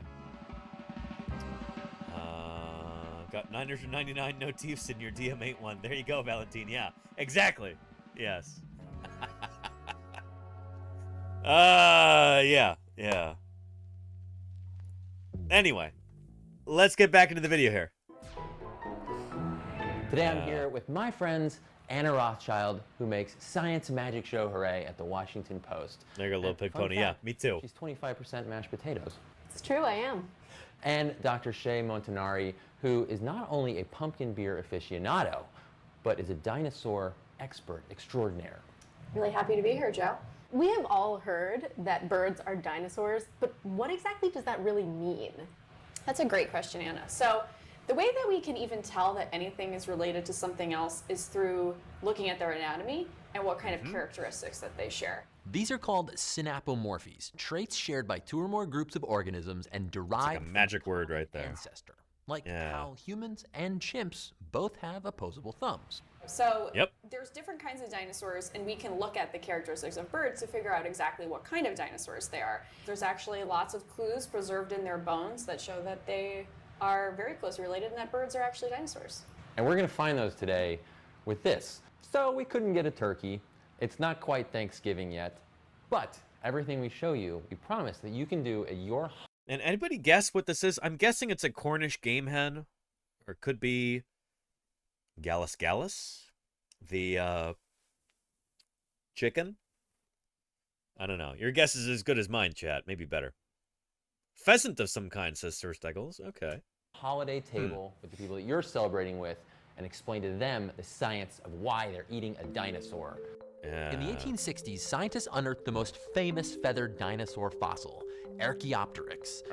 Early defenders of evolution like Thomas Henry Huxley began to suggest that these extinct reptiles were so similar to birds, they must be related. But the idea didn't really catch on until the 1970s, when new fossils filled in more empty branches on the... Yeah, this is Microraptor. This wasn't until the 2000s that this was discovered. Maybe 1999? Anyway, that's a little bit misleading, but dinosaur whatever. Family tree. About 250 million years should have shown ago, Deinonychus. a group called Archosaurs split into crocodilian reptiles and dinosaurs. And a lot of evolution has happened since that split. Okay, so there are two groups of dinosaurs, and it's the Ornithischians and Saurischian dinosaurs. And that split happened about 240 million years ago. And the way that we know that birds belong to the Saurischian group is mainly because of their hands. So Wait. they Hands? Right. Birds don't have hands. Look at this graph. Sun don't shine. Thank you for showing us that resplendent graph, and thank you even more for your follow. I appreciate it. Welcome to Paleontologizing. It's good to have you here. And Matt RX, I'll see you later. Thanks for being here. I'll be streaming maybe every day this week. We'll see. I don't know if I'm going to do a Thanksgiving stream, but we'll see. And Copernicus Cat, thank you for that follow. Welcome to Paleontologizing. Thank you for hitting that follow button, Copernicus Cat. Appreciate that. Thank you. Birds actually do have hands. They just don't really look like hands anymore. So if you've eaten a chicken wing, or at least held onto a chicken wing, you've been shaking hands with a chicken. Can we dig into this chicken and check it out? I think it's time to check it out. Let's go find that chicken hand. So these are like the original chicken fingers. Now, I usually dissect these with my teeth. You're doing it completely differently. Yeah, so that little skinny part of the wing at the end that you don't I'm not really a typically meat guy. eat because there's not much meat on it. That little nubbin is the finger of the chicken that's gotten super reduced. I accidentally broke off the very tip of the bird finger, but here is like the second digit. Todd in Minnesota says natural selection can explain the survival of the fittest, but not the arrival of the fittest. Who said that? That's 1,000,000% incorrect. What?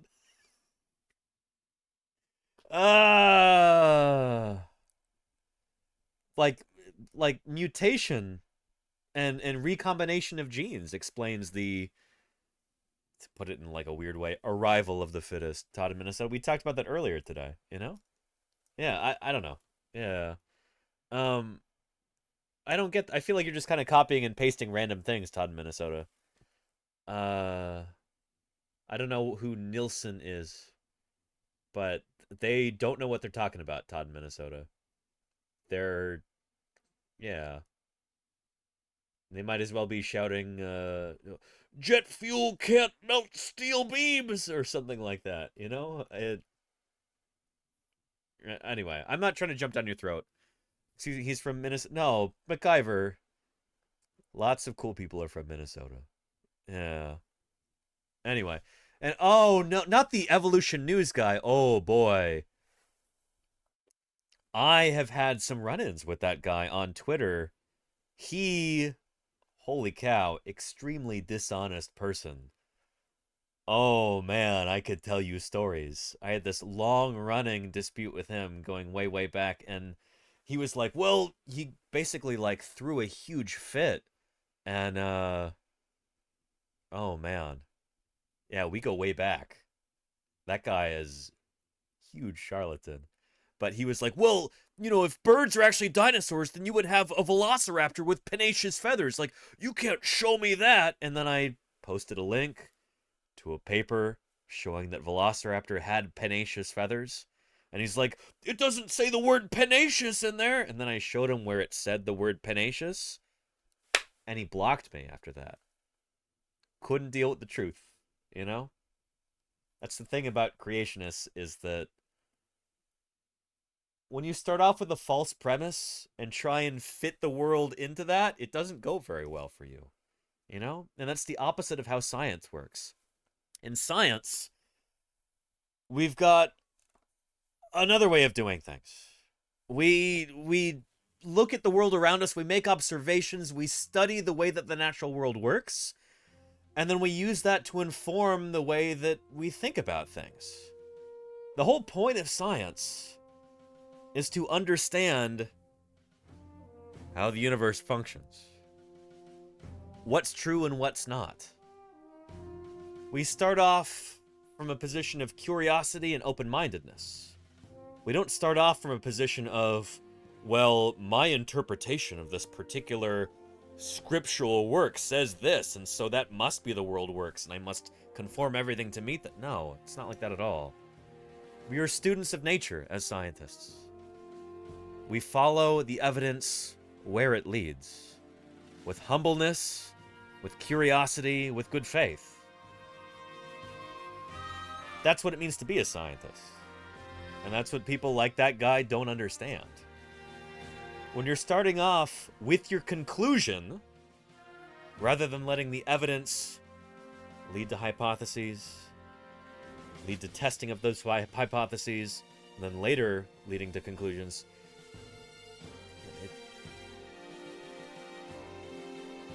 it just doesn't work. This is what science is all about, you know? So yeah. Does that make sense? Anywho, you could dig through my Twitter, go way back, and then find my sparring with this guy, but man, is he a piece of work. Very dishonest person. Yeah. But yeah. And Todd in Minnesota says, if you can get something from nothing, that's my basic starting point for everything. Simple logic. I mean, if you want to believe that something came from nothing magically, then you can believe that, Todd in Minnesota. I can't stop you, I suppose. If that's a belief that you hold very strongly, then go ahead, I guess. But that's not necessarily scientific. You know? If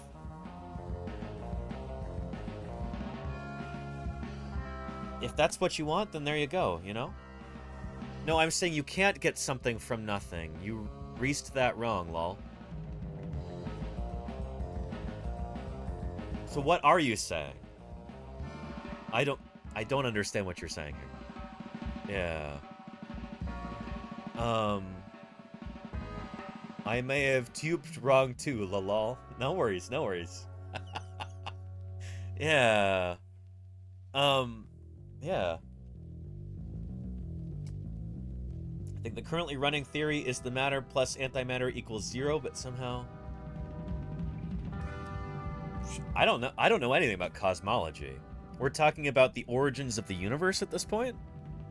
Shoot. It's like... So I'm a paleontologist. You know, I'm a fossil scientist. I study fossils, dinosaurs in particular. That's what I work on, you know? It's like asking, I don't know, asking me about how the universe started would be like asking an art historian, like, well, you know, where did colors come from? You can't tell me that, can you, art historian? I don't believe in art history. It's like, well, an art historian doesn't study where the origin of pigments or like the structure of the human eye or anything like it's completely a different thing, you know? I'm not a physicist, I'm not an astronomer, I'm not a cosmologist. This sort of thing is, I am not qualified to talk about at all. It's like, it's like a fundamental misunderstanding of how science works to like demand an answer about that from somebody whose field is completely outside of this, if that makes sense. You know? Yeah. I don't know.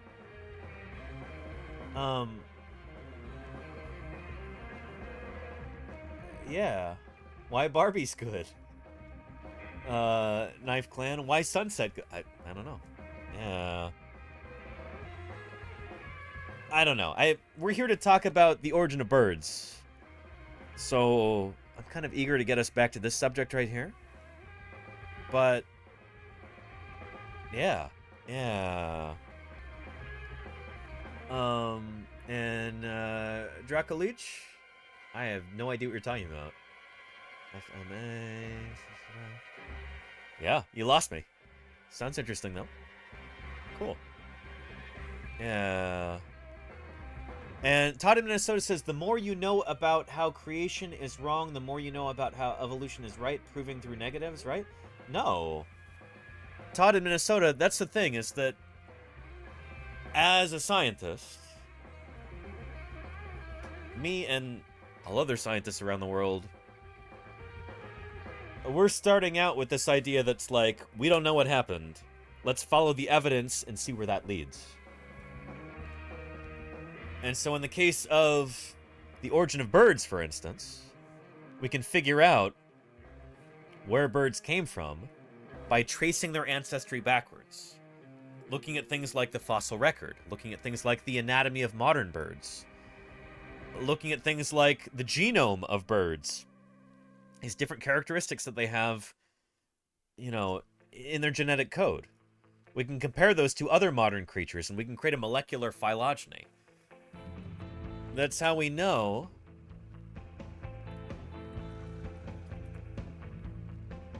that the closest living relatives of birds today are crocodilians. That's how we know that birds form a clade with crocodilians. We can figure out who is in between there, and it was dinosaurs. We can look at the anatomical characteristics of birds and theropod dinosaurs and try and figure out, well, where do birds fit? What makes the most sense based on literally thousands of pieces of data? We can figure out that birds are related to theropods and kind of go from there, you know?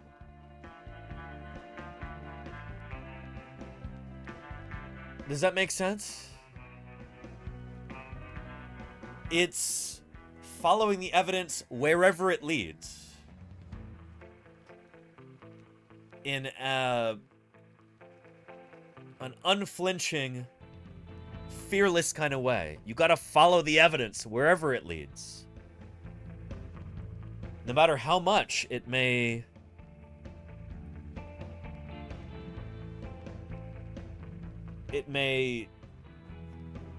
ruffle the feathers of people in power.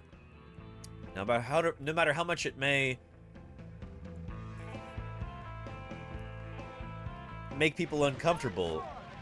Gigantic dinosaurs attacking our boy! A dinosaur? What? And not Daniel Mendelsohn. Thank you for the follow. Welcome, welcome. Yeah.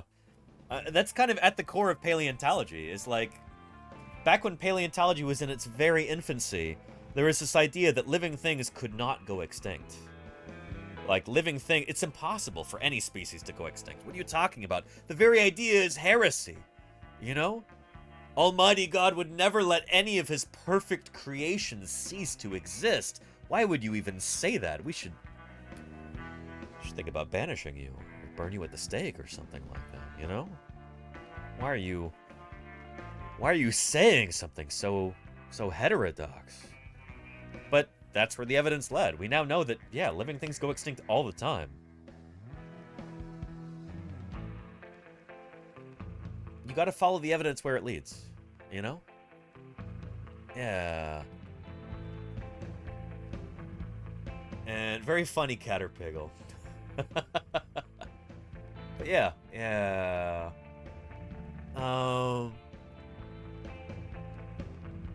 And Todd in Minnesota says, reminds me of the story where some military guy lost his plane in the Bermuda Triangle.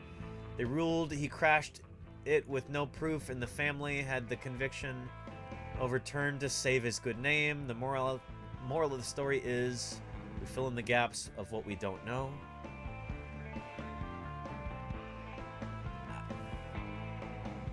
I don't know. Well, I'm not sure what your point in that story is, Todd in Minnesota. But, yeah. Anyway. Yeah. But yeah. There you go. There you go, Raisin Delta. I think it's got too many eyes for it to be a dinosaur, Raisin Delta. Don't they have 72 eyes or something like that? In the Bible? I'm not even sure. Let's continue. The very, very tip of the finger. That's a tiny bird finger. So I'm going to let you hold Thank that you. as well. With the first digit, the second digit, and the third digit. Here we go. There's a Length beautiful of turkey three skeleton bird there. fingers inside a wing narrows down which group of dinosaurs birds descended from. The second finger is longest in birds and in Saurischian dinosaurs.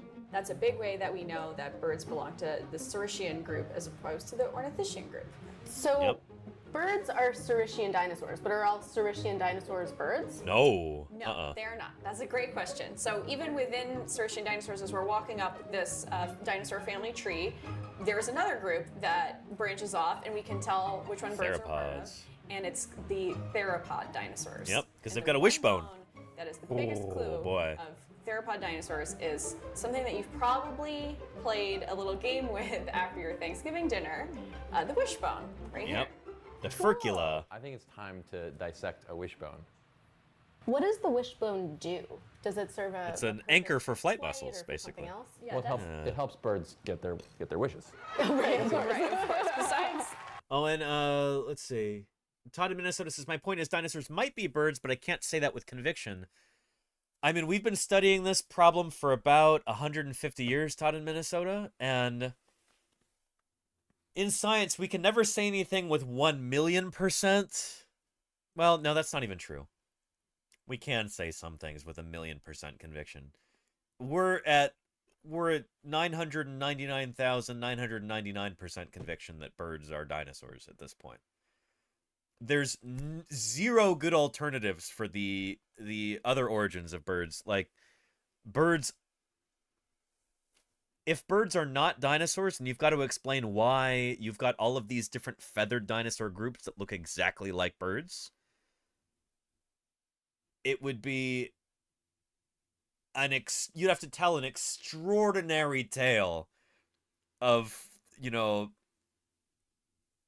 just absolute magical craziness for birds to not be dinosaurs at this point. You know? No, but no wings, feathers, but no. So Todd, this is what I'm talking about. Is lots of dinosaur groups had wings, including Velociraptor, legitimately had wings. This is what I'm talking about. Is like, this is why we're so sure of this. I know you're not aware of this yet, but this is why I'm doing this. This is why I'm talking about this sort of thing.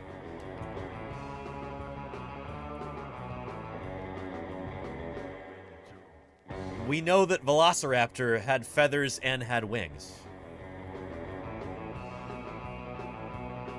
It was not a flying dinosaur, but it had wings. We have a number of different groups of dinosaurs that had wings like this. Dromaeosaurs like Velociraptor, and the other Dromaeosaurids. So the raptors of Jurassic Park fame are Dromaeosaurids. And I'm trying to find... I just brought this up the other day on Google Images, and now it doesn't want to open. Whatever. Oh, goodness, that's annoying. But yeah, there's some beautiful Dromaeosaurids, members of the raptor family. Jurassic Park popularized the term raptor for these dinosaurs. We as paleontologists call them Dromaeosaurs. So the one that's jumping there at the far end, that's Deinonychus. That's the Velociraptor of Jurassic Park fame. We know these animals had wings, even though they were too big to fly. Except for maybe little Microraptor right up there.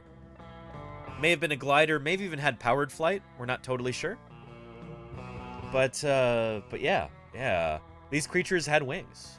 They're extraordinarily close to birds. In fact, we're not 100% sure that they're not birds. These are dinosaurs that are so close to birds that they might actually be birds. like, at some point, the distinction between bird and dinosaur becomes so fuzzy that it almost doesn't even matter anymore. This is what I'm talking about, is... these are extraordinarily bird-like creatures. They have literally almost every single feature, or they have every single feature that you would consider a bird trait.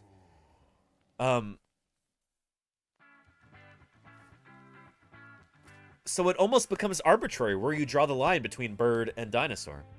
If you were to encounter this animal in the wild, if you were to travel back and see this dromaeosaurid, you know, 90 million years ago, 70 million years ago, you would legitimately just think it was a bird. You know? So yeah. And Todd in Minnesota says, sometimes the best person to ask isn't the expert, it's the critic. This is because we cannot all know who the experts are. Todd in Minnesota, well, in science we have this thing called consensus. You know? It takes an expert to judge an expert. Ask another expert, Todd in Minnesota. Go talk to another dinosaur paleontologist. Go talk to another ornithologist and ask them what they think. What you shouldn't do is go, like you've been doing in Googling creationist websites, to look way on the fringe of things, you know? If you've got a question about the composition of moon rocks, you know? You want to know what kinds of minerals rocks on the moon are made out of. You know, you could talk to geologists, planetary geologists, astronomers, or you could talk to some kook on the internet who thinks that the moon is made of cheese, you know? They'll give you a wildly different answer, but there is a reason that they're way over on the fringe, you know? So yeah, I don't know. It is the I did my own research trope, finder keeper. And I'm not trying to jump down your throat, Todd in Minnesota. I'm really not. We're hoping to bring you into the light here, you know? This is the thing. You talk to paleontologists like me, talk to any other paleontologist, talk to ornithologists, talk to other biologists, they'll tell you the same thing. There's a reason that we've come to this conclusion, that birds are living dinosaurs. And it's because, holy cow, all of the evidence points in that direction, you know? Yeah. And Todd in Minnesota says, unless I myself become an expert, I can never know who is right. Here's your opportunity to become an expert, to read about these things, you know? If you want to be in the 99.999th percentile of all humanity and understanding the origin of birds, you could do that in like a couple of days. You could learn about this. You could read the relevant literature. You could start in places like Wikipedia and then actually dive down into the original scientific literature and read those papers after you learn the terminology.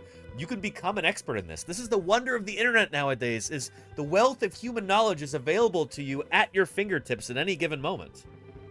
We're living in a remarkable time in human history where you can literally become an expert in different subjects as long as you've got the discernment to be able to tell what is good information and who's trying to sell you a bridge, you know? Because there are a lot of people in the world who would love to sell you. Look at this beautiful bridge right here. This can be yours for the low, low price of $999,999. And I'll sign you over a deed to this bridge.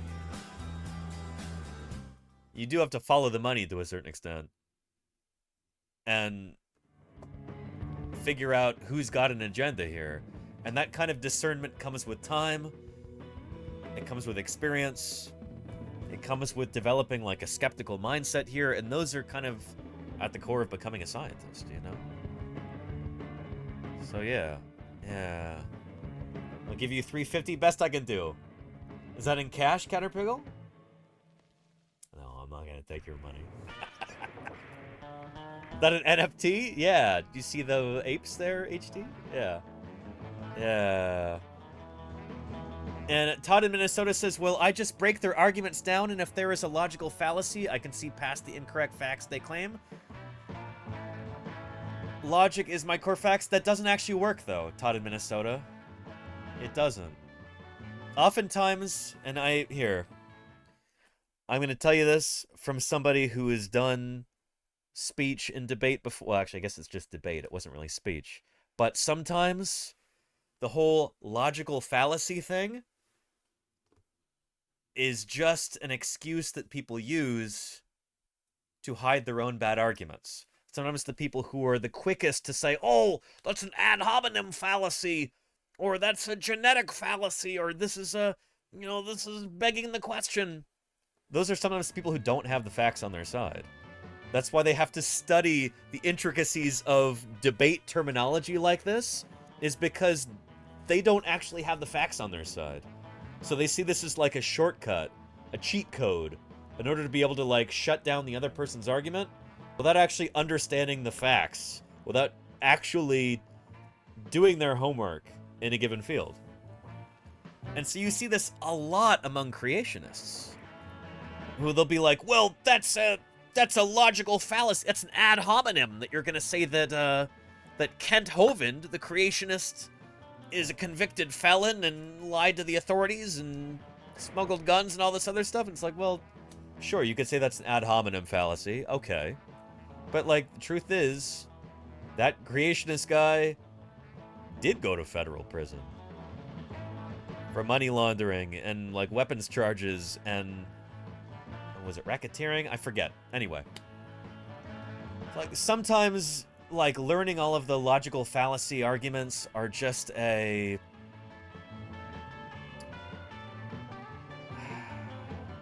Sometimes it's just a smokescreen, you know? Because you're not actually talking about the substance of the argument. You're not talking about what the actual facts are. You know? Yeah. Anyway. Yeah.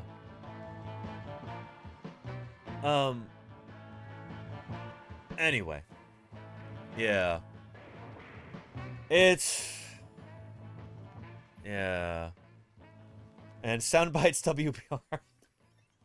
I'm not, I hope you're not caught behind the ad right now, but Soundbites, I'm not actually a Lance Corporal in the Marines. Soundbites. This is a military surplus shirt. I haven't had time to remove the patch yet. It's a new shirt.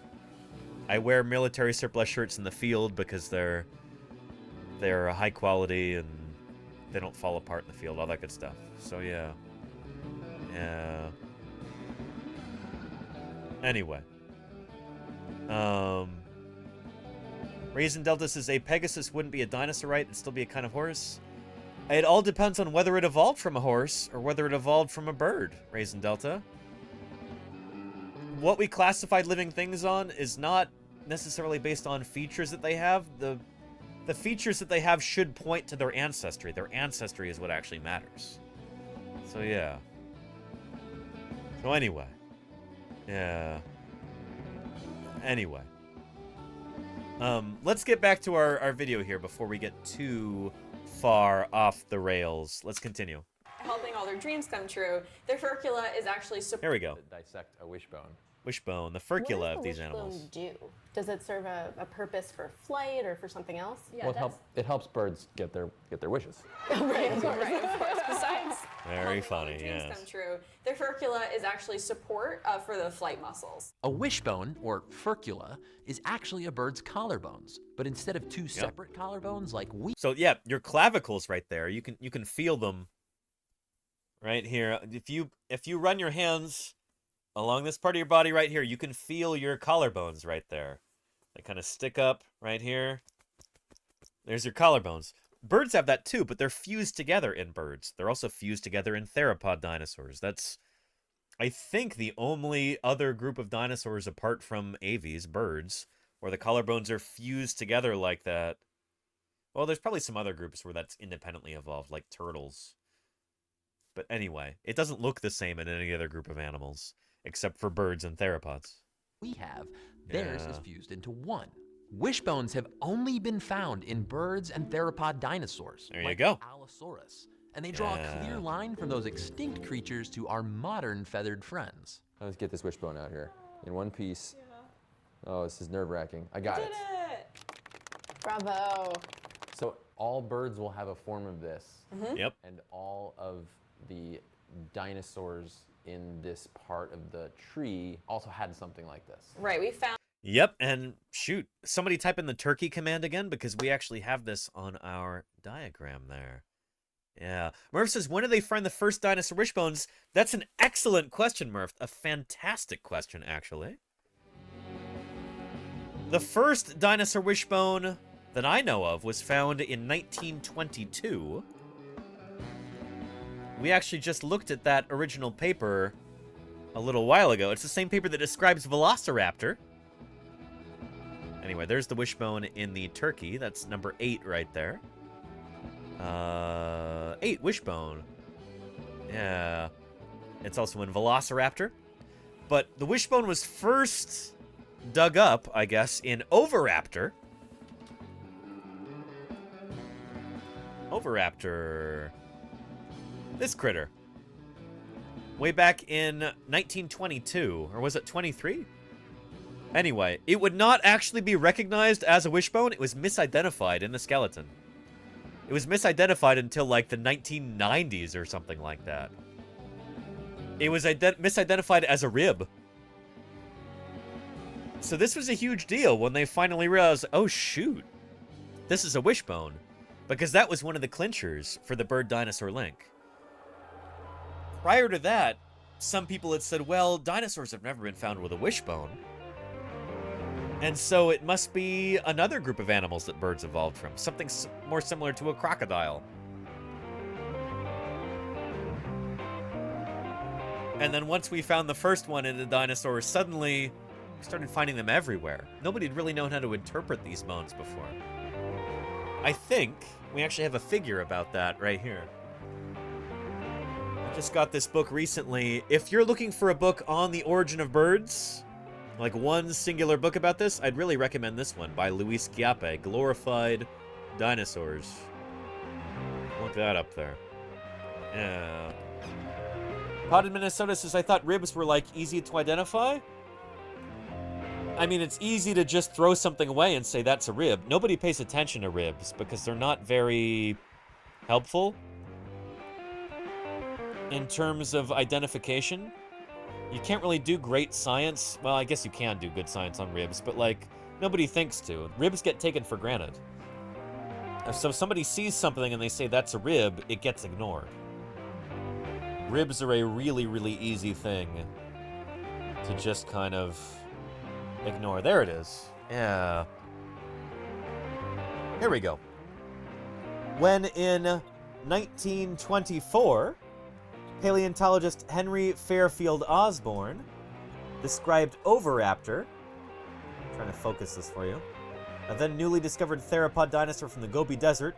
He confused its wishbone for another bone, a rib. The existence of wishbones in theropods was overlooked for many decades, and their assumed absence was the key argument against the theropod origin of birds.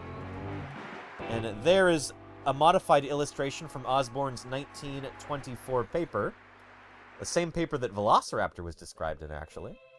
We talked about this recently, if you saw that. It was last Tuesday? Anyway, there is the wishbone right there.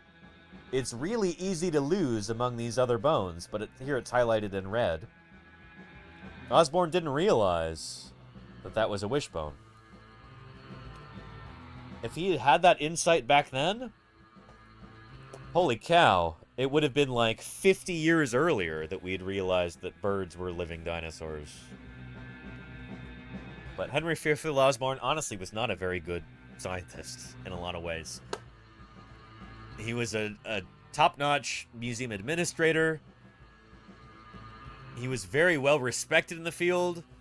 Kind of a third-rate scientist, honestly. Yeah. Made a lot of mistakes. Missed a lot of stuff. And man, he had some pretty backwards and frankly racist ideas about human evolution.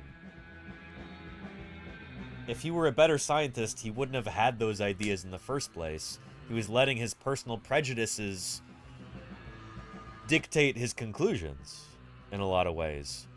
Henry Fairfield Osborn was a person who he believed that, like, there's no way in the world that humanity could have originated in Asia, or excuse me, in Africa. Excuse me. He thought it must have been in Asia instead, because he was, like, really racist against Africans.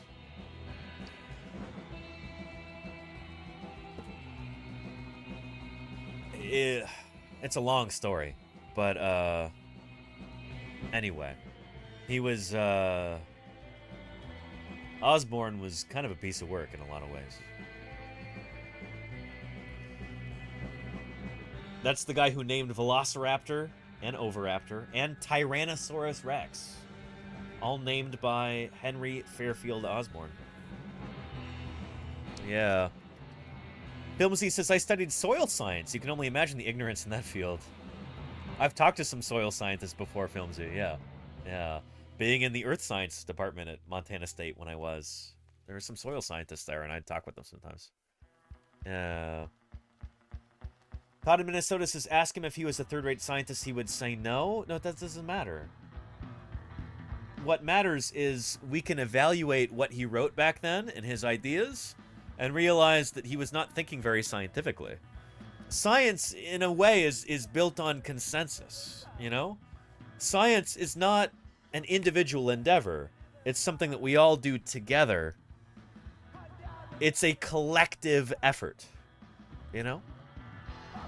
Yeah, which scientists do I listen to?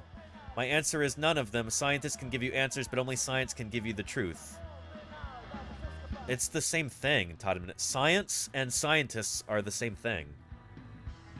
Science is not some lofty, glowing thing, you know, levitating above a meadow somewhere. You know?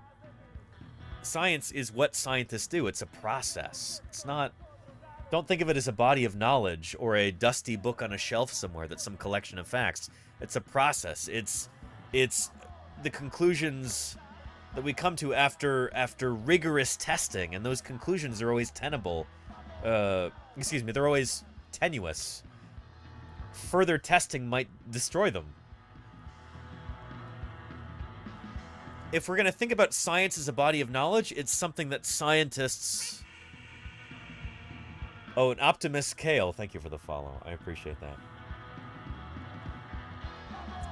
It's something that's ever-evolving, ever-changing. We're always finding new data, testing old ideas, destroying old paradigms with new data. Like these ideas of Henry Fairfield Osborn, which now we realize were wrong. You know?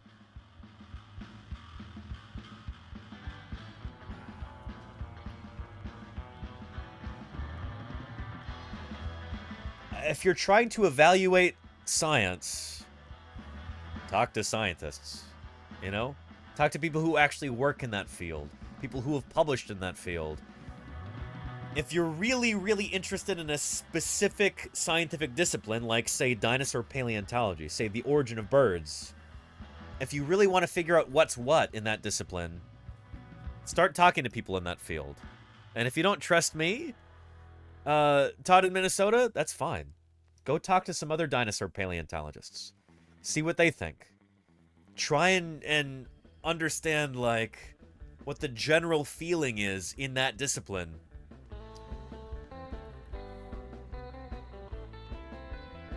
And you'll start to develop a feeling for what the consensus is, you know? I recognize that a lot of people in the general public hate this idea. It terrifies them to the very core of their being that there's any kind of uncertainty in the world. But there is uncertainty in science, you know? We don't have all of the answers. We don't claim to. We're scientists. We're not politicians or philosophers or theologians. We don't claim that, oh yes, this is absolute truth, handed down from on high, and you must believe it. We're not in that business as scientists. We follow where the evidence leads, and what we hold as true today, it could be disproved in the future. There's always that chance that new evidence will emerge And we'll challenge the ideas that we think are true today. But the thing is, the more we test these ideas and try and tear them apart, and they don't fall apart because the evidence actually supports them, well, the higher the likelihood is that that thing is true. And the origin of birds from dinosaurs is one of these things, where it's been tested from every which way, and so far it is held firm. It has not fallen apart. And each new fossil that we find, each way of testing that we find to try and tear this apart that doesn't work, each new fossil that we find that turns out supports this, makes this even stronger. The origin of birds from dinosaurs is one of the most well-supported ideas in all of paleontology today. That's why there's a general consensus around it. I suppose tomorrow morning somebody could go out and find the fossil of a feathered, winged crocodilian relative. And holy cow, would that really shake things up? That could mean that crocodiles actually evolved from the birds actually evolved from a crocodile-like ancestor. But that hasn't happened. Even after a century and a half of people looking for that kind of thing, it hasn't happened. Maybe it'll happen tomorrow, but I'm not going to bet on it.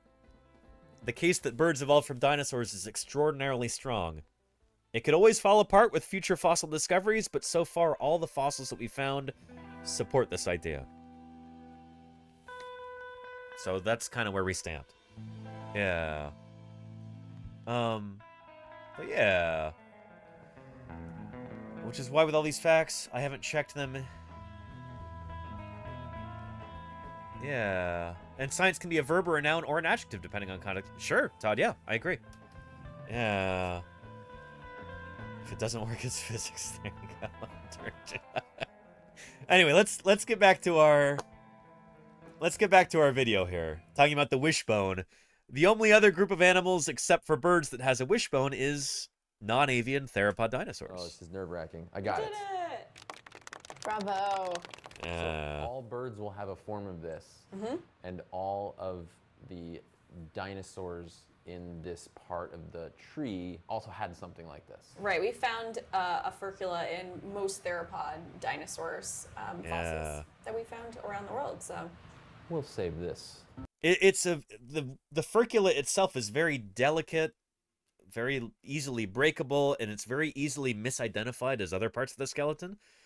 So a dinosaur's got to be really, really complete before we find a furcula in it. So there's probably fewer than 100 different dinosaur species that have been actually found with furculae. But that's just because most dinosaur specimens are extremely incomplete. But we now understand that furculae are a theropod thing. They belong to theropod dinosaurs. That's like at the base of theropoda. And Coelophysis, this dinosaur right here, you might remember it from Walking with Dinosaurs.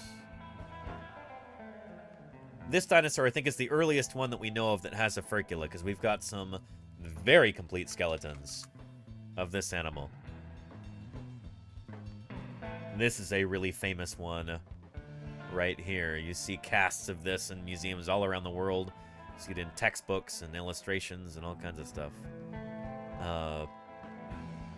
Yeah, there you go. Coelophysis.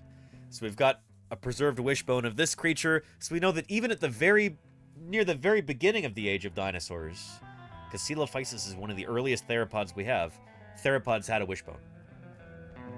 So yeah.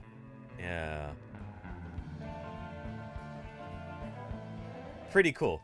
Todd in Minnesota says, I heard they found seeds in dinosaur stomachs and they were able to grow them still. They were alive. That's not true. Who told you that, Todd, Minnesota? They did not know what they're talking about. No. That's not true. Sorry, you're getting... That's some bad information you got there. Sorry. Yeah. Anywho, and shoot, my earbud is starting to die on me. I've been streaming for almost 6 hours at this point. Holy cow. Yeah. And yeah, look that up, Todd, because you'll find it's not true. Believe me. That would be an we have a phrase, a saying in the sciences and other learning fields that extraordinary claims require extraordinary evidence. And I and everybody else here in chat would have probably heard about that if that were true, you know? Yeah. Anyway, let's continue with our video here. For later. Fossil wishbones are one of the most important pieces of evidence we have that birds descended from theropod dinosaurs. So actually, one of the similarities between birds and theropods and how we know birds are theropod dinosaurs is inside their bones. This is another one of those tibiotarsus bones. Drumstick bones. Drumstick bones. And I have channeled all of my rage and broken this one in half. You can see that the walls of the bone is very thin and basically hollow. So when people say, oh, birds have hollow bones, that's what they mean. There's a very little spongy bone on the inside, and it's just a very thin wall, which makes it easier for them to fly. Theropod dinosaurs have these hollow bones too. So did that help them be like more agile, you know, go in for more Jurassic Park type kills? It's great. That's a great question because theropods had a lot of the characteristics that modern birds do, but they didn't fly. So. Oh, and Todd in Minnesota says National Geographic legit. So you're claiming that this link that you've posted shows that the seeds found in the stomach of a dinosaur skeleton later, like when planted, they grew. Is that what you're saying here? 32,000 years. So that's not a dinosaur, Todd in Minnesota. That would be... Dinosaurs died out 66 million years ago, except for birds. 32,000 years ago is nothing. It's literally just 32,000 years ago. The last of the non-avian dinosaurs died out 66 million years ago. So yeah. Yeah. Yeah. These characteristics must have been helpful for them to do other things, and hunting is definitely one of them. That's a cool thing about evolution, is that something that could have helped theropods that didn't fly in one way, like birds could have taken advantage of that in a completely different way as lightweight for flight, right? Exactly. So and that is cool that I don't want to downplay that. Caterpillar, thank you. 32,000 years is really impressive for a seed to be able to germinate if it's that old. And what was this? Let me actually click the link from Todd here. Here we go. 32,000-year-old plant brought back to life, oldest yet. That is extraordinary. That's very, very cool. Yeah, but 32,000 years ago is still from the Pleistocene. That's from...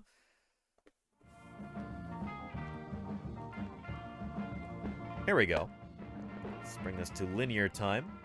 The end of the age of dinosaurs is right here, 66 million years ago. Dinosaurs first evolved here in like the middle Triassic, about 240 million years ago, give or take. So there you go. This is to scale. 32,000 years ago would be within the black pixels at the top of this. You know, basically. It's within the Pleistocene, like the very, very top of that, up there. Yeah. So, again, dinosaurs died out at the end of the Cretaceous period, except for birds. 32,000 years ago would be up inside here. Oh, yeah. I retract my claim. Thank you for being honest about that, Todd. I appreciate that. Yeah. Something I vaguely remember? There you go. Yeah. Thank you, Todd in Minnesota, for being honest about that. We appreciate that, like a scientist. You know? Thank you for being honest about it. You know, you do what you can under pressure? Yeah. Yeah. So that is indeed how science works, Sir Steggles and Kenzie. Honesty is best policy? Agreed. Yeah. Anyway. Let's get back to this. Within theropods, as we're going down the family tree, there's more branches, and the way that we can tell which one birds fall in is how many fingers they have. So our chicken, we've got 1, 2, 3 fingers. Around 200 million years ago, theropods split. One branch kept 4 or even 5 fingers, but a branch called Tetanurae all descended from an ancestor with just 3 fingers. Our bird, 3 fingers. Later, Yes, some indeed. tetanurans, like This is a good T-Rex, video. even lost an additional finger, going from 3 to 2. Poor T-Rex.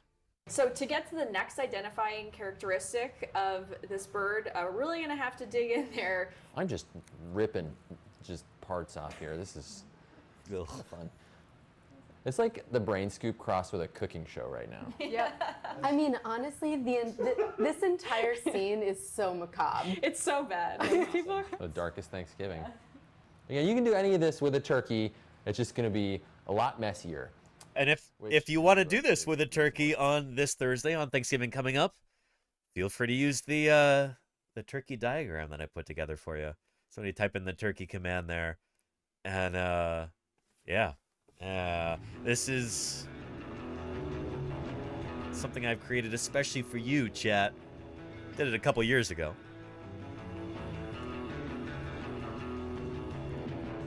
I'll do it myself. There we go. So feel free to download this infographic, print it out. Bring this with you to Thanksgiving dinner on Thursday. If you celebrate Thanksgiving. Sorry, not to be too America-centric here, United Statesian. But this can be your dissection guide when you're talking about this stuff. Yeah. Yeah. Oh, you're good, Ladina, you're good. Not sure the relatives would like you doing it, so ask first. Probably good etiquette there, Patrick Crusader. Yeah, thank you. And Dunpeelater says, what is Maastrichtian? I know it's a city in my country, but it's also an era. It's an epoch, or a geologic stage. Let's talk about that. So, this is the chronostratigraphic chart. Charting different geological times throughout Earth history. And it goes back way, way, way far. This is 4,600 million years ago, 4.6 billion. About the beginnings of life on Earth. You go up through time. And there you go. The Maastrichtian is right here. It's a like subset of the Upper Cretaceous period. So the Maastrichtian is right here. It goes from 72.1 to 66 million years ago. And it's really special because the asteroid hits at the very end of the Maastrichtian. That's what ends the age of the dinosaurs. Except for, you know, birds survive that. They're the only dinosaurs that survive the end Cretaceous extinction event at the end of the Maastrichtian. Yeah. So yeah. Yeah. It's good stuff. And if we want to look it up, I'm sure there's a good Wikipedia article on it. Maastrichtian is the 6th and last stage of the Cretaceous period. Yeah. Good stuff. It's pretty important to understand. I've done a lot of digging in the Maastrichtian. The very end of the Age of Dinosaurs. That's when some of your favorite dinosaurs like T-Rex and Pachycephalosaurus, you know. Pachycephalosaurus right here is also from the Maastrichtian. And Ankylosaurus and Triceratops, one of my favorite dinosaurs, also from the Maastrichtian. These are the last of the dinosaurs except for birds. The last of the non-avian dinosaurs, the dinosaurs, you know? They lived during the Maastrichtian. Yeah. I've never been to Maastricht. I've never been to the Netherlands, Dunbeal Hunter. No. Not yet. Yeah. So, yeah. Yeah. Anyway, you like the Ankylosaurus? It's a cool dinosaur, Melted Jedi. One of the coolest, maybe. It's in at least the top 500 coolest dinosaurs, I would say. Yeah. Todd says, is that heavy? No, not really. It's, you know, it's 3D printed, so it's hollow on the inside. It's a lot lighter than, say, this Allosaurus skull over here. Holy cow.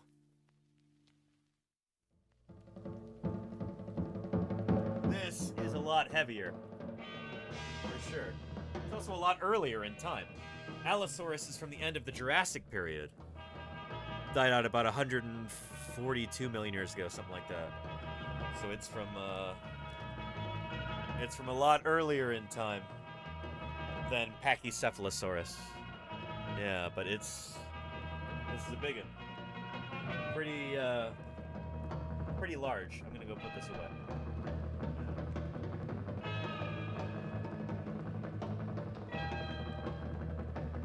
Yeah. Anyway, and yeah, these are 3D prints. And by the way, ooh, our Paleontologizing logo is finished printing. Let me grab that off of the print bed there.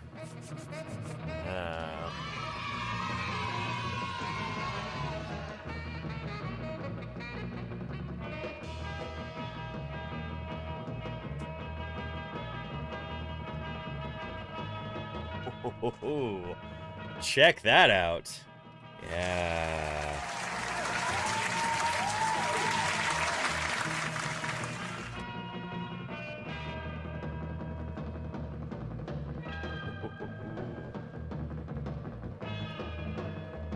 Very nice. Yeah, check that out. Nice. This is going to be lovely for my new office setup when I move. Or I could even put this up. We can put this up now, I suppose.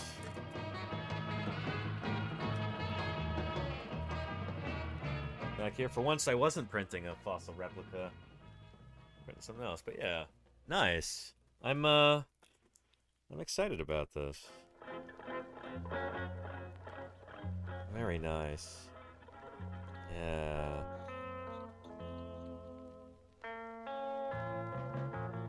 Not quite in focus yet. There we go, that's better.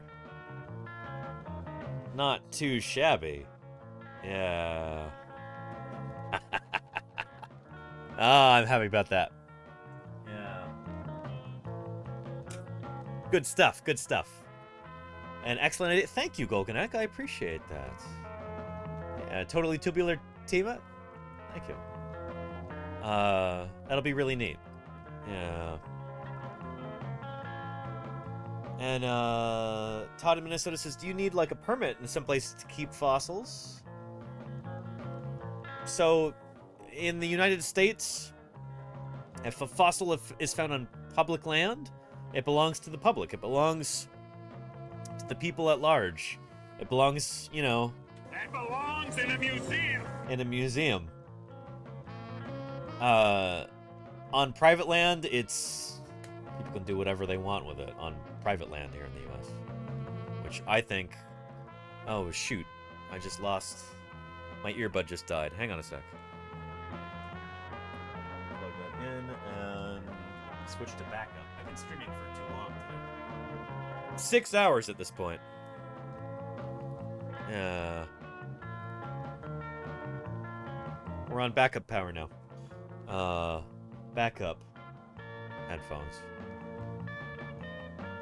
Anyway, in other countries where governments are more receptive to the idea of fossils being part of our collective natural heritage, rather than, like, the property of any one individual person. You know, countries that are more committed to, like, preserving their natural heritage. All scientifically important specimens belong to the people. They belong to science. They belong to the public. So yeah. Yeah. DJ Danny in the house. Dinosaur Dave, yeah. Oh boy. Yeah. And Kenzie Sanderson says if I found a dinosaur skull, I'd keep it and tell no one? It's too cool to give away? No, the thing is, Kenzie Sanderson, if you were to actually find a dinosaur skull,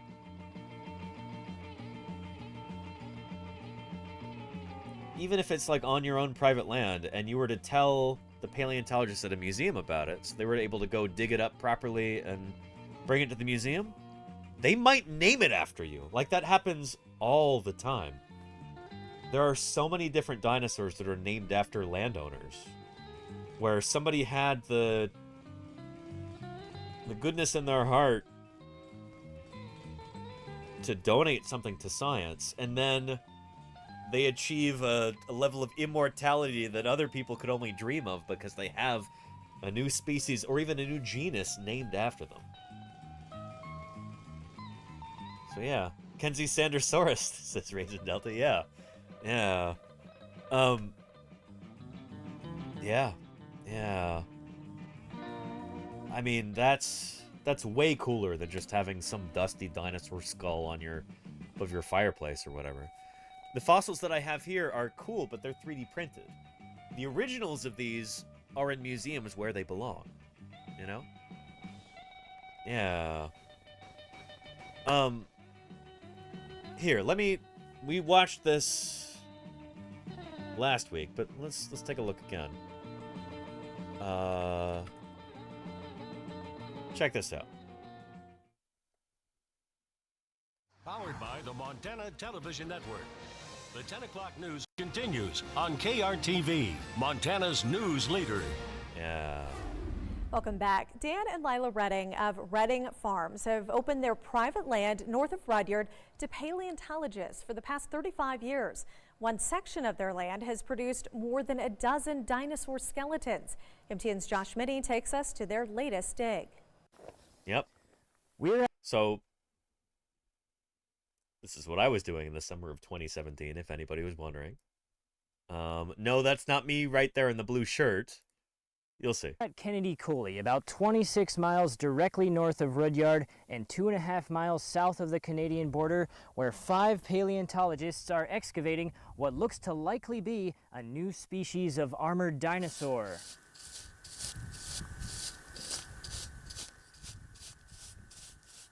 Husband and wife paleontologists Liz and Denver were taking students on a field Yep, you might recognize them from the welcome video earlier. trip in the coulee 2 years ago when they spotted armored plates sticking out of the hillside. They came back 2 weeks ago to see what they could dig up. We didn't know before we started digging how complete this dinosaur was going to be. But we found its head, we found parts of its The most important armor part and is the head. plates. And so it should be a new species. You can see the bottom of it Yep. down here, and then the mid shaft is quite nice and solid here, and then it widens. There's a tibia right out there. to the joint. Paleontologists say this armored Oh, I did not have very much time to do this illustration. I didn't know that a news crew would be arriving, and I didn't have proper art supplies or anything. I had a fountain pen and a lined notebook, so I just quickly doodled this. But they used it in the final cut for this news piece, so whatever, yeah. It's a notosaurid, so a tail clubless ankylosaur. dinosaur skeleton is 79 million years old, and that skeletons of dinosaurs from this unique time period keep popping up. Over the last 10 or so years that I've been digging here, we've found some really great fossils, and many of them are new species because of the exact age of the rocks where we are right now. A local high school science teacher explored the coulee about 35 years ago and told the Reddings they were sitting on a dinosaur boneyard. So, the Reddings invited top paleontologists to their property and discovered it was one of the best fossil sites in the world. We do it for these students. So this is Dan and Lila Redding. These are the real heroes in this story. Not only did they let paleontologists explore on their land for free for the past 35 years, 40 years at this point, 40 plus years.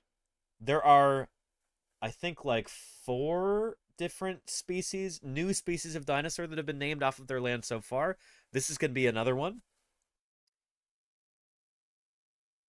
And this one is going to be named after them. Probably. No promises. I'm not lead author on that project. But, yeah. This is a wonderful example of, like, what warms my heart as a dinosaur paleontologist is when private landowners, they could sell these fossils to the highest bidder. You know, somebody from Abu Dhabi could purchase them for $500,000 or whatever, and then just have like some chintzy thing on their mantelpiece. Or these fossils could be brought to a museum, could benefit science as a whole, could, you know, think about all the school children who are going to be super excited to learn about a new kind of ankylosaur. Think about Liz in Denver who are going to be able to publish this paper. Think about like the prestige that that's going to bring to their museum, and also the museum in Rudyard, in the town that Dan and Lila reside in. You know, do you want a quick buck? Or do you want to advance the field of paleontology and to do something for the good of humanity? You know? That's what they chose, Dan and Lila, and huge paleo salute to them for that. Property and discovered it was one of the best fossil sites in the world. We do it for these students, and the honor we got out of that was looking, when they started as a grad student, now most of them are doctors in their field of study, and all have just done amazing things in the field of paleontology. Liz in Denver will be bringing the skeleton back to Dickinson Museum Center within the week. Over the next few years, they will clean, study, and make copies of the skeleton. Near Rudyard, Josh Meny, MTN News. Very, very cool. So yeah, and that's not water, that's glue. That's what we call Vinac. It's polyvinyl acetate glue that we put over the fossils. It soaks into them and kind of strengthens them from the inside, so they don't crumble to dust as soon as we dig them up. These things have been in the ground for 79 million years.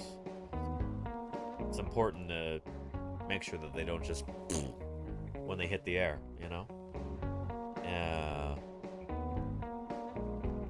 So yeah, anyway.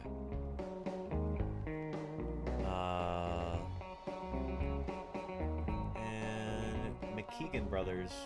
Can't say I do. Drekulich, no. Yeah. And Kenzie says, so where I live, I probably won't find any dinosaurs since I'm on where the Western Interior Seaway was. There are a few dinosaurs that drifted out to sea back then and were preserved in ocean bottom sediments. Kenzie Sanderson, places like Kansas and Nebraska. Yeah, even California. It's not in the Western Interior Sea, but California was underwater for much of the Cretaceous period. The few dinosaurs that we do have here were ones that died, they got washed out to sea, and sometimes they're like covered in mollusks. Aletta pelta, which is our Californian ankylosaur.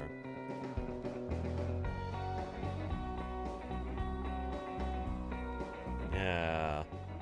This critter. Aletta pelta. Here is the specimen at the San Diego Museum of Natural History. And there's clams stuck to it. Clams, bivalves, I don't know the exact molluscan terminology, but there's mollusks stuck to its skeleton right there. You can see some of them right there. It sort of became an artificial reef for a while after it sank down to the bottom of the ocean before it was buried and fossilized. Got a little clammy. There you go, Caterpillar. Yeah. Yeah. And yeah, Boreella pelta, another example of an ankylosaur that washed out to sea, sank and got buried. Yeah. Were they eating it? No, those clams were just, you know, they were preserved there on the bones. So this thing was already skeletonized at that point. Yeah, and Kunbarasaurus is, yeah, Kunbarasaurus also a marine ankylosaur, huh? Dinosaur day. I mean, it was found in marine sediments. I don't mean it lived in a marine environment. But yeah. Yeah. Anyway. And Beth kinda sorta, welcome. Yeah, we're streaming a little late today. Let's finish this video talking about the dinosaurian origin of birds. Let's continue. Fun. Okay, so we know that birds are tetanurans, but is that the last branch, or can we get like even more specific?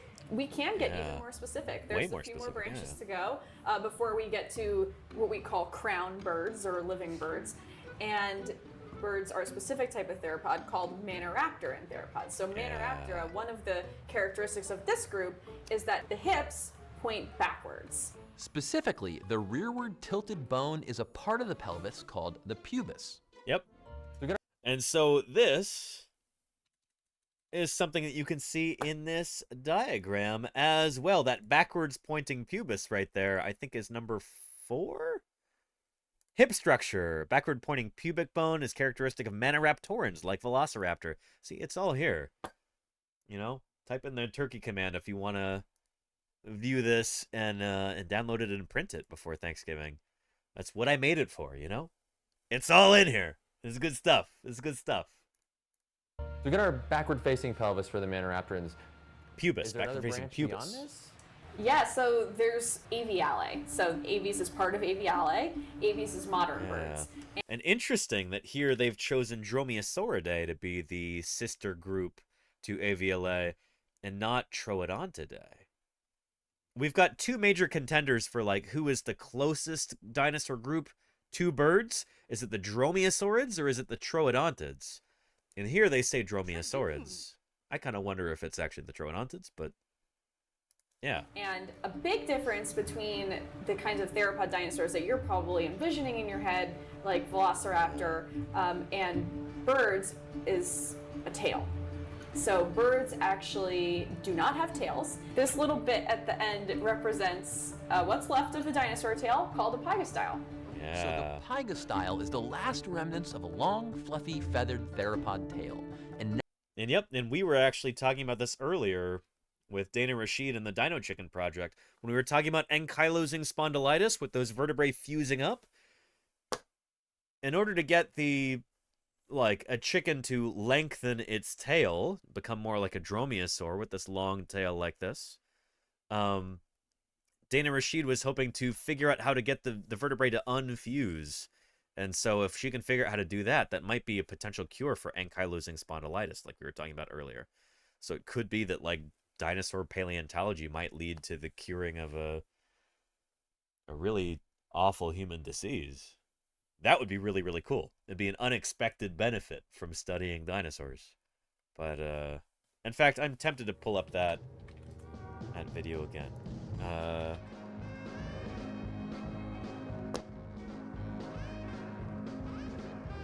Let's see here.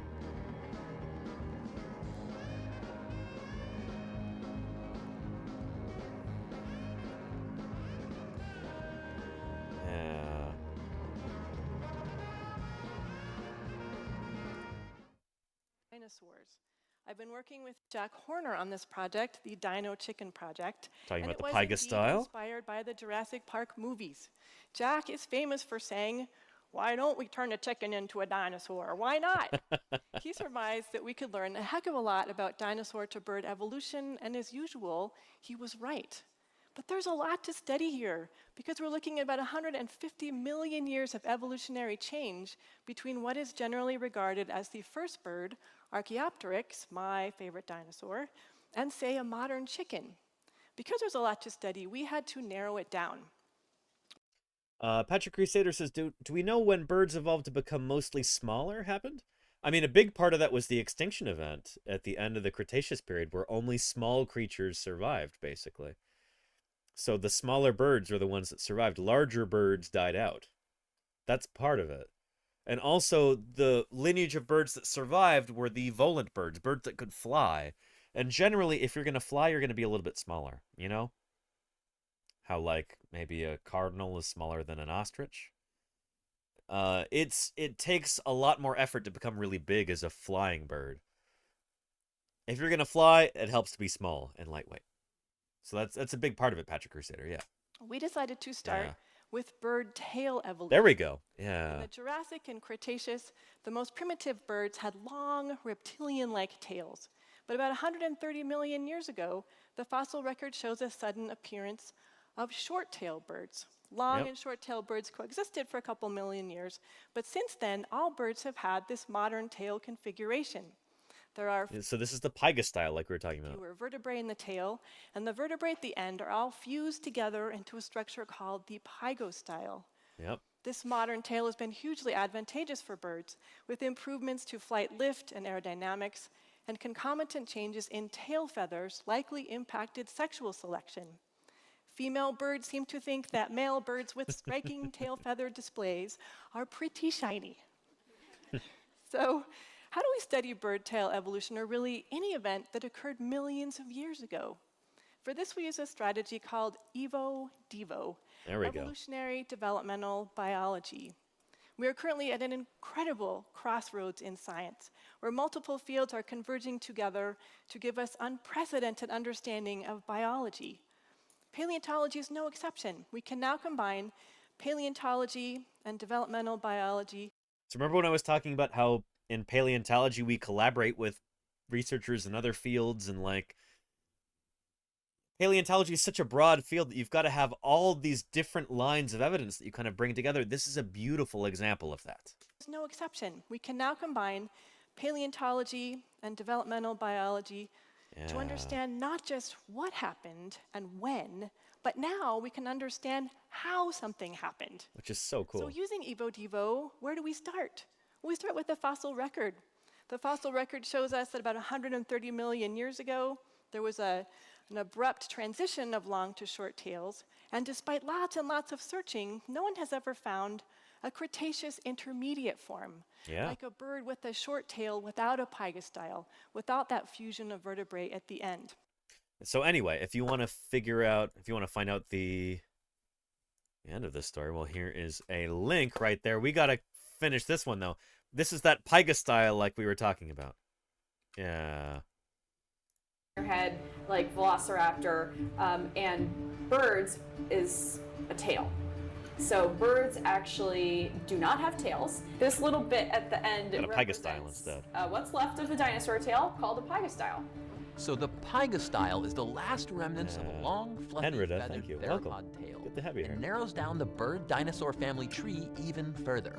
So, birds are avian, maniraptoran, tetanurae, theropod dinosaurs. Yep. And these anatomical features are just a few of the similarities that scientists have used to place birds in the dinosaur family tree. There you go. There's even more. Bingo. From the shape of their necks, to their weird feet, to, yes, even feathers.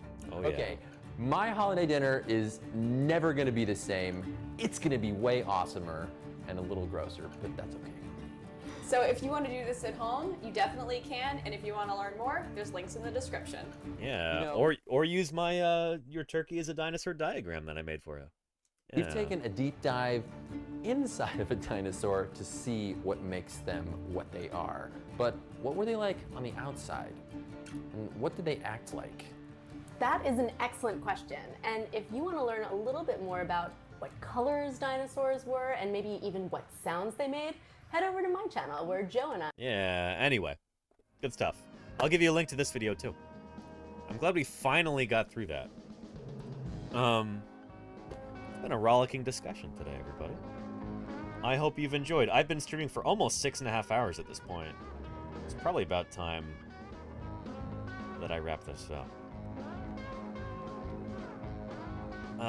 And Patrick Crusader says, I've learned so much since I started watching Denny. Oh, Patrick, thank you. Before that, I thought dinosaurs evolved to birds after the extinction event as a way to survive, but it was much earlier. Much, much earlier. Holy cow. Birds were already flying around doing their thing like, what, 90 million years before the extinction of the dinosaurs? Except for birds? And Murph, look at this beautiful bird here. A rather basal or primitive bird, the tinamou, can offer us all kinds of different clues about what the earliest birds would have been like, and their dinosaurian ancestors too. And oh shoot!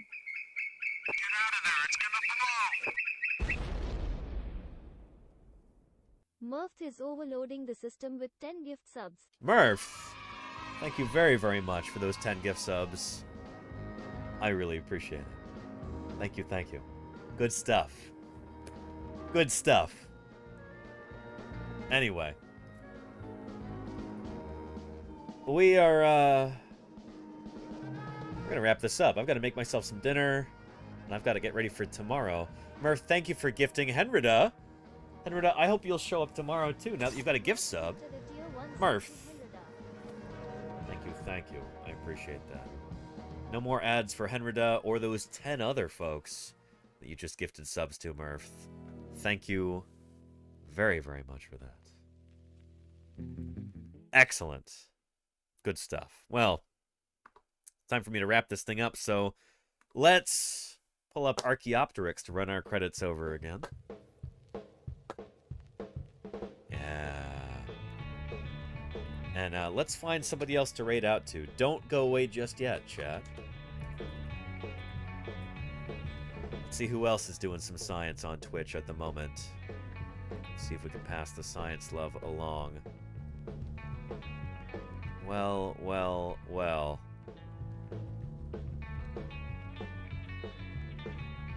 Let's go right into science streams, shall we? We'll go see what our geneticist friend Balint is up to.